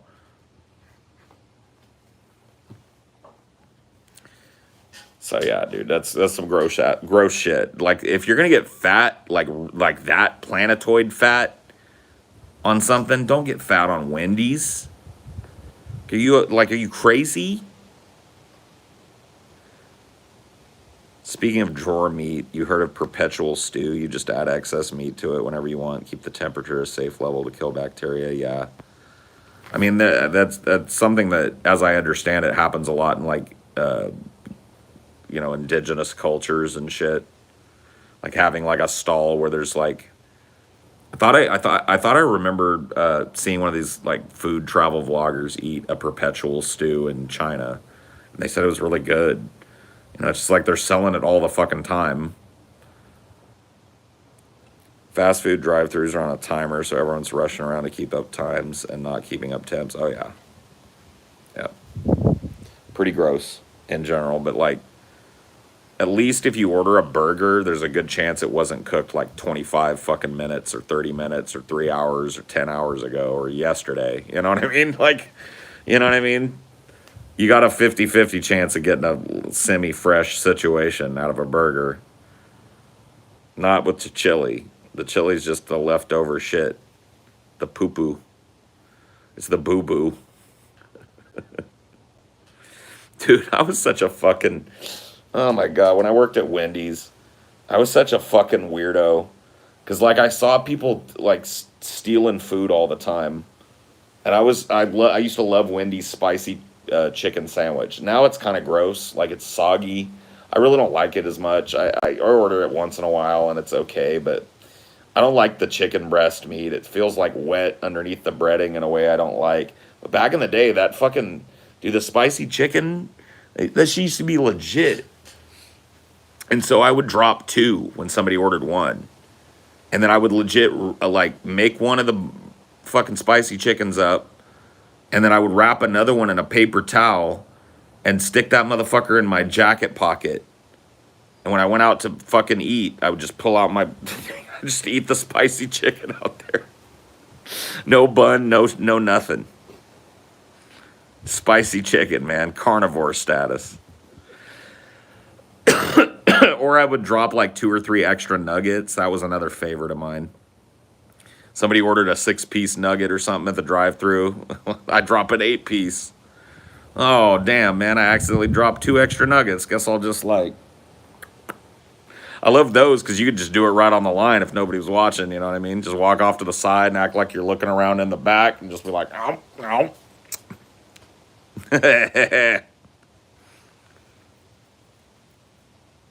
Oh, yeah, dude. You throw some tendies in your pocket or whatever the fuck. It was common. Everybody was doing it.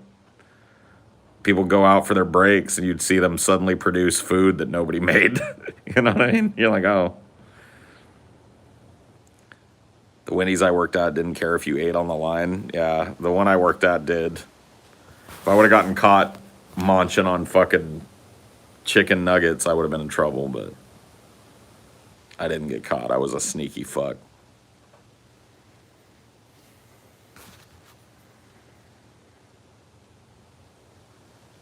I never paid even when they tried bitching about it. Their profit margin is ridiculous, and I supplied some managers, so they left me alone. Yeah, I mean, that's one way to do it. No, I know that Starbucks was all fucking hard ass about that shit too, like marking out drinks. Like you could have as many drinks as you want, but you had to mark them all out, and you couldn't give any of your friends and family, and it was just implicit. Like, dude, if you were in my circle, dude, there were, let's just put it this way. There were about 5 people that were real sad when I quit Starbucks. Because they didn't, the whole motherfucking time I worked for Starbucks, they basically didn't pay. They came in every goddamn day and got their triple shot fucking caramel frappuccino. Because what the fuck do I care about Starbucks profit margin? I just threw 3 of those away because somebody in the drive-thru's card got fucking declined. Like, what, you know what I mean? Like, how do I give a fuck? You know what I mean? It wasn't like I was passing out 90 a day or something, but if my fucking best friend walks through the door, he's not paying for his frap. Yeah. And how are they gonna catch you making an extra drink and all that? I mark it out for myself. I just say, hey, I had a caramel frap, and I give it to him, and who's gonna fucking gainsay me?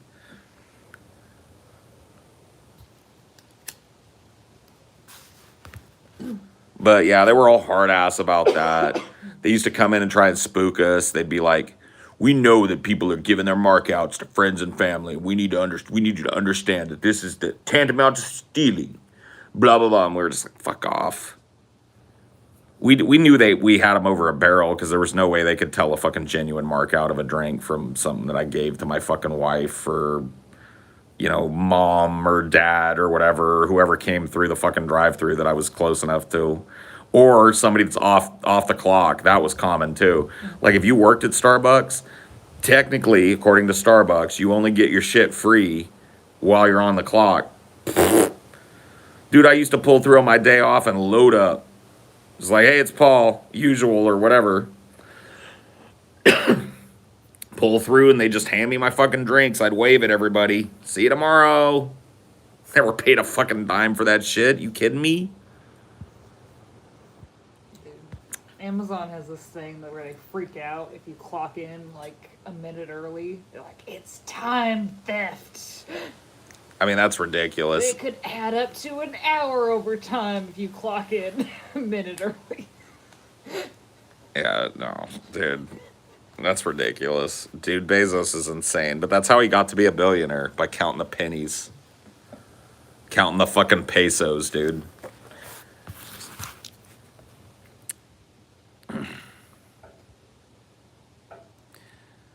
When I worked at a cafe, I used to go in every morning for a coffee, day off or not. Everyone did, of course.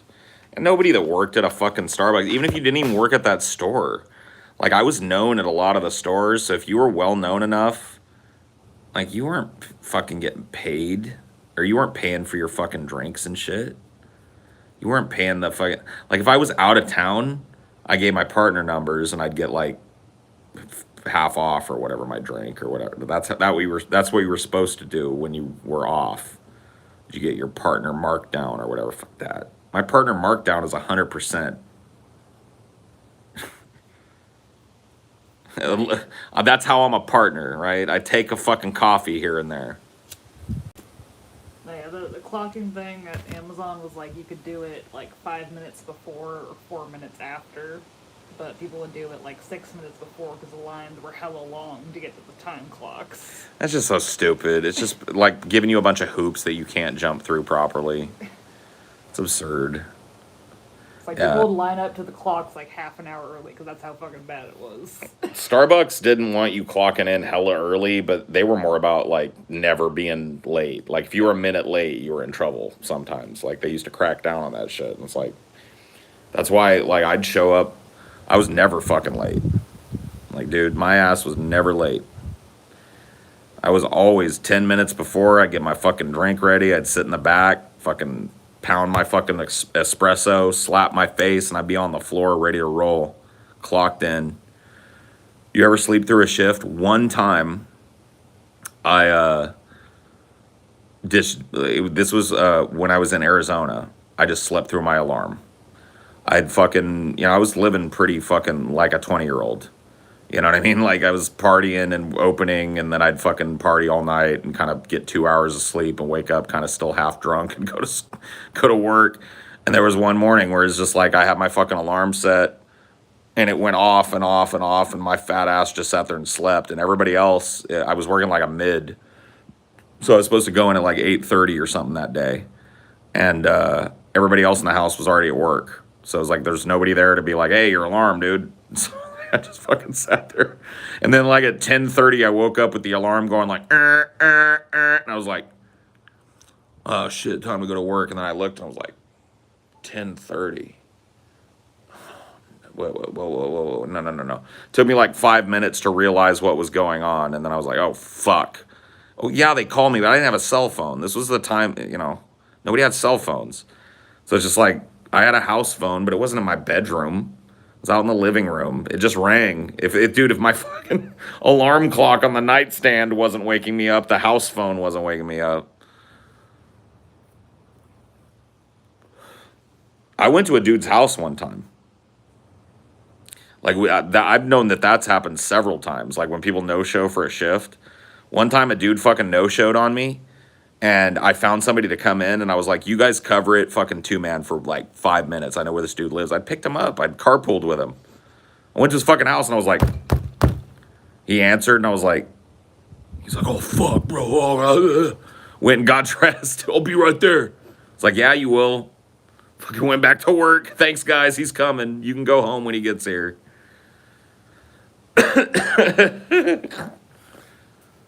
Fucking unreal, dude.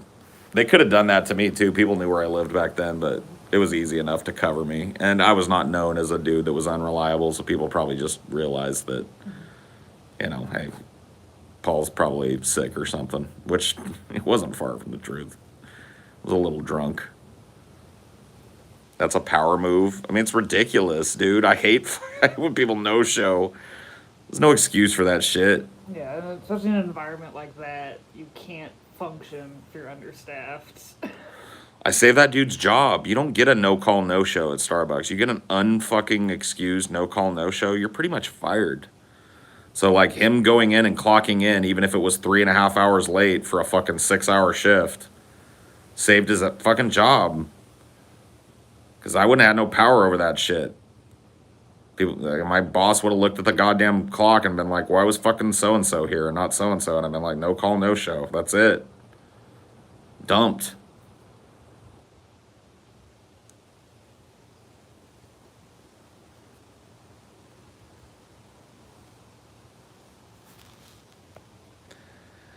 Oh, dude, people would do that shit all the time, too. Like the fucking call, right? Like, here's what would happen. I was an opener, right? So this is the call I would get. These call, depending on the fucking shift you're working, you get a different call. But I'm an opener, right? Here's the call I would get. I fucking get to the store at 4:30 in the morning. That's 15 minutes before I unlock the door. We let ourselves in at 4:45. The store is open by 5:30, right? So that gives us 45 minutes to get the fucking store ready to go, get all the machines ready, brew all the coffee, warm up all the machines, test our shots, get everything ready to fucking go for the day, prepped, blah, blah, blah.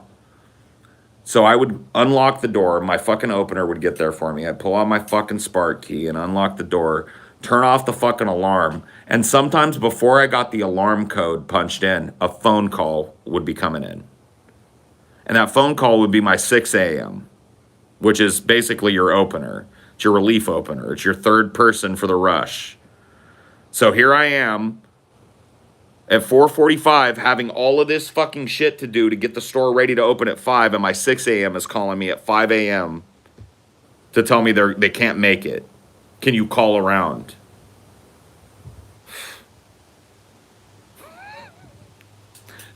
Oh, man. Dude, it triggers me just fucking thinking about it, dude. That shit used to piss me off.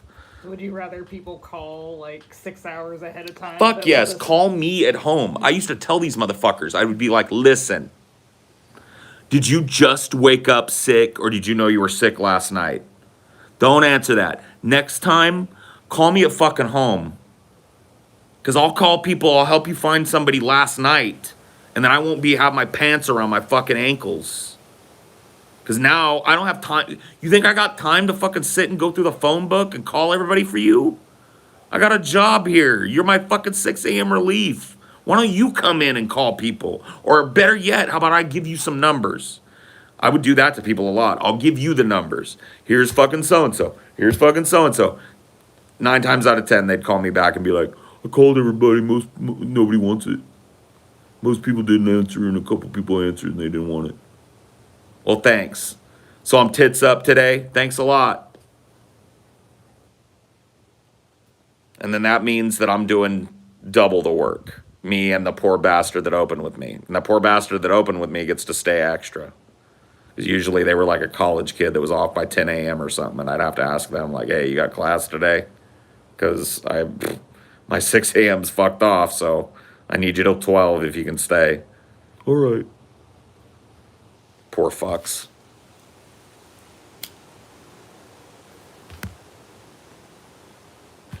See, for me, I didn't care. That's part of being a fucking manager. I felt bad for the people that had to work under those auspices, you know what I mean? Because it was never cool. Everybody I had to be real short and quick with everything. And like when you're working, you're down a person on a 3-man team, you're fucked. It's just, you can make it happen, but it's just like everybody, it sucks for everybody. So I got paid a little extra to deal with that shit. So I didn't really feel bad for myself, but the fucking poor bastards that work with me. A lot of them hard-working college kids and shit ended up working fucking hours they didn't want just because other people couldn't show up for their fucking shifts, couldn't call out. Like, I didn't care about calling out. Like, I would call out from time to time. Not often, but if I was sick and shit, I'd be on the phone the day before. I'd call in. Like, if I felt the flu and shit, if I went into work and felt sick after and I was like, dude, this is just going to get worse, I'd call in before the store closed that day, having already worked, and be like, hey, man, I'm sorry to do this to you, but I need you to fucking try and help me find somebody to open tomorrow. I'm not feeling good, and I just know I'm going to be worse tomorrow. Did that a few times. Never a problem. Never a problem. On the odd fucking chance that they couldn't find anybody, my sick ass went in and worked. That happened a few times. It's just like, dude, there's nobody. All right, I'll be there. I fucking show up all moped.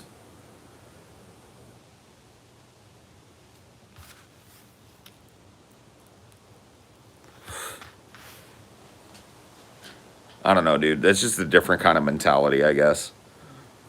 Some people that I worked with at those types of jobs shared that mentality because they were fucking hand to mouth like me. They were paying their bills with that shit. And for some people, they were just living with mom and dad, and it was just like a side gig mom and dad were making them do or whatever. And I hated when those types of people would get through the hiring process because it was always so impossible to tell whether you had a hardworking, dedicated fucking college student who knew what a job meant and needed it, or somebody living with mom and dada. How do you know? You don't until you hire a person. And that was definitely the one advantage of like working at Amazon is that there was just so many people there that they didn't really give a shit if you didn't show up. Yeah. You got like 40 hours, which is like 4 days of like unpaid time off that you could use literally whenever. They weren't even really mad if you didn't tell them first. Yeah. It's because they had like 1,000 people there, so it's like, who the fuck cares if one person doesn't show up? Yeah. Dude, I hated the lies too. I would get lies a lot. Like, instead of calling me and going like, hey, dude, I'm drunk. I'm still drunk from last night or whatever. They'd be like, dude, the women... Dude, you know what, and I'm not saying that it wasn't legit sometimes, but women in general, their excuse when they were too drunk was always, dude, I have lady issues, dude, my cramps are fucking insane, I can barely stand. Because what am I going to do? That is something that comes on suddenly. Mm-hmm. I can't be like, you don't have a period, you know what I mean? But I know that bitch is drunk. She's still drunk from the last night. And I can't say it, so I'm like, oh, all right. All right, sorry to hear you're in pain. We'll figure it out. Have a good day. Fuck. You should have kept a calendar, dude. No, that would have been creepy. They're like, oh man, my period cramps. And I'm like, wait a minute. It's only 2 weeks after the end of your last cycle, homegirl. I'm tracking you. Why are you already having a period?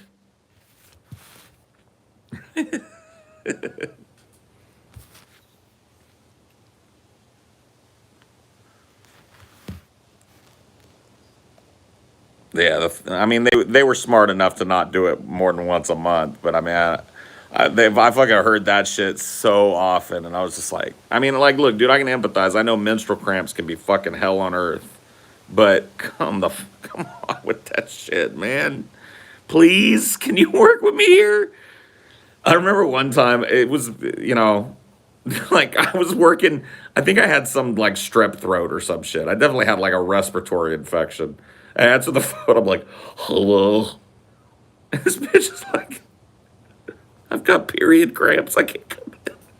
And I was like, I'm dying. I'm literally dying. Please don't do this to me. I'm fucking so sick. Please, can you come work with your cramps?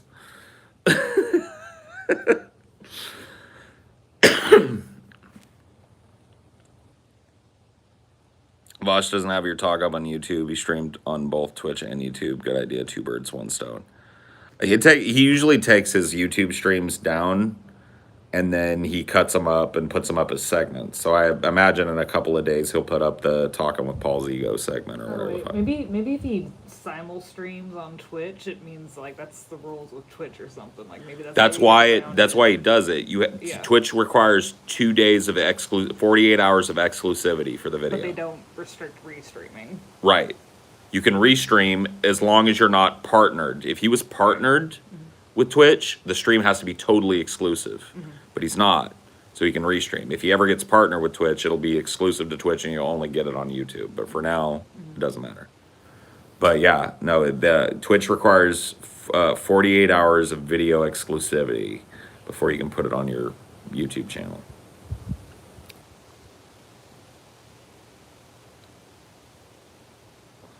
So I'd say a couple, 2-3 days from now, it'll go up on his channel as a segment.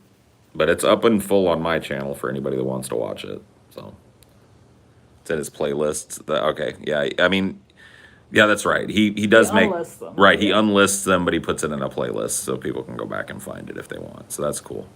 Or if you have notifications on, or right. If you watched it, it's still in your watch history and shit. Why is politics something that made it its way onto Twitch? I don't know. I mean, Twitch opened itself up to the IRL streaming shit, which was a natural extension. You know, people aren't going to game all the time.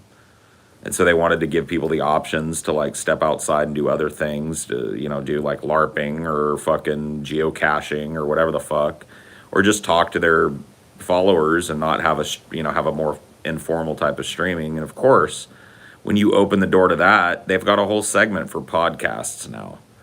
You can do your whole podcast on Twitch. They opened the door to it. They wanted it. But it's so heavily policed in terms of content that if you're podcasting about anything that isn't like naturally just PG-13 or less, you're fucked, right?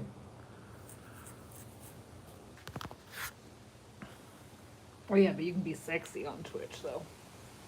Oh yeah, you can have your titties out and your yoga pants out and be doing like fucking booty stretches. You do that weird ASMR shit where you're breathing onto little ears. Yeah.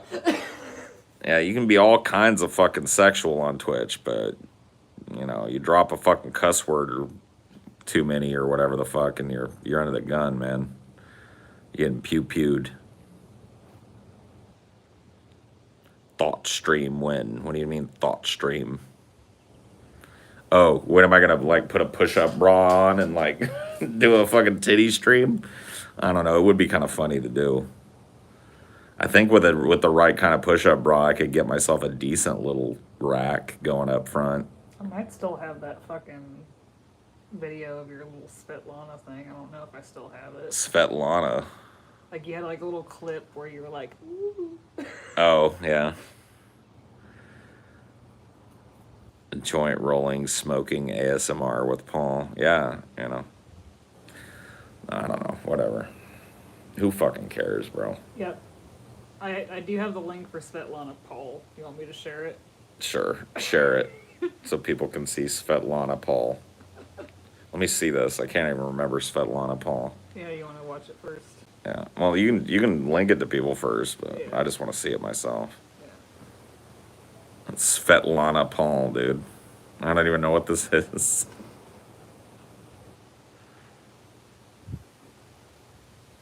Oh, there we go. There's a Oh yeah, I was memeing about it. yeah. Svetlana Paul, dude. How did you find that so quick? Because remember I tried pulling clips for you. Oh, that's right. Ages ago. That's right. Yeah. Oh wait, is this not the one? Did I fuck it up? I don't know. It doesn't matter, babe. Yeah. If it is the right one, it's the right one. If it's not, it's not. C'est la vie. What can you do? What can you fucking do?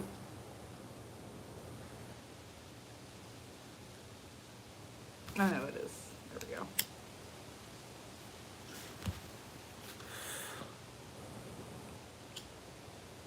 There's a baby dinosaur back there. Oh, goodness. Yeah. Is this where I do Inga or whatever? Yeah. Should be. More creepy pastas, yeah, dude. Yeah, yeah, man. You know, since it's happened slowly but surely, the degradation has happened. I don't really notice it. I really don't.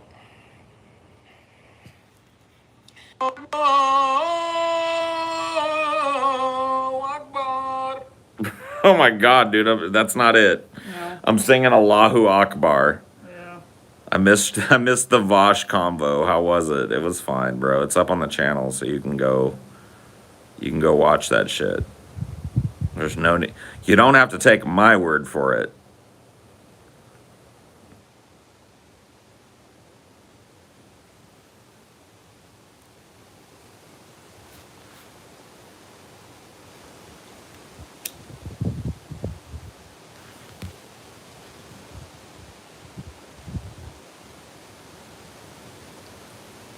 Dude, this wind. This wind is crazy. Dinosaurs inside, yeah. It's 103 in that stream posted in the chat. Okay. We were just having time stamp struggles. Yeah. The struggle is real. Scrubbing on mobile is hard. Yes, it is. True. God damn it. I hate. Why can't I just have I want a still suit that just processes my PCs into waters and the thigh pads.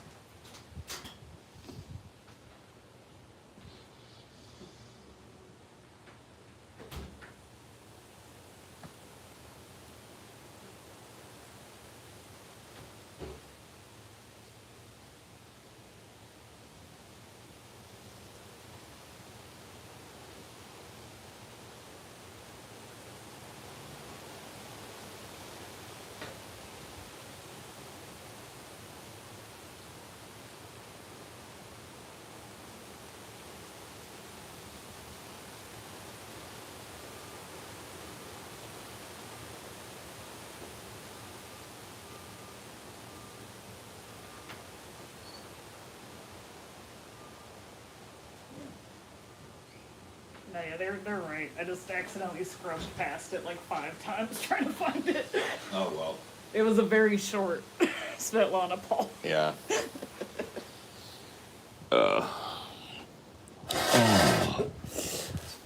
God fucking damn it. What? Existence. Yeah. Yep. Having to water and feed yourself, like, Yep. against your consent. Never asked for this. Never ever asked for this shit, man. My fucking parents didn't even consider. Especially with me. Like, at least they planned my sister. At least she can look at her life and go like, well, my suffering was planned and on purpose. Mine was just a fucking broken condom on a hot summer day.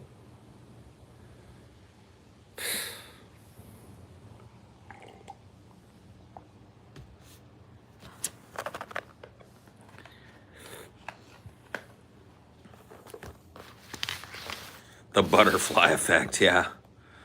Fuck, man. My parents horn dogged it one day on a hot summer day. A condom broke, and here I am. What the fuck? How do you deal with that shit?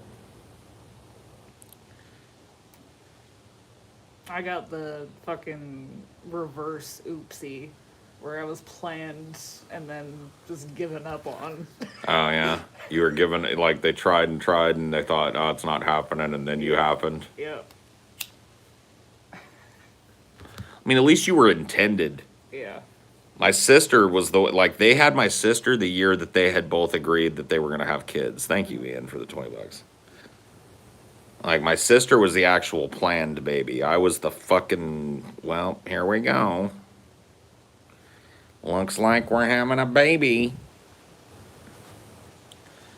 I was two 20-year-olds break up sex, true story. I mean, shit happens, bro.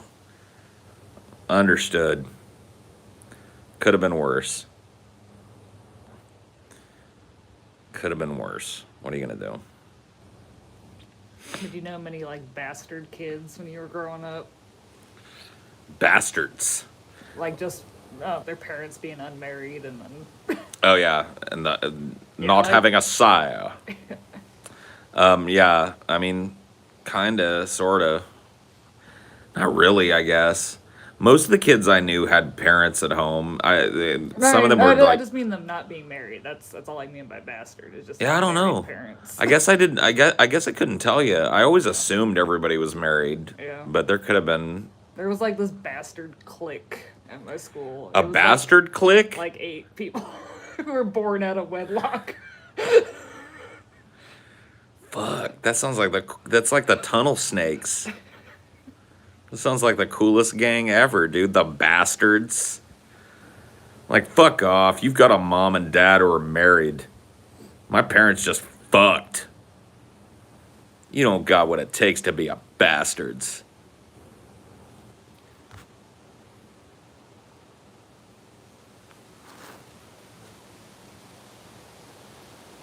You kicked during the crow. Yeah, that's cool. My mom's stories about me all involve how fucking hungry she was while she was pregnant with me and how absurdly pregnant she was with me.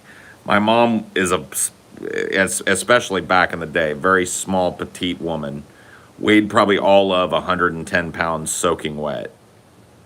And she had this giant baby like this. When I was, dude, it was absurd. You know how some women, like, they barely look like they're pregnant. They get this little, like, Paris Hilton baby bump or whatever the fuck. And then it's like they were never pregnant and they've somehow got a big... No, dude, my mom was like fucking... like fucking out to there. Just giant belly, right? And she... the stories that she tells about me being in... Like, she said I kicked a lot and stuff or whatever, but that's normal. Babies kick. But she was all like, when I was pregnant with you, I just had this fucking craving for bad food. Like, she'd get fast food, milkshakes. Like, she just, every time she went out, she'd pass by this, like, milkshake shop, and she had to get one. You know what I mean? So, like, a milkshake a day, I guess, is what I was... Yeah, that's where it started, dude. I blame her. To this day, to her face.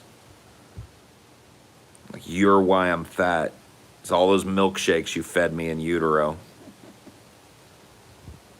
My mom corrected me the other day. Her thing wasn't milkshakes, it was like the peanut butter sundaes from Dairy Queen. Oh, got which it. is basically a milkshake. Yeah. Just harder. Yeah, it's just a milkshake with a spoon involved. Yeah. It's like, and she tries to blame it on me too. She's like, it was you. Did not have them cravings with your sister. I had different cravings, but I did not feel like I had to have a milkshake every day with her. And she tries to blame it on me, like I was in there going like, hey bitch, milkshake, milkshake, you know, like, what? I was a fucking fetus. I was a fetus. You can't say it was me that was wanting the milkshake. It was your ass that drank the goddamn fucking milkshakes. You weren't steering her from in there. No! I couldn't, like, I didn't have, like, a porthole so I could see through her tits or something in there, like, driving the machine. Bro, I was a fucking fetus. That would be terrifying if babies could steer women. Yeah, it would be. Yeah, well, apparently I steered my mom, so there you go. Dude, I had this weird. Okay, so I'm going to share something with you guys that is fucking strange that my mom thinks is the weirdest fucking shit. I told her one time when I was little, I remember being in your belly. Mm-hmm. And she was like, no, you don't. And I was like, yeah, I could see out of your belly button. And she was like, no, you couldn't. And I was little, like 5 or 6, right? And she goes, what did you see? And I was 6 years old. I was like, I remember I could see them building this house. And she had never told me that, like, the house was being built while she was pregnant. That was just something a 6-year-old didn't know. It was just my house. I remember they were building this house, and I remember you got mad because they didn't put the right windows. And that was just something that had kind of sort of happened. Yeah. And my mom is superstitious enough. She was like, oh. And I'd probably just heard her bitching about the windows or something, you know what I mean? And had a dream about it. Proto memory at like 3 years old or something. Whatever it was, you know what I mean? Yeah, just like some little thing she'd bitched about when I was 2 or 3 came up. But to her, it was like, I remember being in your belly. My mom's pretty gullible. Oh, can you grab my right under your foot? Sorry. Sorry, I know that's a stretch. Fucking butterfingers with my cigarettes tonight.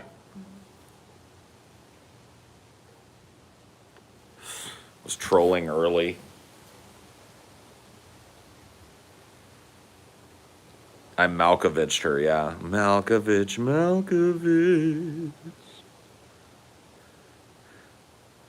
I remember being a sperm. Oh, man, that sucks. That must really suck.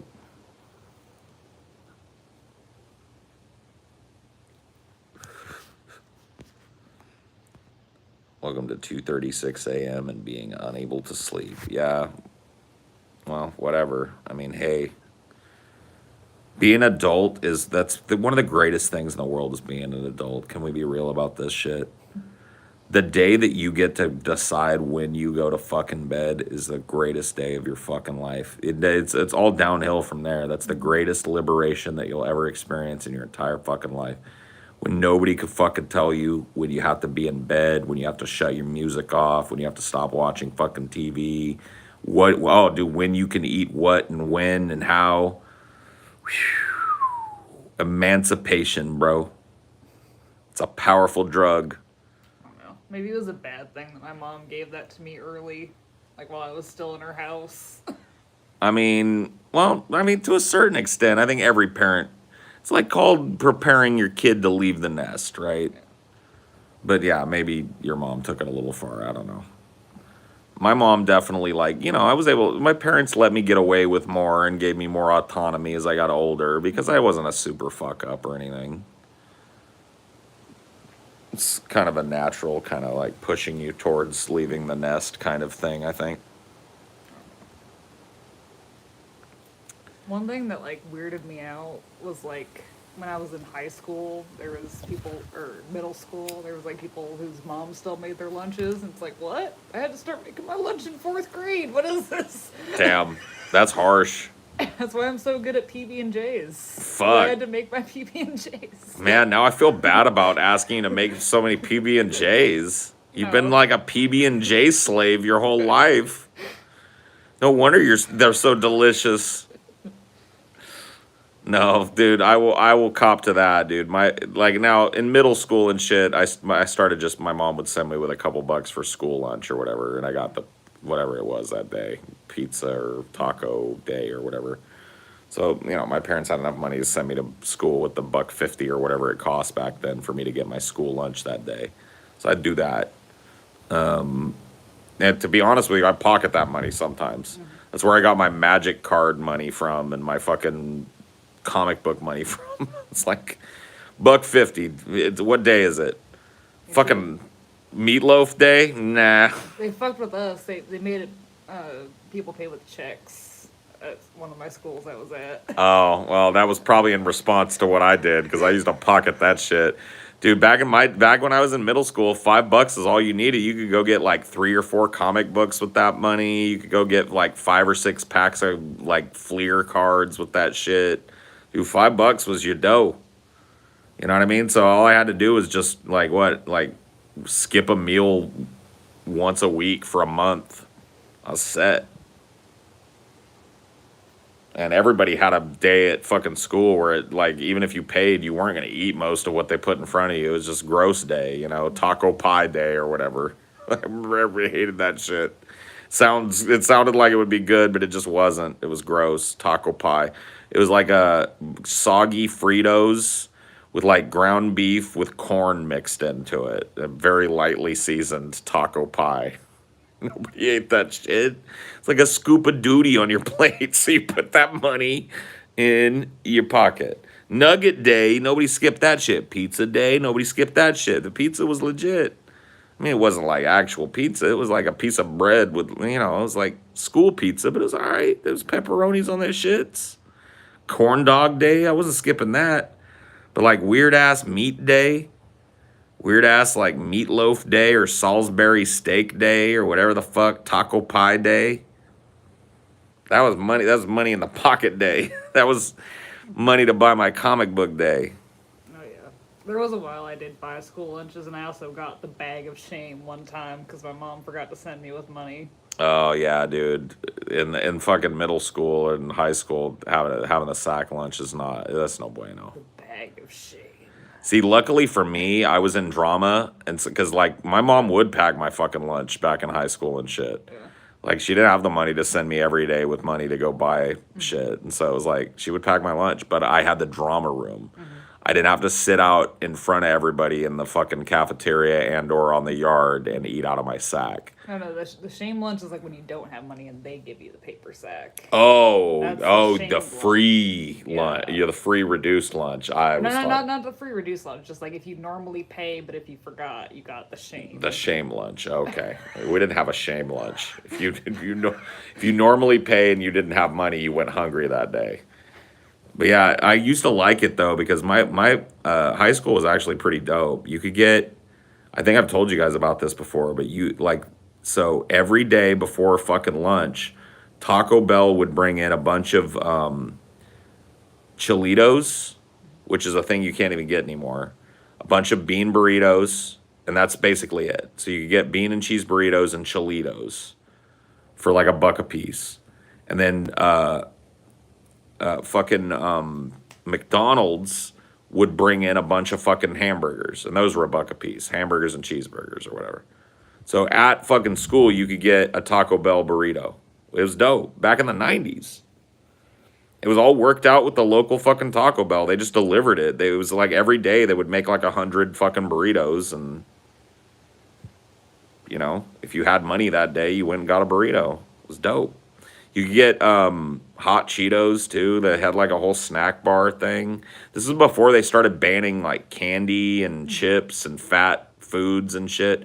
So like the walk-up bar thing where you bought your lunch, you could have a school lunch, which was whatever they made in the kitchen, or you could get a fucking burrito or a burger from fucking McDonald's, and then it wasn't like all the candy in the world and shit, but you could get like a pack of Skittles, a pack of fucking Starbursts, a bag of fucking hot Cheetos, the whole nine, yeah? It was pretty dope.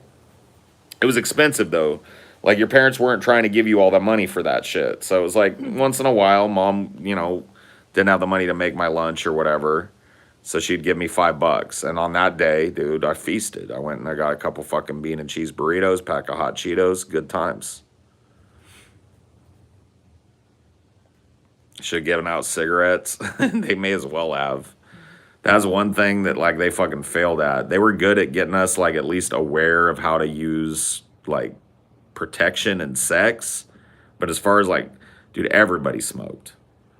Everybody. And I mean fucking 100% of everybody.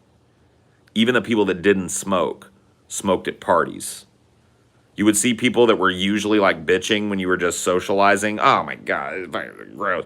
They'd be at parties fucking just like drunk ass hypocrites smoking away, chain smoking away, bumming cigarettes off of everybody else because they're not a smoker. Motherfucker, man. The 90s. That's why I still smoke these, honestly. Dude, I was raised in Yeah. such a fucking environment of normalization of this shit. And I'm just so fucking addicted to the process of it. It's horrible for you, but I mean, what are you going to do? There's worse addictions. I mean, not many. They're definitely better addictions. You're not smoking crack. True. You're not smoking the meth. I'm not smoking crack. I'm not smoking the meths. I'm not shooting the heroines. Not chasing the dragon. Yeah. I'm not chasing that drag. Yeah. Yeah, dude. Occasionally experiment with psychedelics. I smoke a lot of weed, you know, but like there are worse things I could be into. That's for sure. I don't inject the marijuanas. I only smoke it. People at my school would smoke weed and do the occasional pill in the international students' bathrooms till they caught on. Yeah, somebody was always getting caught puffing up in the fucking bathrooms and shit, and I always wondered why. I got busted one time in high school smoking on campus, and it was just that hubris shit. It was because, like, the way my high school was set up, it's hard to describe, but the drama building was the cafeteria, and it was the auditorium where the stage was, and behind all of that, backstage from that, was these huge complex of buildings that were all dedicated to the drama.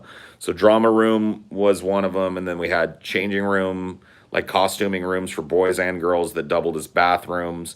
So there's a ton of like storage shit back there, and there was this whole patio in the back for receiving like cargo that was just fucking deserted. And us drama kids thought that it was basically a spot that wasn't on school property, but on school property. And so one day I was fucking just stupid ass shit. Like, cause there was nothing they could do to stop me from smoking as long as I was not dumb enough to do it on school property. But I stepped back on, I got back from lunch and I was like, you know what, I'm gonna have a smoke real quick. Walked around, went through the drama room, cut through, went to the little fucking launch area, fucking lit up a cigarette, got about this far with it, and Fat Richard came walking around the goddamn fucking corner, dude. The menace to all high school kids that were just trying to fucking do some cool shit. Fat Richard. I've told you guys about Fat Richard before, man. Fat Richard was the fucking the narc of narcs, man. He was just there to stop fun. And all I was trying to do was have a fucking smoke before I went and sat through some bullshit class. You know what I mean? And Fat Richard had to be there. He wasn't out protecting and serving where the rest of the student body was. He was sneaking around the back side of the fucking school looking for my ass because he knew he hated me. So he caught me. Marched my ass down to the fucking... He was pissed, though, that I didn't get busted. He thought he was talking shit to me on the way there. He was like, you're going to get suspended. It's like, you don't bring fucking tobacco even on campus, much less smoke it. You are suspended. You're going home. I was like, all right, Richard, all right. You caught me, Richard. You caught me, man. You caught me, bro. You caught me red-handed, Richard. He's like, yeah, dude, fucking, you going fucking home today. You know, he wasn't cussing at me, but you going home today. Caught you with that shit. I was like, all right, Richard. He took me into the vice principal. The vice principal was a theater kid from back in the day. So he sits me down with the vice principal, and the vice principal looks at me and he goes, what are you doing? And I was like, Fat Richard caught me smoking. And he's like, I know what happened. What are you doing? Like, why?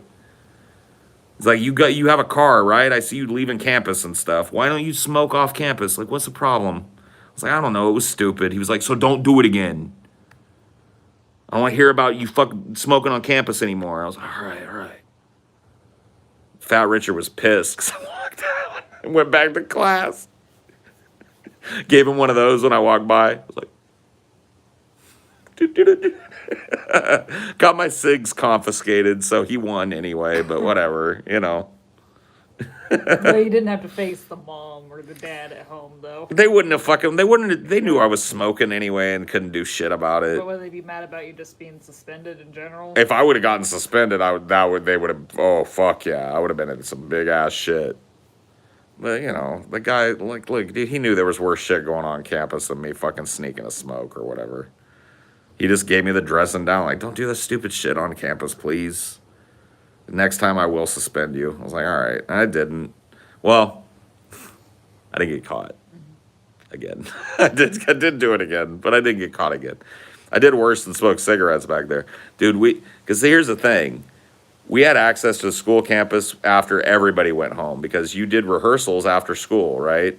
So a lot of times what would happen is rehearsals would be scheduled so kids could go home, do their homework, and then come back at like 7:38 and work through till like maybe 10 at night. Do 2 hours, 3 hours of rehearsal at night. Dude, when you were there for rehearsal at night and they were working a scene where you weren't going to be needed for half an hour, 45 minutes, dude, I don't even want to tell you the shit that went on. We smoked weed on that back fucking launch. We got drunk back there more than one time. Fucking chain smoked back there. People fucked during the off time. I myself didn't fuck, but, you know, did a little heavy petting, a little feeling up, a little dibble dabble, if you know what I mean. Dude, it was off the chain back there. It was the Wild West.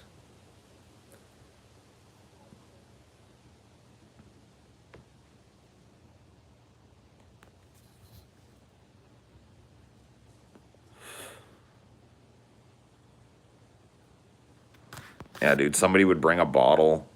Like, somebody would score a fucking bottle, and it would be, like, the big secret. So when you got done with your scene or whatever, and you knew you had, like, a 30-minute, 45-minute break till you had to work another scene, it was like, how drunk can I do the scene? Let's get out there and fucking hit the bottle for 30 minutes and come back in and see if we can get away with it. We did.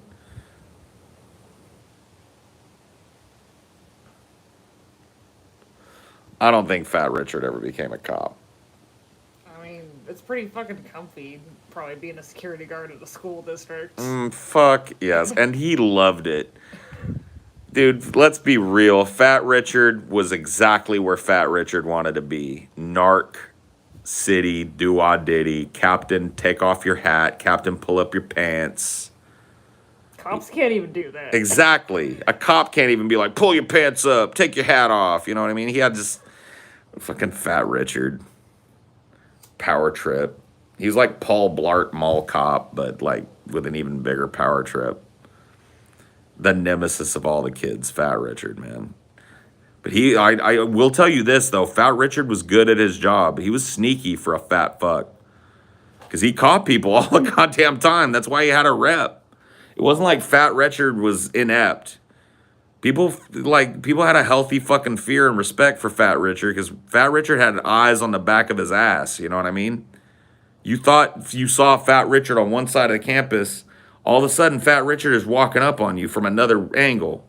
Because Fat Richard would get in the golf cart and go around the side, come in the back entrance and shit. Fat Richard was not playing around. All right? He was there to enforce the rules, man. He was there to narc your ass out and make sure you weren't having any fun or expressing yourself on goddamn fucking campus.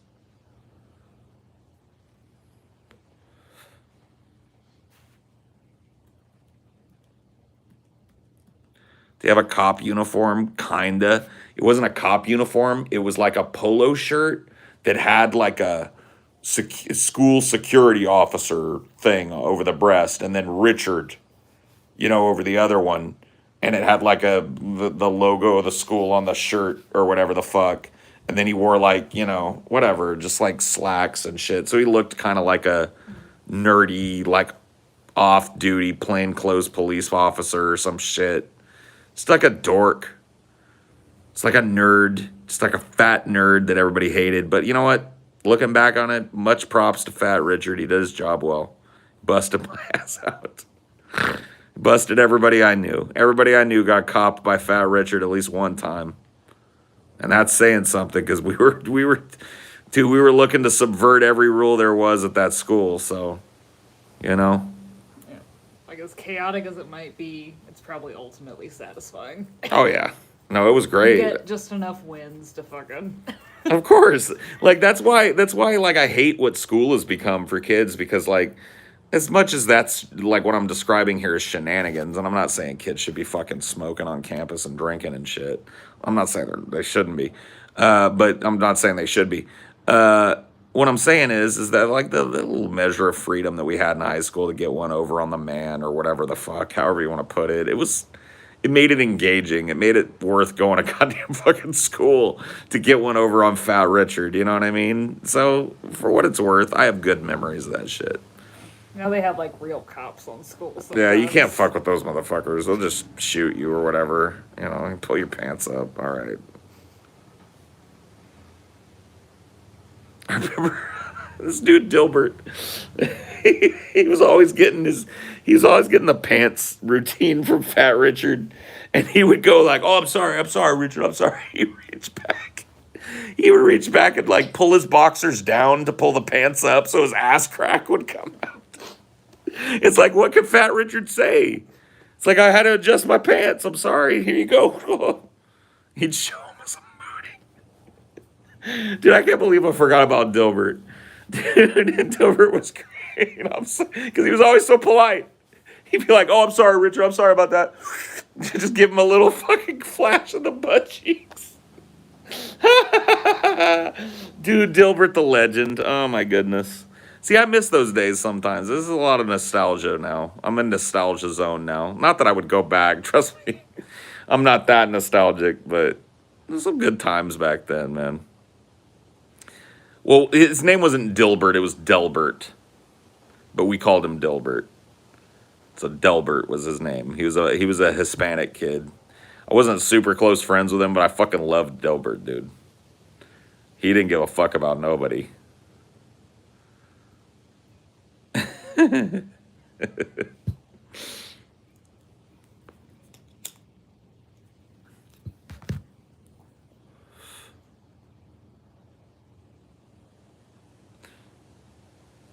did the Dilbert dive. Yep, you remember.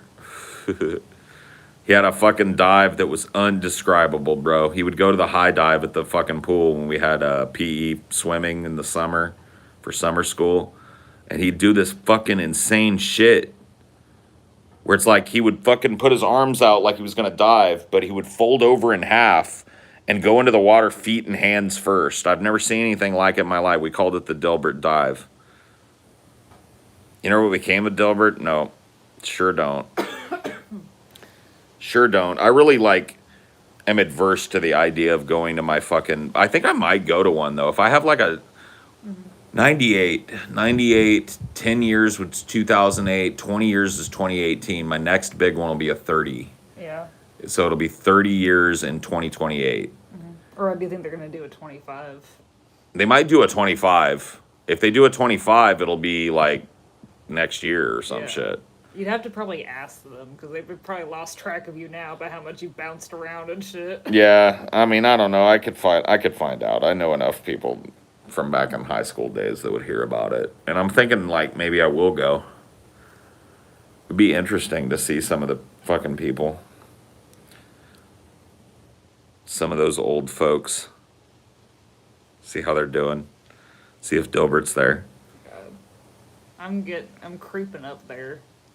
I got 5 more years before the 10-year already. That's true. Yeah, dude. I fucking noped all the way out of my 10-year. I was like... I remember it was going around Facebook or whatever. Maybe it was MySpace back then. One of the fucking social medias, whichever one I was on. And it was like, 10-year reunion, class of 98. And I was like, no. Fuck no. Dude, anybody that I want to be talking to from high school, I'm talking to still. And there's literally no reason I would catch up with anybody else. But now it's enough time has gone by, where it's like I'm almost curious. Dude, you'd impress with pants off of those folks. I don't think so. You got the beard, and the luxurious mane. I might be able to be fucking anonymous when I was there. You know what I mean? That would be nice. Because, dude, I was like a little fucking numpty blumpkin back then. Now I'm a big, fat, hairy numpty blumpkin. You know what I mean? I'll be able to be like a wallflower over there. Yeah. But I doubt anybody's going to be impressed by me over there. Trust me, like, Well, you know what's get jelly at least. You're gonna get some jellies. I don't think so. Really don't think so. You know how I would get jellies at my fight, and this is why I haven't been to one. You know how I would make people jelly at a fucking reunion? If I had a fucking middle management job and a house in Madeira and a wife with 2 kids. Like, that's how I would get that. That's what people are impressed by. Really, in my you don't think hometown. some bald fucks are gonna be like, God damn it, he still has. Maybe inside, but they're not gonna fucking give me access to that salt. They're not gonna let me mine it. They might be sitting in their fucking lives going, "Oh, fuck that Paul. Fucking what does he do for learning? What on a podcast? I don't even know what a fucking podcast is. For a piece of shit. Probably didn't work today in his fucking life, you know." But I'm not gonna get none of that. It'll all be just fake ass fucking bullshit.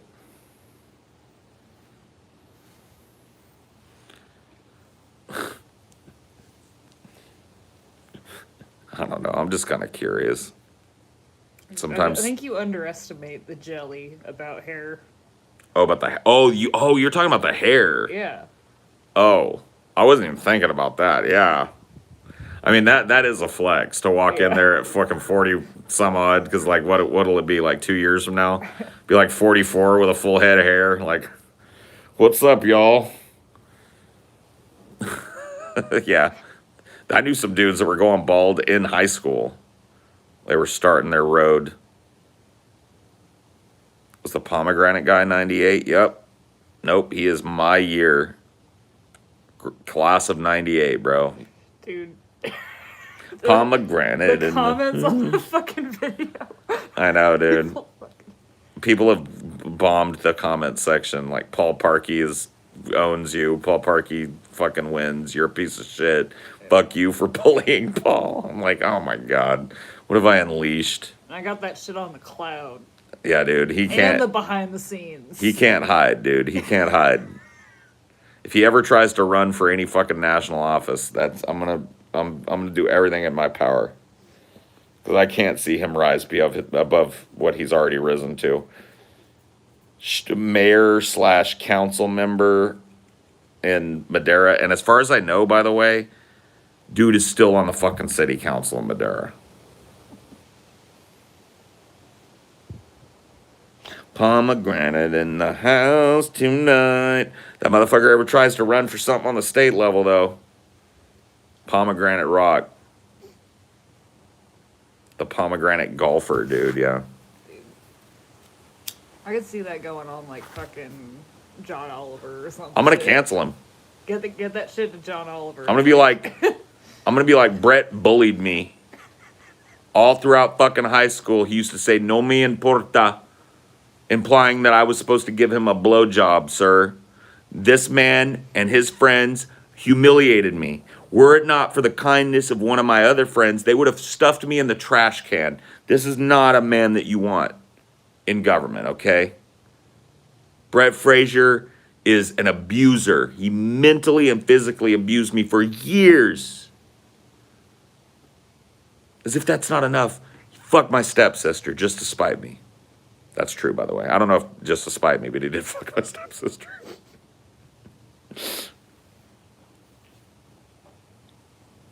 Brett Kavanaugh all over again, yep. No, dude, he will never rise. Dude, as long as he's fucking swimming around the fucking shallow pool that is Madeira, California, I'm fine with it. But lest he think he's coming out of that fucking town and going somewhere else and moving up the chain, no sirree. Not on my watch. My whole platform will become dedicated to assassinating his character, preventing his rise, because God damn it, dude, the world can't handle him. The world, the state, the county, the fucking country, the world cannot handle Brett Frazier. They don't need him. Trust me, dude.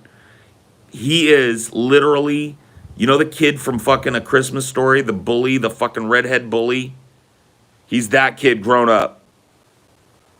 The only difference is I never beat his ass. The kid he was bullying never fucking flipped out on him or rassafracked him. Okay? Telling you, man, Pomegranate Rock is not coming to fucking town. Not on my watch. Not while I still draw breath. Swim in the stagnant pool of Madeira councilship. Never above that, though. No, sir.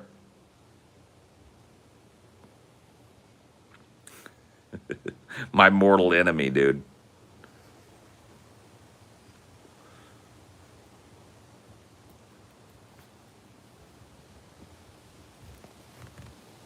Pomegranate shuffling. To this day, there's a certain type of video that's just filled with comments. The same 4DP memes and the occasional bewildered, genuine comment. I know. Dude, I never really thought about that at the time, but looking back on it, dude, we dropped like a fucking like an autism hammer onto people's fucking like 100-view videos. You know what I mean? Like we would just like unleash. Guess how many views it has? How many? Pomegranate Rock, 5,000 views. 20,000. 20,000 views. Dude, like 19,000 of those views are me.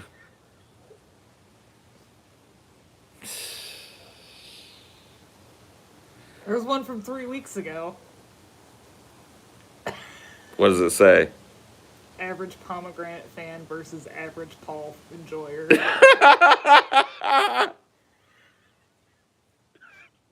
It's still happening. People are still going back to the fucking Pomegranate Rock video to update the memes.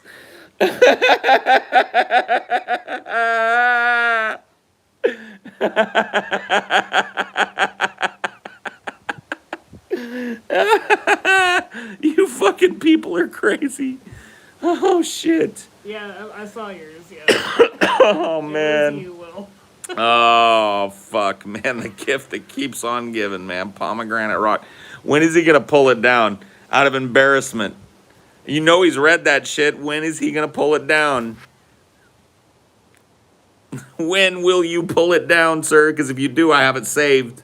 It's archived, baby. I'll put it right back up. Soon, the day it goes down, I'm gonna put it back up and tag him in it all over social media. What happened to Pomegranate Rock? My favorite video. I archived it, luckily. Here, it's up here, available here. Hashtag Brett Fraser. Hashtag Pomegranate Rock. Oh, fuck. Just search Pomegranate Rock on fucking YouTube. You'll find it. I'm pretty sure. Pomegranate Rock Madeira. Yeah, Pomegranate Rock Madeira. You might not even need the Madeira. It's gonna be right there.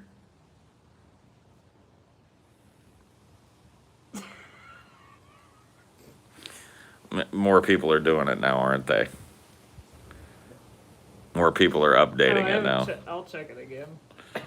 I bet they're doing it. I bet there's a brand new comment already.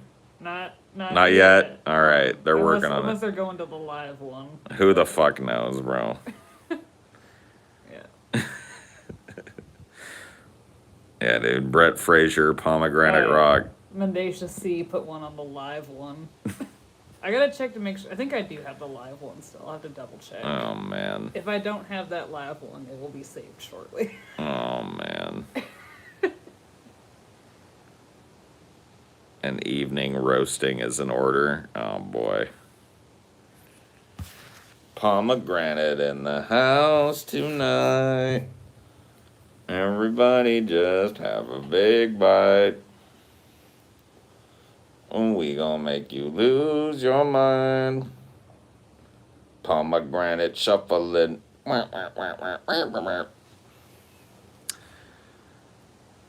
Oh yeah, dude, this is full-blown cringe. Full-blown cringe. Pure distilled cringe.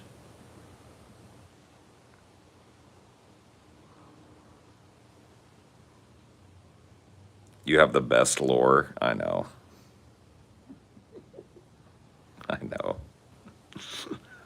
I'm aware. Would anyone make this? Don't ask me, bro. Ask Brett Fraser. Put it in the comments. Why? Ask him there. Maybe he'll answer.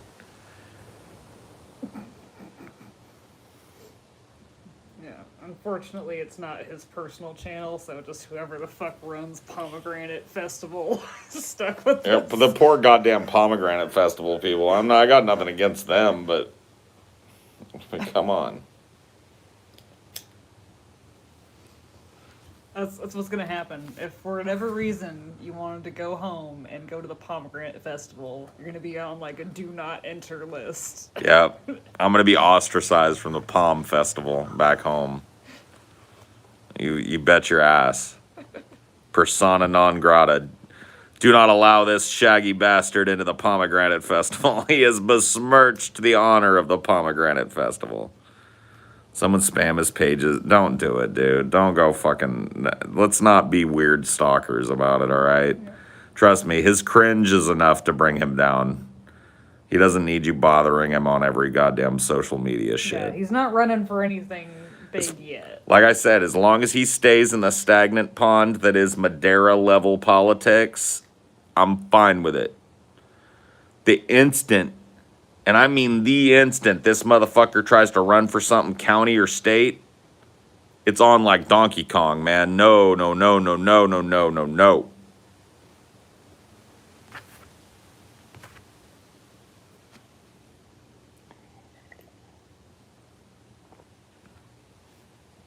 Don't stop, Jay Ryan. I demand you as a Highdeology, you don't have to do it right now. You go back and finish it. Every minute of that video must be watched or you are not a true fucking fan of this show. I sat through Pomegranate Rock, so should you. You don't understand me unless you understand Pomegranate Rock. And that's just the way it is, bro. That's just the truth. The polisher ritual, yep. Must be bathed in the cringe of Pomegranate Rock.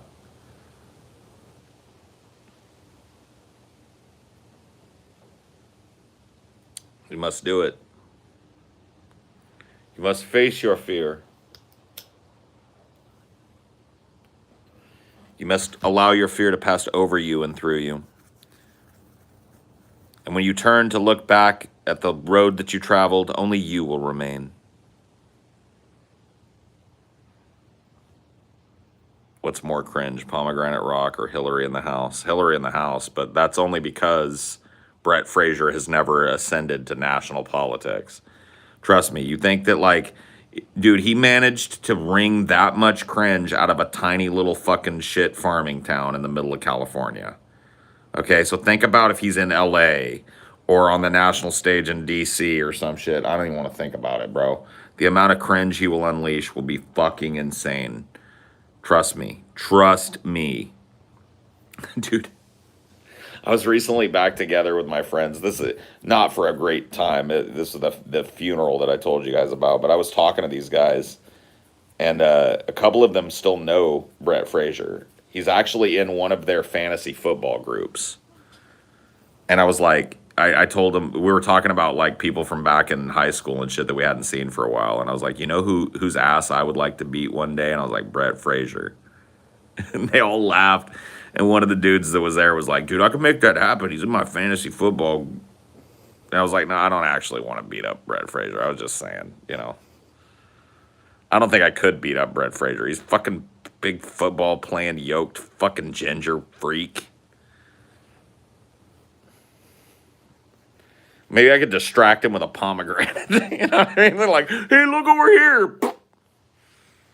You know, get him with the sucker punch or something. But that's about it.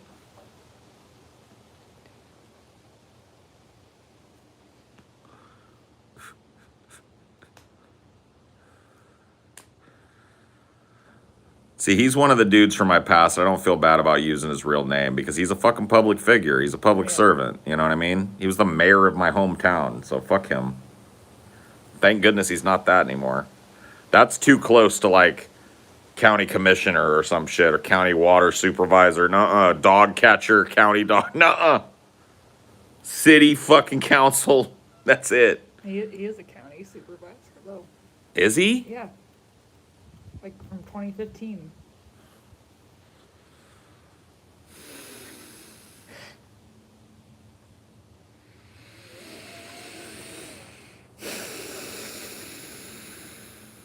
Well, I told you What? that. No, I thought he was a city fucking councilman. He's ascended? I thought I told you that like the last time you brought up Pomegranate. I must have blocked it out.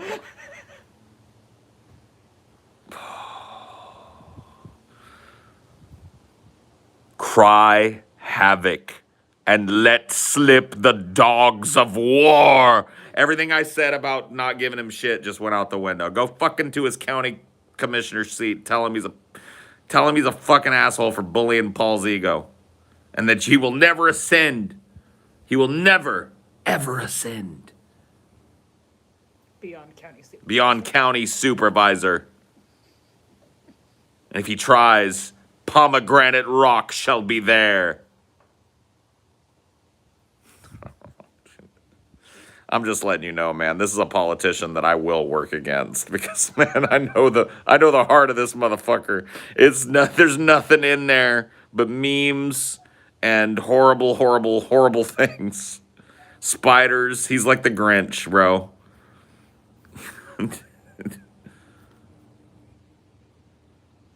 Vote no confidence against him. Oh, yeah, no. We're going to do some direct action, dude. Some local direct actions. So California direct action. This motherfucker tries to run for a Cali seat. Oh, my God, no. It's on like Donkey Kong. I'll run against him. Just specifically to tear him down. And then fucking resign. You were just trying to be nice. We were understanding. Yeah, I was, because I thought that he was fucking knowing his place. You want to be pretend mayor of a fucking shitty little town, I'm fine with that. But this county seat, that smells like ambition to me, motherfucker. No. Nope, nope, no. No, no, no, no, Pomegranate Rock, you bullying piece of shit. Till I get my fucking direct apology for trying to stuff me in the goddamn trash, you piece of fucking ginger shit. County fucking ascendancy over my corpse. Over my corpse, will you be a fucking anything higher? You better be fucking at the top of your game now. It better all be downhill for you. You don't want to fucking, you've roused the beast now. You stepped outside the city? You didn't realize what a fucking gift it was that you got to be interim mayor of the city you grew up in? It's like Barney Fife being president of the United States, bro. You fucking were so above your station already. Now you're on the county? You schmoozed your gingery fucking charm into a county seat? You piece of fucking shit. No. No further for this man. We must erect, dude, we need to build the wall. But the wall is around Brett Frazier so that he cannot fucking go any farther, dude. The wall in front of his ascendancy. Because I'm telling you, this motherfucker will schmaltz his way into a state fucking supervisor or some shit. And then who's going to be laughing? Because then you're going to deal with him. You don't want to deal with him. Dude, I should take him on Jerry. Should have Jerry Springer put the show back together real quick so I can fucking confront this guy. Have him and Onision on. And Origin of Language and Jamie Darke. We'll just have it out, dude. It'll be a shit-flinging fiesta. Jerry, Jerry, Jerry, Jerry. I ever tell you guys about my favorite Jerry Springer moment? It was a work of fucking goddamn art. There was a lot of great Jerry Springer moments, okay? Let's be fucking for real. But my favorite Jerry Springer moment, I don't even remember what it was about. It was one of those, like, I've Got a Secret Lover shows, right? And they had this whole panel of people up there. And you know how they used to, at the end of the Springer show, maybe you don't, at the end of the Springer show, they used to let the audience ask questions of the people that were up there. And usually the audience was just like super abusive to everybody that was up there. That was the whole point, was to try and like get a sick burn on the weirdos up there. And so this big fat black dude that was sitting at the back gets the mic from Jerry. And he goes, Jerry, I gotta be honest with you, man. I didn't pay attention to none of this shit that was going on over here. But I will tell you one thing, Jerry. That midget right there has some big old smokies. And the whole audience went nuts because there was like a midget there with like a huge rack. She was like one of the secret lovers. And I just fell out. I was dead. I was dead on arrival. That was it. That was peak Springer. I'd never heard the term schmilkies in my fucking life, and now that's one of my favorite little like personal titty epithets. They changed my fucking whole vocabulary that day, dude. I will still to this day call a big fat pair of titties a big pair of smilkies. Was I high? Dude, does the Pope wear a pointy hat, Marshall? Of course I was fucking high, bro. I mean, I was watching Jerry Springer. What do you mean? No, I'm kidding. Yeah, I was probably pretty fucking stoned.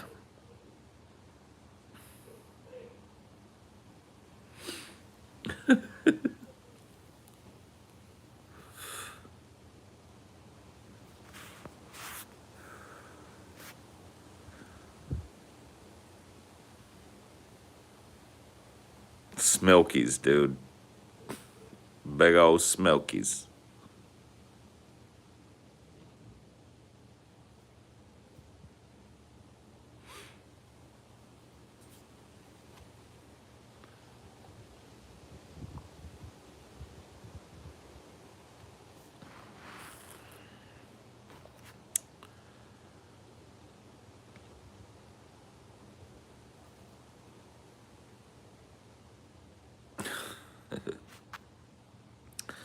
Low power mode. That's not a good sign for you guys. That means that things are slowly but surely. Please ban Smilky's 32, please. Please ban DoorDash. Please ban Wendy's chili.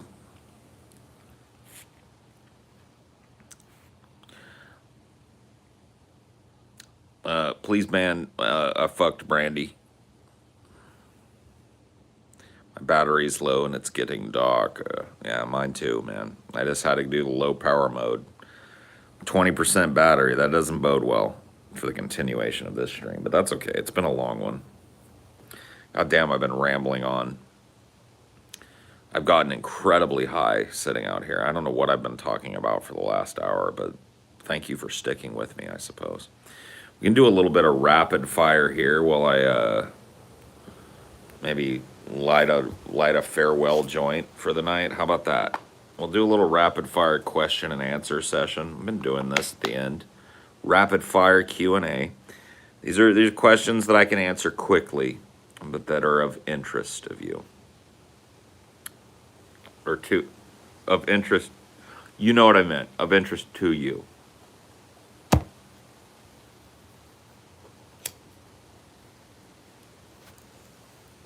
This joint is your timer. Q&A begins now. I'm in need of stoner help. Should I smoke a joint right now? Yes. Who's your favorite character from The Crucible? It's been so long since I read the fucking Crucible, I couldn't tell you. Big pair of smokies you ever seen. There is a girl, well, I won't say her name. I won't talk too much about her, but there was a girl back in high school that had a big old pair, like probably the biggest pair of titties I've ever seen. Thanks, Paul. You were a chess piece. If you were a chess piece, or you were a rook, a knight, or a bishop, is the DP equals DFF patron voted episode still happening? Yes. I don't know when, but yes. How do you feel about Brett references and callbacks? I mean, sometimes they're fun in like moderation and shit, but some people just still live that shit. You know what I mean? So it's like, I don't, right? Every once in a while, a matinee reference or whatever the fuck is fine. Best female character on The Sopranos, Carmela. What's your Chinese takeout? I like crab rangoon. I like spring rolls. I like I think the lo mein, is that the one with the noodles? I like beef broccoli beef. I like sweet and sour or spicy chicken, right? Listen to the music of the future or read ancient texts. Okay, yeah, yeah. Listen to the music of the future or read ancient text works lost to time. Ooh, that's tough. Music of the future. Least favorite band. Puddle of Mud. Land of the Dead, yay or nay? I haven't seen it. Should I check it out? Is it worth a check out? Shall I check it out?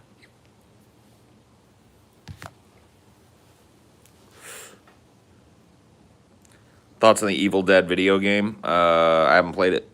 Is Metallica a mix of dad rock, butt rock, and hair metal? And if so, does that make it dad's butt hair? Yes. Will there ever be a perfect Dracula movie? The closest we're going to get is Bram Stoker's Dracula. Zappa or Beefheart Zappa. And the Mothers, preferably.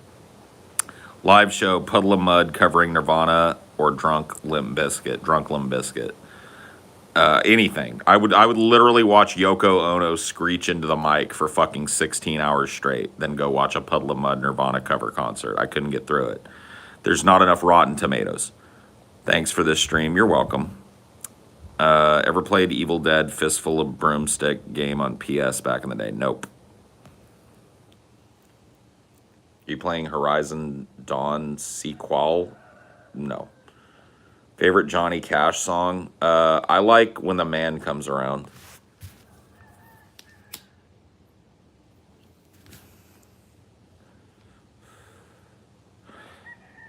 Ever played Kenshi? Yes. Best novel adaptation? The first one that popped into my mind was the adaptation of Stephen King's The Mist. It may not be the best, but it's a pretty good one. Probably The Shining should be on that list too. Best part of Dawn of the Dead remake. Don't make statements. Do you like Batman Returns? Yes. Who doesn't? Best Star Trek captain? Man, that's such a tough one. I mean, like, overall, I know this is bland or whatever, but I gotta go with Captain Kirk. I gotta go with the original, man. The OG. Captain Kirk just had the swagger. I like Picard. He was logical. Picard was more like the dad that everybody wanted, right? But Captain Kirk was just he was reckless as fuck, bro. Thanos or Darkseid? Thanos. Spock versus Data? Spock. I mean, these are easy peasy. Come on now. What kind of animal scares you the most? I don't know. I'm not really scared of a lot of animals, to be honest with you. Do you like Mike Patton, the singer from Faith No More, Mr. Bungle, blah, blah, blah? Yeah. Yeah, I do.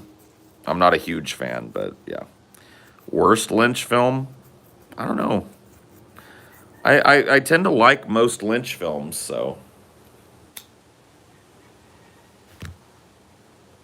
I haven't seen them all, though. Favorite George Carlin bit? I know it's worn out, but it's a big club and you ain't in it riff. Any short Lovecraft stories you like? Sure. I really like, I just got done fucking being obsessed with Lovecraft. And while his shorter stories tend to be less memorable than some of the longer ones, there are some good short form stories. I liked Astaroth, I think it's called. There's one that's very fantasy based. It's like not like his writing at all. I'm admittedly a fan of his longer form stories, like his multi-part stories. I love Herbert West Reanimator. I love At the Mountains of Madness. I love The Horror at Red Hook. I love Cthulhu. All of that shit. Cthulhu is actually a shorter story, to be honest with you. It's pretty good, too.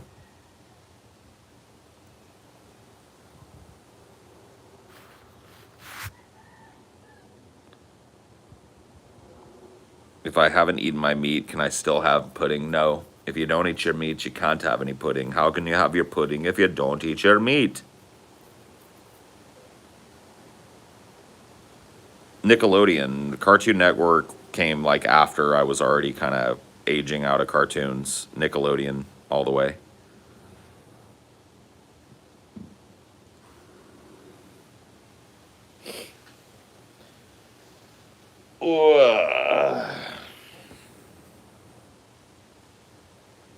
Yeah, I haven't heard a rooster in a minute.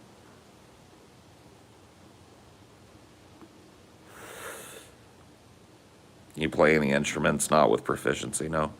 I can muck around on the piano. I can muck around on, well, not very basically muck around on a trumpet, cornet, or flugelhorn.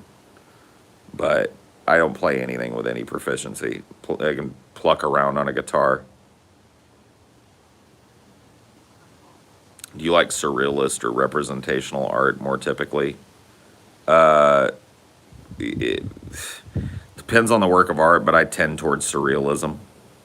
My favorite artist of all time is probably Salvador Dali. I mean, it's tough for me to pin down an all-time favorite. You know, my mind doesn't really work with favorites, but I tend to like surrealist representation in art.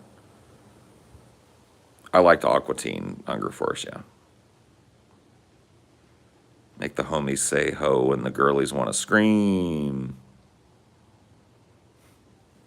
Number one in the hood, G. Favorite 80s, 90s family sitcom. Show me that smile. I liked Who's the Boss? That was a good one. I'm optimistic cautiously about Dune.